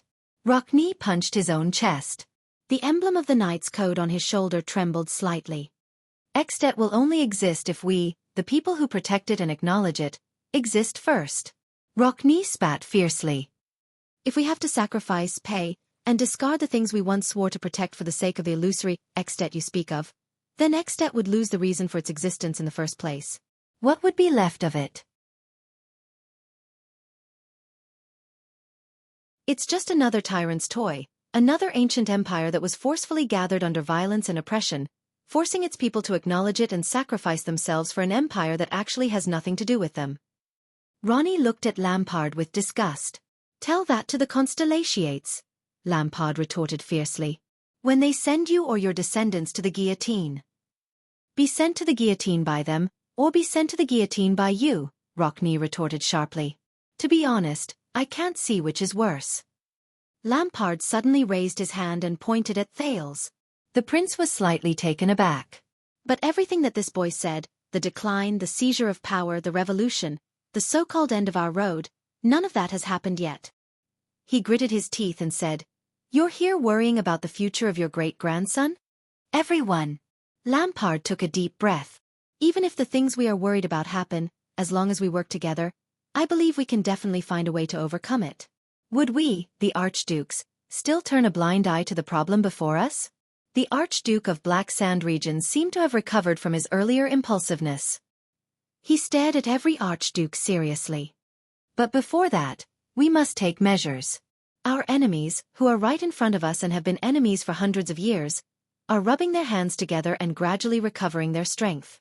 Isn't this even more terrifying? As for the rest, whether I have ambitions, whether I want to harm all of you, whether I want to break the joint ruling pledge, we can talk about it slowly. Trentida and Ulcius, the 2 southern archdukes from neighboring Constellation, looked at each other and thought for a while. Thales panicked. Archduke of Black Sand region. Thales could not help but speak loudly, attracting everyone's attention. There are 3 fallacies in your words, Thales said coldly. Lampard's expression froze. The archdukes turned to the prince. Continue, Your Highness of Constellation. Trentida tugged at his beard. What do you have in mind? Thales exhaled, rubbed his face, and organized his thoughts. First, You compared the threat of constellation to the trap in your suggestion. Everyone frowned slightly. Archdukes, Thales took a deep breath and said solemnly, when he told you about Constellation's example, what Mindys III and his successors did in more than 100 years, you should indeed feel a deep sense of fear. Lampard was slightly stunned. He did not understand why Thales supported his own judgment. But this fear does not come from the fear of the enemy country. Before the archdukes raised their questions, Thales answered his own question and changed the topic. Instead, it comes from pure vigilance and fear that comes from the bottom of your heart. He took a step forward and hung the dagger behind his waist.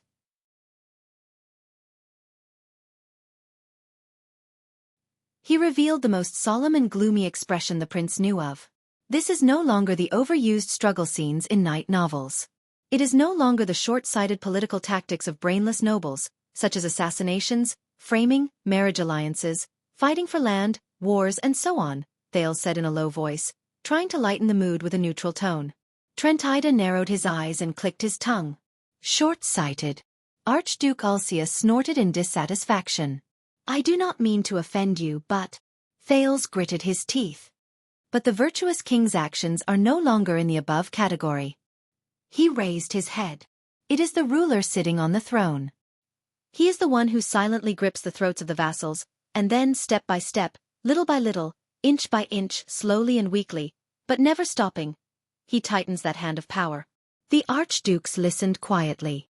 With a smile, he will drown the vassals' status, power, wealth, and privileges with a gentle flood that is gradually spreading but unstoppable. He will suffocate the famous lords who have been powerful for a time in the long river of history.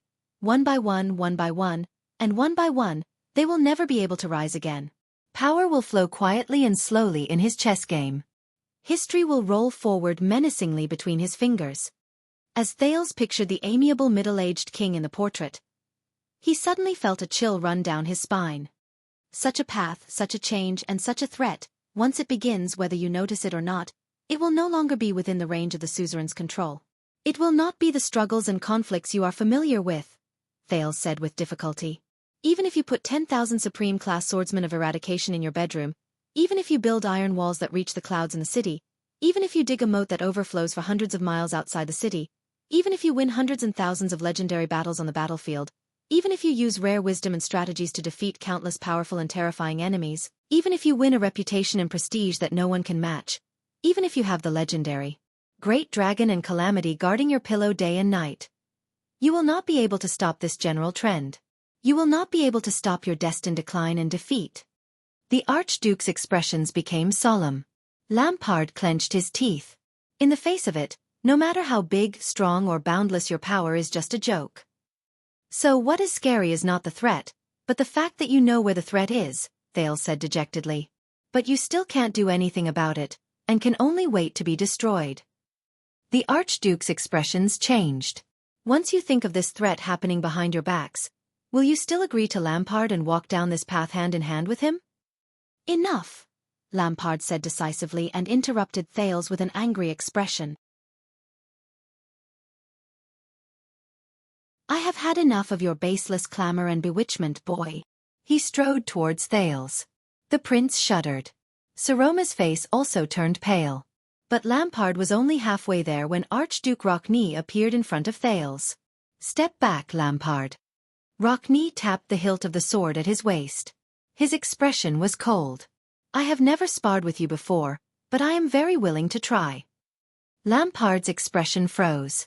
Northlander, Archduke Letko said softly, don't act like a low-level hooligan who will draw his sword and kill someone's entire family to vent his anger at the slightest disagreement. It was only then that Thales took a deep breath and calmed himself down. Your second fallacy, Lampard. Thales forced himself to continue. You think that what I said is baseless? No, Thales said firmly. Constellation is the best example. The Archduke's gazes froze. Everyone, how did Lampard exaggerate Constellation's power and strength to you, and how we pose a threat to you? Thales turned around and intentionally or otherwise, pulled Saroma to the front of the other archdukes. In his description, has Constellation become a giant dragon that is only one step away from soaring into the sky? I don't know how much you know about Constellation, But what I'm going to tell you next is the news that is only circulated among the guardian dukes and counts, the 6 great clans and the 13 distinguished families. It may be the truth, or it may be a rumor. On the day I left Eternal Star City and embarked on this unlucky journey, Thales gritted his teeth and said in the face of the Archduke's gazes, an unexpected person came to me and told me. The figure of the one-eyed duke appeared before Thales' eyes. In Constellation, in Eastern Sea Hill, Cullen of the Sun Sword and Shield has become a coward and is subservient to the royal family. Faken Haz of Western Desert Hill relies on the western front lines and bitterly supports the four-eyed skull flag. In South Coast Hill, Covendier of the Iris Flowers lineage is unstable. A few days ago, the royal family confiscated 2 baronies. In Blade Edge Hill, Duchess Tabark of the Blood Moon has fallen to the point where she cannot survive without the royal family. The Archduke's expressions changed. They were shocked, contemplative, doubtful, and various other emotions. As for the northern territory that you are most familiar with, the White Eagle's Arund of the White Eagle, who has been Lampard's enemy for generations, has long been reduced to a vassal of the royal family after his scheme was exposed. And this is only the most glorious 6 great clans. What did the 13 distinguished families and the traditional nobles experience when their power and status were stripped away? You want proof? Constellation is your proof. Thales said loudly. Look at our current situation.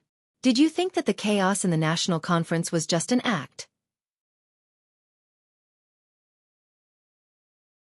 Lampard closed his eyes and clenched his fists tightly. However, this is far from the end. Thales looked at the Archduke's expressions and said solemnly, those who have been stripped of their power will not give up and wait for death. Instead, they will secretly wait for an opportunity to strike back. Did you think that Arund only wanted the throne on a whim?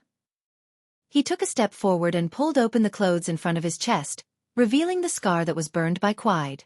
He gritted his teeth and said, since I was found, I have experienced countless assassinations and conspiracies. Even when I was sleeping in Renaissance Palace, I could still smell the faint tension and blood. Saroma covered her mouth and looked at the scar on his chest in surprise. Trent Ida whistled while Alcius crossed his arms. Archduke Letko's expression was solemn. The 19 noble families are only representatives. This kind of dissatisfaction will not be limited to the great vassals and great nobles. It will spread to the whole country. All the people who are affected will become uncontrollable riots and dissatisfaction. This kind of bloody struggle has never ended. It is only quietly dormant. One day, it will erupt again until the final victor is decided, Thales said coldly. Mindy's III's chess game ushered in its climax after more than 100 years. The prince turned his head and said firmly, and I can tell you with certainty that Constellation is at its darkest moment, at its most dangerous moment. The conflict between the new order and the old blood. When he said this, Thales paused for a moment and focused his gaze. A terrifying thought instantly crept into his mind. Darkest. Most dangerous. New order. Old blood. At that moment, Thales opened his mouth and his face was full of shock. His hands trembled slightly. No way. What's wrong? Alcius said impatiently. Are you stuck? With Saroma's tugging, the prince came back to his senses, but he still could not calm the panic in his heart. But he still tried to control his emotions and pursed his lips. This is your third fallacy, Lampard. Thales suppressed the doubts in his heart and said with difficulty, you think that Constellation's chaos and weakness are only temporary, and that once we recover, we can return to our peak and be invincible in the Western Peninsula? No. Thales panted. Just like how there is no change without cost, there is no change without risk. The decline of the nobles is the price. Their counterattack is the risk that Constellation faces. When he said this, the Archduke's expressions were unusually interesting. Among them, even Lampard furrowed his brows. Constellation's current weakness and turbulence is not a coincidence, but an inevitable result of taking this path. As Thales spoke, he deduced and was shocked by his new guess. This is what the virtuous king left for Constellation. His face was pale and he looked absent-minded. He remembered the words the one-eyed dragon once left behind. Saroma looked at him worriedly. I don't know how long Constellation can hold on, where this country will go, and what kind of outcome will await it, the prince said. For the first time without any ulterior motives, he spoke sincerely and truthfully. Will it be torn apart, Or will it be sweet after all the hardships? I only know that in this torrent, be it King Kessel or I, the 6 great clans or the 13 distinguished families, we are all trembling in fear and swaying in the storm. Forget it. Whether it's true or not, Thales convinced himself. At least I can convince them and shake them. That's enough. And in this torrent, the biggest and most terrifying wave. Thales gritted his teeth and pressed his hand against his chest. There was a map given to him by King Nuvan. All of you should have heard of it. The archdukes looked at each other with puzzlement in their eyes. That's right. In front of the archdukes, Thales breathed painfully. Amidst countless memories and clues, he said the answer he had just guessed. That tragedy where everyone lost, and there was almost no winner. The Jade Star tomb of Renaissance Palace appeared before Thales' eyes. The countless stone jars and jars of various sizes, and the young duchess from the Tabark family appeared. Under the archduke's shocked gazes, he subconsciously said softly, "The bloody year."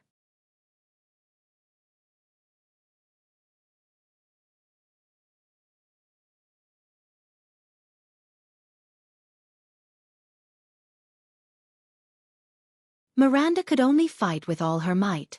Both of them listened to the force in their swords as they trembled against each other. The point of contact between the two swords kept shifting back and forth as they tried to find the most suitable point to exert force and attack rhythm. That's not all. From the noblest dragon cloud city to the most remote manors in the countryside, no suzerain was willing to hire me, even if I could beat up all their guards and scouts, Croce said hatefully. For more than a year, I carried the tower's expectations and skills, but wandered around like a beggar despised by everyone. So, when Lampard extended his hand to you, Miranda looked at the injury on her opponent's other leg and calmly moved her feet, looking for an opportunity. You were determined to repay him with your death, even if it went against your creed? Croce's sword-wielding hand trembled slightly. Miranda's eyelids twitched. She instantly seized the opportunity. Asterisk clang. Asterisk she twisted her long sword and swiftly broke free from the disadvantageous position of being suppressed. Then she took a step forward and turned sharply, using the advantage of her feet to attack. But against Miranda's expectations, Croce, whose left leg was injured, did not retreat as she expected and fall into her rhythm. The round-faced swordswoman roared angrily. Disregarding the injury on her legs, she stomped on the ground and pounced forward. What? Miranda's pupils shrank. The long sword grazed past Croce's short hair and took away a few strands. Croce's blade went straight for Miranda's injured abdomen. Asterisk thud. Asterisk in the nick of time, Miranda finally dodged her opponent's blade, but her ribs were struck by the hilt of her opponent's sword. Miranda's face contorted in pain. She could not help but retreat until she fell to the ground. Such asterisk T. Ribs. The wound from the battle against the disaster swords earlier was also throbbing in pain. In front of Miranda, Croce, who had overexerted herself, also fell limp. She used her long sword to support herself on the ground and pressed down hard on her injured left leg. You don't understand, Croce said in pain. Finally, in the city of Halting Light, a viscount finally agreed to hire me, as long as I'm willing to marry him. I know. There were similar cases in the past. He probably wanted a woman who could obediently spread her legs at night after swinging his great sword in a carefree and unrestrained manner. Croce flashed a sarcastic smile. I thought he wanted a sense of accomplishment when his dignity was satisfied, to make him feel like a man. I refused. Feeling the injury on her ribs, Miranda listened to her former colleague's words with a pale face. No matter how powerful you are, you're still a woman. That's what he said. Croce gritted her teeth fiercely. Her eyes reddened. Right after he drugged me. Before it took effect. Miranda shuddered violently.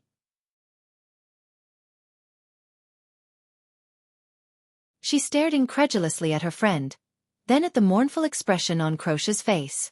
Croce laughed sarcastically. Miranda's heart ached. She said softly, Esh. I don't care about what he did. Croce's abnormal smile made Miranda feel uneasy. In fact, he really didn't do anything, did he? But that night, I'll always remember his gaze, the words he said, that humiliation, that contempt. Croce's tone became hurried. And the panic in my heart at that time. It was as if I would soon lose all my value as a woman.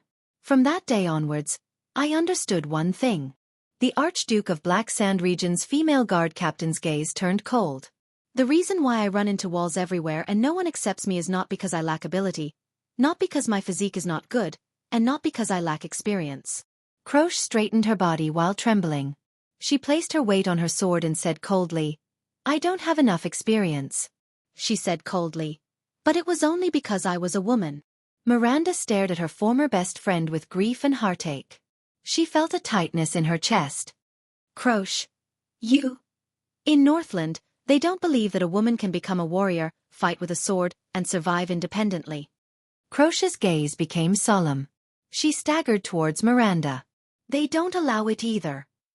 This world can't tolerate women being stronger than men, because that's their exclusive privilege." Croche took a deep breath. "It can't tolerate women surviving on their own without relying on men, because that's also their privilege. Once you think about this clearly, many things will be easily solved. Remember, in all the stories we read in the tower, night novels, historical dramas, romantic poems, no matter what kind of woman she is, no matter how valiant, independent, loyal, and unyielding she is, if she wants to be liked by the readers, she must fulfill one condition." Croche panted, her gaze fierce. "She must be able to be F***ed by men, by the protagonist. When a woman of noble status is F***king, the readers will feel a greater sense of accomplishment. When a dignified and virtuous woman is F***king, the readers will feel a greater sense of conquest. When a charming woman is F***king, the readers will feel a greater sense of pleasure. When a delicate and pitiful woman is F***king, the readers will feel a greater sense of dignity. When a pure and lovely woman is F***king, the readers will feel a greater sense of security. When a cunning and treacherous woman is F***king, the readers will feel a greater sense of satisfaction. As long as it's a woman, whether it's a protagonist or a supporting role, they must be appendages to men's lives, and exist for men." Croche leaned against the wall and gritted her teeth. From childhood to reality, from birth to death, from law to life, this is the story this bastard world repeatedly tells us, and it's also the F***king truth. "What are you talking about?" Miranda shook her head in disbelief. Her heart was filled with fear. "Esh. Even if it's you, Mira, in Constellation where women have the right to inherit, if you don't have a strong husband, your vassals won't obey you wholeheartedly." Croche's eyes were filled with indignation and pain. Even independent women like Heart of the Rain and the Fortress Flower have to achieve results that far exceed the norm to obtain the same pay and status as men. At that moment, Miranda suddenly remembered her past, the way her subordinates looked at her in the fortress, her father's expression when she was 7 years old, and Raphael. "So, I also understand one thing. It's not the White Blade Guards or those suzerains who rejected me and women's independence." Croche walked up to Miranda. Her gaze was bleak and her voice was hollow. "It's this damn world." Croche's voice faded away. Miranda stared at her in a daze. She was shocked by Croche's words, whether it was her past misfortune or her shocking opinion of the world. Croche calmed her breathing, then steadily raised the sword in her hand. There was a cold expression on her face. She said hatefully, "F***ck them all." Sword light flashed. Miranda endured the intense pain in her ribs and rolled to the side in a disheveled manner, avoiding Croche's fatal sword slash. If it were not for the inconvenience of the other party's legs, she might have been beheaded a long time ago. Miranda reacted quickly. She turned around and threw the sword in her hand straight at the other party's abdomen. Just as Croche, who could not move easily, was about to draw her sword back to block the attack, Miranda's sword magically turned and stabbed straight ahead. It struck Croche's left ankle. It was as if Croche had moved away from the sword. Asterisk clang. Asterisk the blade of the sword clashed violently against the armored boot. Croche fell to the ground in pain and gripped her ankle in the armored boot. Miranda's Pegasus music, which belonged to the same branch of the Pegasus family, tended to move the rhythm of both the enemy and herself in a continuous chain movement, creating an unintentional opportunity to defeat the enemy. It was like a concerto that went back and forth. Croche's Pegasus music, on the other hand, was used to taking the initiative to control the overall rhythm of the battle. Her attacks were swift, and it was clear between the enemy and herself. It was like a scherzo with a strong contrast between the strong and the weak. This was vividly displayed during the exchange of blows just now, when Croche struck her ribs heavily and Miranda attacked her opponent's ankle. Croche, forget about the unbearable past. Miranda shook her head and said anxiously, "You're thinking too much. You're shifting your hatred too. Thinking too much?" Croche endured the double pain in her ankle and leg and snorted coldly. "You don't understand, Mira. The scariest thing isn't the injustice women suffer, but the fact that for thousands of years, even we women ourselves have taken this sort of thing and this sort of rule as something that should be taken for granted." The two former schoolmates fell to the ground and glared at each other. They were only 3 steps away from each other. That was the perfect distance to thrust her sword forward. The final strike. My mother was an ordinary countrywoman. My father never loved her. Croche held her sword and searched for an angle. For as long as I can remember, that countrywoman sat in the house all day, twisting the knitting needles in her hands. From day to night, she strenuously watched over the lamp on the table, waiting for her only support to return from the glorious white blade guards, even though he never returned. But my mother was still proud of that man. She believed that being the wife and daughter of a king's imperial guard was incomparably glorious. It was as if all her and my value could only be reflected in that man, even though he only appeared before me for the first time during my mother's funeral. Croche chuckled. Miranda fixed her gaze on the enemy's shoulder. The tip of her sword adjusted its position along with Croche's weapon. After my mother died of depression, I was brought back to Dragoncloud City and entrusted to be raised by a lady of noble birth. Croche's expression darkened. Madame Adele married one of the most honorable men in this country, the heroic, promising, forthright, and righteous Prince Soria Walton. You can't imagine what I saw. Croche could not help but quicken her breathing. If other people still know how to use flowery words to cover up the fact that women are property, then Soria Walton is probably an honest man. Property should be treated with a whip.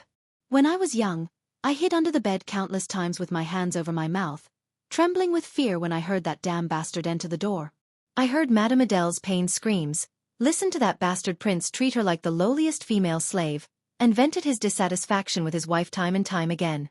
Adele did not leave her first night to her new husband, but to a knight from her hometown when she was young. He punished her for her disrespect and insults to herself. I always crawled out after he left, disheartened, to comfort Adele, who was covered in cuts and bruises because she was naked all over. She also always hugged me tightly in tears, and told me, and at the same time, she also told herself not to be sad, because this was her sin, and also a woman's fate. Miranda stared at Croche in astonishment. She had never seen this side of Croche in the past in the Tower of Eradication. "Do you know, Mira," Croche said tiredly. "In fact, from birth to death, we women are never from beginning to end a complete human being, compared with the other race." Her voice broke. "When we were young, we were our father's property, which was used to exchange for another man's property. When we grew up, our faces and bodies were our future husband's faces, our first knight in chastity were his dignity, our lower bodies were his territory, and our wombs were his storehouse for the continuation of his bloodline. Even our thoughts had to be theirs. When I carefully dissected my entire body from top to bottom, from the inside out, I realized that the only thing that belonged to me was this sword." Croche's eyes were filled with gloom. "Esh!" Miranda wanted to say something, but stopped herself. There was a mixture of regret, puzzlement, pain, and other emotions in her eyes. At that moment, it was as if both of them had forgotten about the swords in their hands. "In the end," Miranda sighed. "What exactly do you want to do?" Croche stared at her quietly and forced an ugly smile. "I want to use the only sword I have left, to take back the things that women have been deprived of since they were born, to make women independent from then on." At that moment, Miranda swayed a little and leaned against the wall in a daze. "I don't understand," she said with a pale face. But Croche only snorted, as if she was not surprised at all. "Mira, I don't blame you. You are a happy, pitiful, innocent, pitiful woman who is content with the status quo and has no self-awareness." Miranda pursed her lips and looked at the sword in her hand, then at Croche. "No matter what you plan to do, the world and history have been running like this for thousands of years. Even if you become a god, this nonsense." She clenched her teeth and shook her head. "It's impossible for you to succeed." Croche raised her head abruptly. "Of course I know I can't succeed. The female captain of Black Sand Region's guards had a pained and contorted expression, causing Miranda's heart to tremble. Croche took a deep breath. Her gaze was firm. Regardless of whether it's the world's habitual beliefs, Northland's deeply rooted traditions, or our own self-awareness. But in everything, someone must take the first step. Your Grace, he is the only person in Northland who can throw away the shackles, break tradition, and break the stereotypes. She regained her indifferent expression and spoke in an unquestionable tone. And it is only when he shatters everything that Northland and At believe in and negates the backward past inch by inch, that women will have the hope to obtain a brand new future in the new world that will be built on the ruins. They will not live as anyone's subordinates. Miranda did not know how to answer. She could only furrow her eyebrows tightly and shake her head continuously. Her heart was filled with grief. Esh. The other people in the world may not change. In the end, they may not even look at those women who yearn for independence and the future in the eye, Croche said coldly. But I must at least let them know that in that turbulent and earth-shattering era, there is such a woman under the Archduke who shocked the world. The world will know that she is a woman, but she can also bleed, contribute, fight, and survive on her own. She does not need to muddle-headedly become some man's wife, rely on her face and uterus to survive, and wear the identity mask given to her by the world to live. Just like Queen Erica, just like the Yao King. Pain and hesitation appeared in Croche's eyes, but they immediately turned into indestructible ice. Only like this, through me, through our repeated efforts, repeated attempts, and repeated failures. Only then can injustice be made up for, and difficulties be broken. In the next second, Croche suddenly raised her sword. Miranda also subconsciously raised the soaring eagle in her hand. Asterisk clang. Asterisk the two swords clashed against each other in the air, but neither of them showed the slightest intention to resist. Instead, both of them pierced into the enemy's body. Asterisk shick. Asterisk blood flowed out from Miranda's and Croche's chests at the same time. The two of them, who knew each other very well, guessed each other's intentions. At that moment, their postures were almost identical. They held their swords in one hand and thrust forward, while the other grabbed the tip of the other's sword. Their gazes met, and the atmosphere was solemn. So, for this baffling reason, you turned to Lampard. Holding the tip of her old friend's sword, Miranda widened her eyes in pain and trembling. You betrayed all of us. Across her, Croche revealed a smile that was a mixture of apology and relief. Bright red liquid spread out from under the two of them.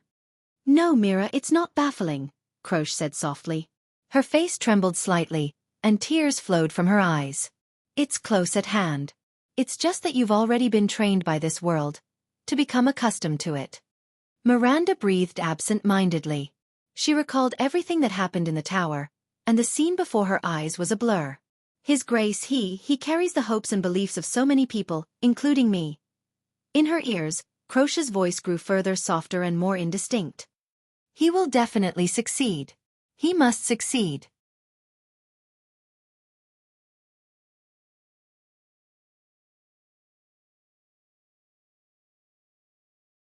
Chapter 263.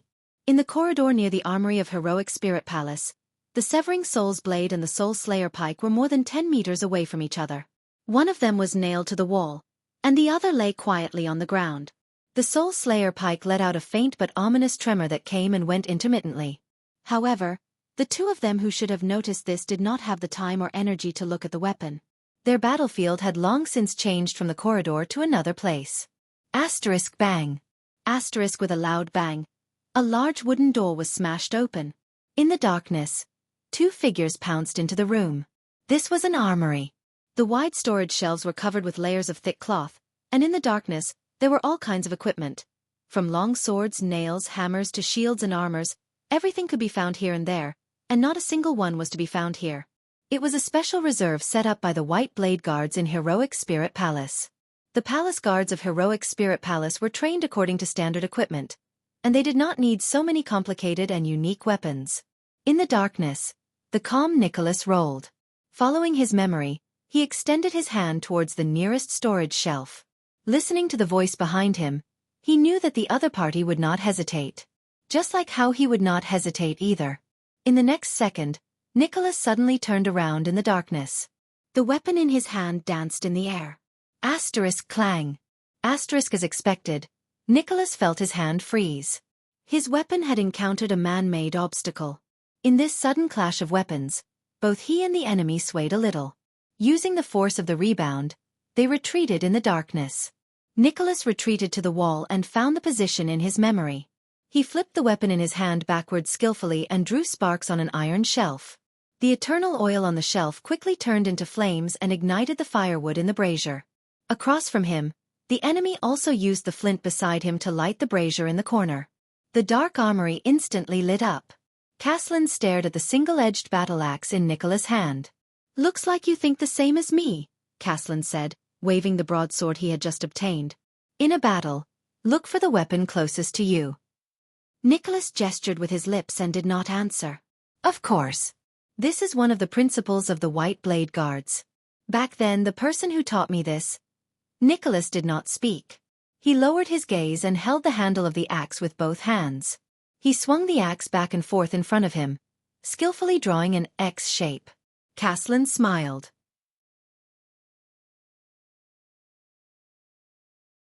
According to tradition, when an Archduke of Xianxia became a common elected king, he had the right to take over the symbolic legend of the White Blade Guards and form the special guards that the Northlanders were proud of, the White Blade Guards, which had a long history and a high status, to show the honor and importance of being a king. The White Blade Guards were elites selected from experienced warriors, such as the regular soldiers who trained 3 times a year. Then they were trained again. In the process, they were reborn and became elites who could identify and command battles on the battlefield. They could also fight for their lives on the battlefield. They were not only the king's guards, but also his blade. Every batch of White Blade Guards was filled with the personal characteristics of their commanders. For example, Caslin Lampard, the Earthshaker, required the White Blade Guards to master the usage of almost every weapon on the battlefield based on his own example. That was why this armory was built. It stored almost every type of weapon from every era. Your judgment in battle assessment has regressed. Caslin lifted his gaze from his opponent's weapon. "You know, my attacks are monotonous, my slashes are slow, and I don't have heavy armor. A battle axe is really not a good choice." Nicholas answered him with a merciless swing of his axe. "Nonsense. I can't see anything clearly. Of course I'll use whatever I catch."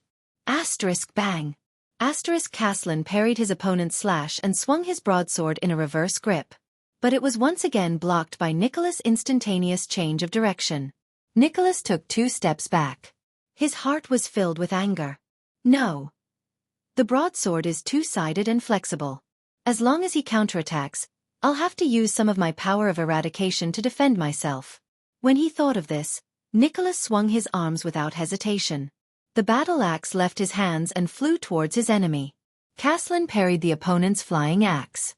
But when he raised his head again, a light and uniform one-handed sword had already landed in Nicholas' hands from the nearby weapon rack. Good choice.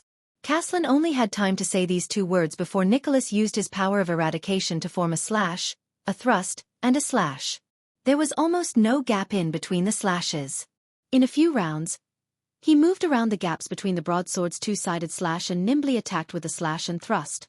The combination of slashes and thrusts left Caslin in a rather pathetic state.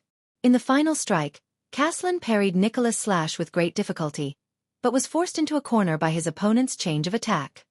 He had no choice but to roll on the ground. At the same time, he knocked down a row of weapon racks to block Nicholas' advance. Amidst the clanking sounds of countless weapons falling to the ground, Nicholas had to stop and adjust his breathing. "You're already injured, and it's not light." Nicholas kicked away a row of weapon racks blocking his path and swung the sword in his hand. "Can't you even handle a slightly more agile move?" "Not bad." Caslin spat out the dust in his mouth and threw away the broadsword in his hand. "But your leg seems to be injured as well."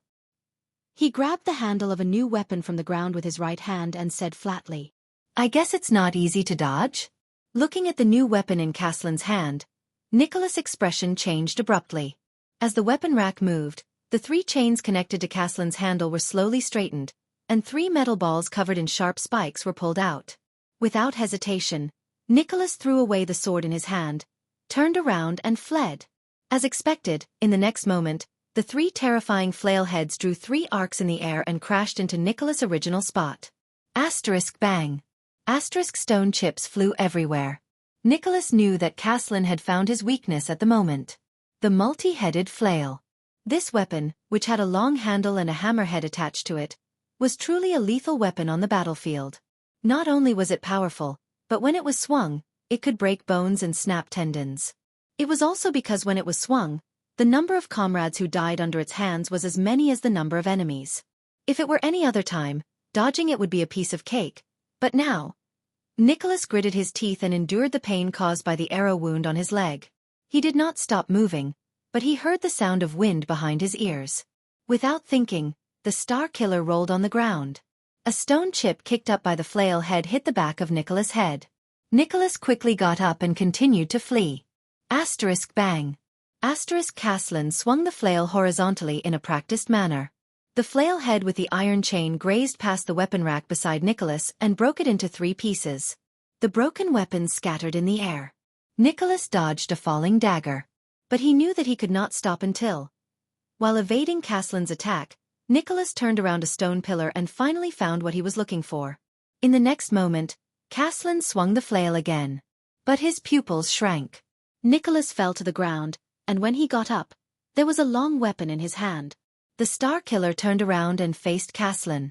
Asterisk clang. Clang.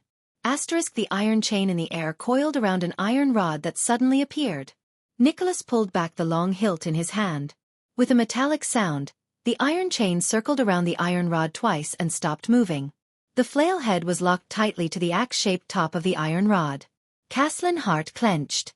In Nicholas' hands was a halberd with a complicated design. The protruding tip of the axe, the shape of the axe's blade, and the specially made hook were all forged to deal with cavaliers. As long as there was enough strength and familiarity, infantrymen could easily use this long weapon to hook cavaliers off their horses. And now, it had locked its flail perfectly. Nicholas panted lightly. He could feel the fatigue in his body. Even though he was strong, he was still very tired after going through a few hours of high-intensity battles. Fortunately, the other party was the same. He did not stop. He stretched his right hand behind him, and with the halberd in his hand and the flail, he stabbed towards Caslin in a practiced manner. Caslin let go of the locked flail in a flustered manner. This time, it was his turn to stagger to avoid Nicholas' erratic halberd, which could change direction at any moment. Asterisk bang. Asterisk the halberd knocked down the row of bow racks beside Caslin. The unstrung longbows fell to the ground. Caslin did not stop. With a stern expression, he continued to roll in a circle to avoid Nicholas' sweeping long weapon. Nicholas tightened his grip on the weapon in his hand and swung his halberd without hesitation. Asterisk bang. Asterisk with a slide kick, Caslin dodged the attack. At the same time, he kicked down a weapon rack. The weapons on it fell to the ground with a clatter. The old man folded his arms and held 3 or 4 weapons under his left armpit. He then ran 7 or 8 steps before he turned around to face Nicholas again. When he saw the weapon in Caslin's hand clearly, Nicholas was alarmed. The old man stretched out his right hand and pulled out an outdated weapon that had disappeared from the battlefield a long time ago from his left arm. A javelin. Caslin raised the javelin with a stern expression and pulled his right arm back. Asterisk whoosh. Asterisk the javelin slipped out of his hand. At that moment, Nicholas could not care less about the halberd in his hand. He crouched down and ducked his head. Asterisk clang. Asterisk the javelin whistled through the air and brushed past Nicholas' head, which had just lowered, before it stabbed into the stone tiles behind him. Nicholas could not care less about the cold sweat on his head. He decisively threw away his halberd. But in the next second, there were 2 more whooshing sounds. Nicholas used all his strength to avoid the 2 javelins that were aimed at his chest and head, but the arrow wound on his leg started to hurt again. The Star Killer ducked behind a stone pillar. Just as he hid, a javelin flew from afar and stabbed into the spot where he was just a moment ago. Nicholas leaned against the stone pillar and panted.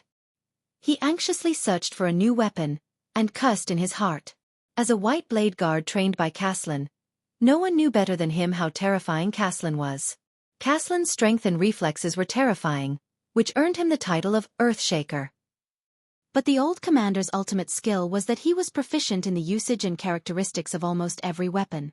Any weapon he grabbed on the battlefield could become an unparalleled killing tool. For example, right now, every time he changed his weapon, the pressure on him increased tremendously, and the Star Killer could only deal with it passively. A sound came from behind the stone pillar. Caslin picked up another bundle of javelins and tore open the rope. "You've neglected many skills, Spiky." Caslin's voice traveled through the stone pillar. "I can tell from the weapons you chose. Have you forgotten what I taught you?" As a white blade guard, understanding the characteristics of every weapon is... Nicholas gritted his teeth as he leaned against the stone pillar. Resentment and pain rose in his chest. "Why?" he asked with great difficulty, interrupting the other party. "Why what?" Caslin's voice rang out. Nicholas panted and clenched his fists tightly. "You damn bastard, from just now until now." The Star Killer gritted his teeth. "Why the F***ck are you still bringing up so many things from the past?" He roared angrily. "Do you think we're still sparring on the training field like in the past?" "Traitor!" The old man behind the stone pillar fell silent. "It's you," Nicholas said in pain. "It's you who turned us into white blade guards from recruits who only knew how to fight for food and clothing, for money, for pride, for glory, and for promotion." Nicholas shut his eyes tightly. He could feel the blood surging through every vein in his body. "That year, when you were cracking the whip, you told me those words." In the next second, he grabbed the javelin by his feet and dashed out from behind the stone pillar. "Are they all fake?" Two javelins were thrown from the hands of the two men towards each other. Asterisk whoosh. Whoosh. Asterisk Caslin's javelin grazed past Nicholas' calf and cut through the leather armor on his leg, drawing blood. Nicholas rolled again and hid behind another stone pillar. He touched his calf. It was wet. But he had no time to care about it. There was silence. "Judging by your expression just now, I thought you only wanted to kill me." On the other side of the stone pillar, Caslin looked at the still trembling javelin beside him with a mournful expression. He wiped the wound on his forearm. "You'll never ask." A commander will always think one step more and take one step less than his subordinates on the battlefield. Nicholas could not stand it anymore. "Isn't this what you told me?" "You told me how to be a qualified commander. To become a strong shield, an iron wall, and a flag that our comrades can rely on for protection on the battlefield. But what about you?" The Star Killer was agitated. His face was contorted as he roared. "What about the oath of the blade you swore?" "To defend against powerful enemies, to be the first in 100 battles, until my blood runs dry," Nicholas said while trembling. "To pass on hope to shine with glory, until all things fall into eternal sleep. Where is your blood? Where is your glory? Boss!" Nicholas' furious roar shook Caslin's heart.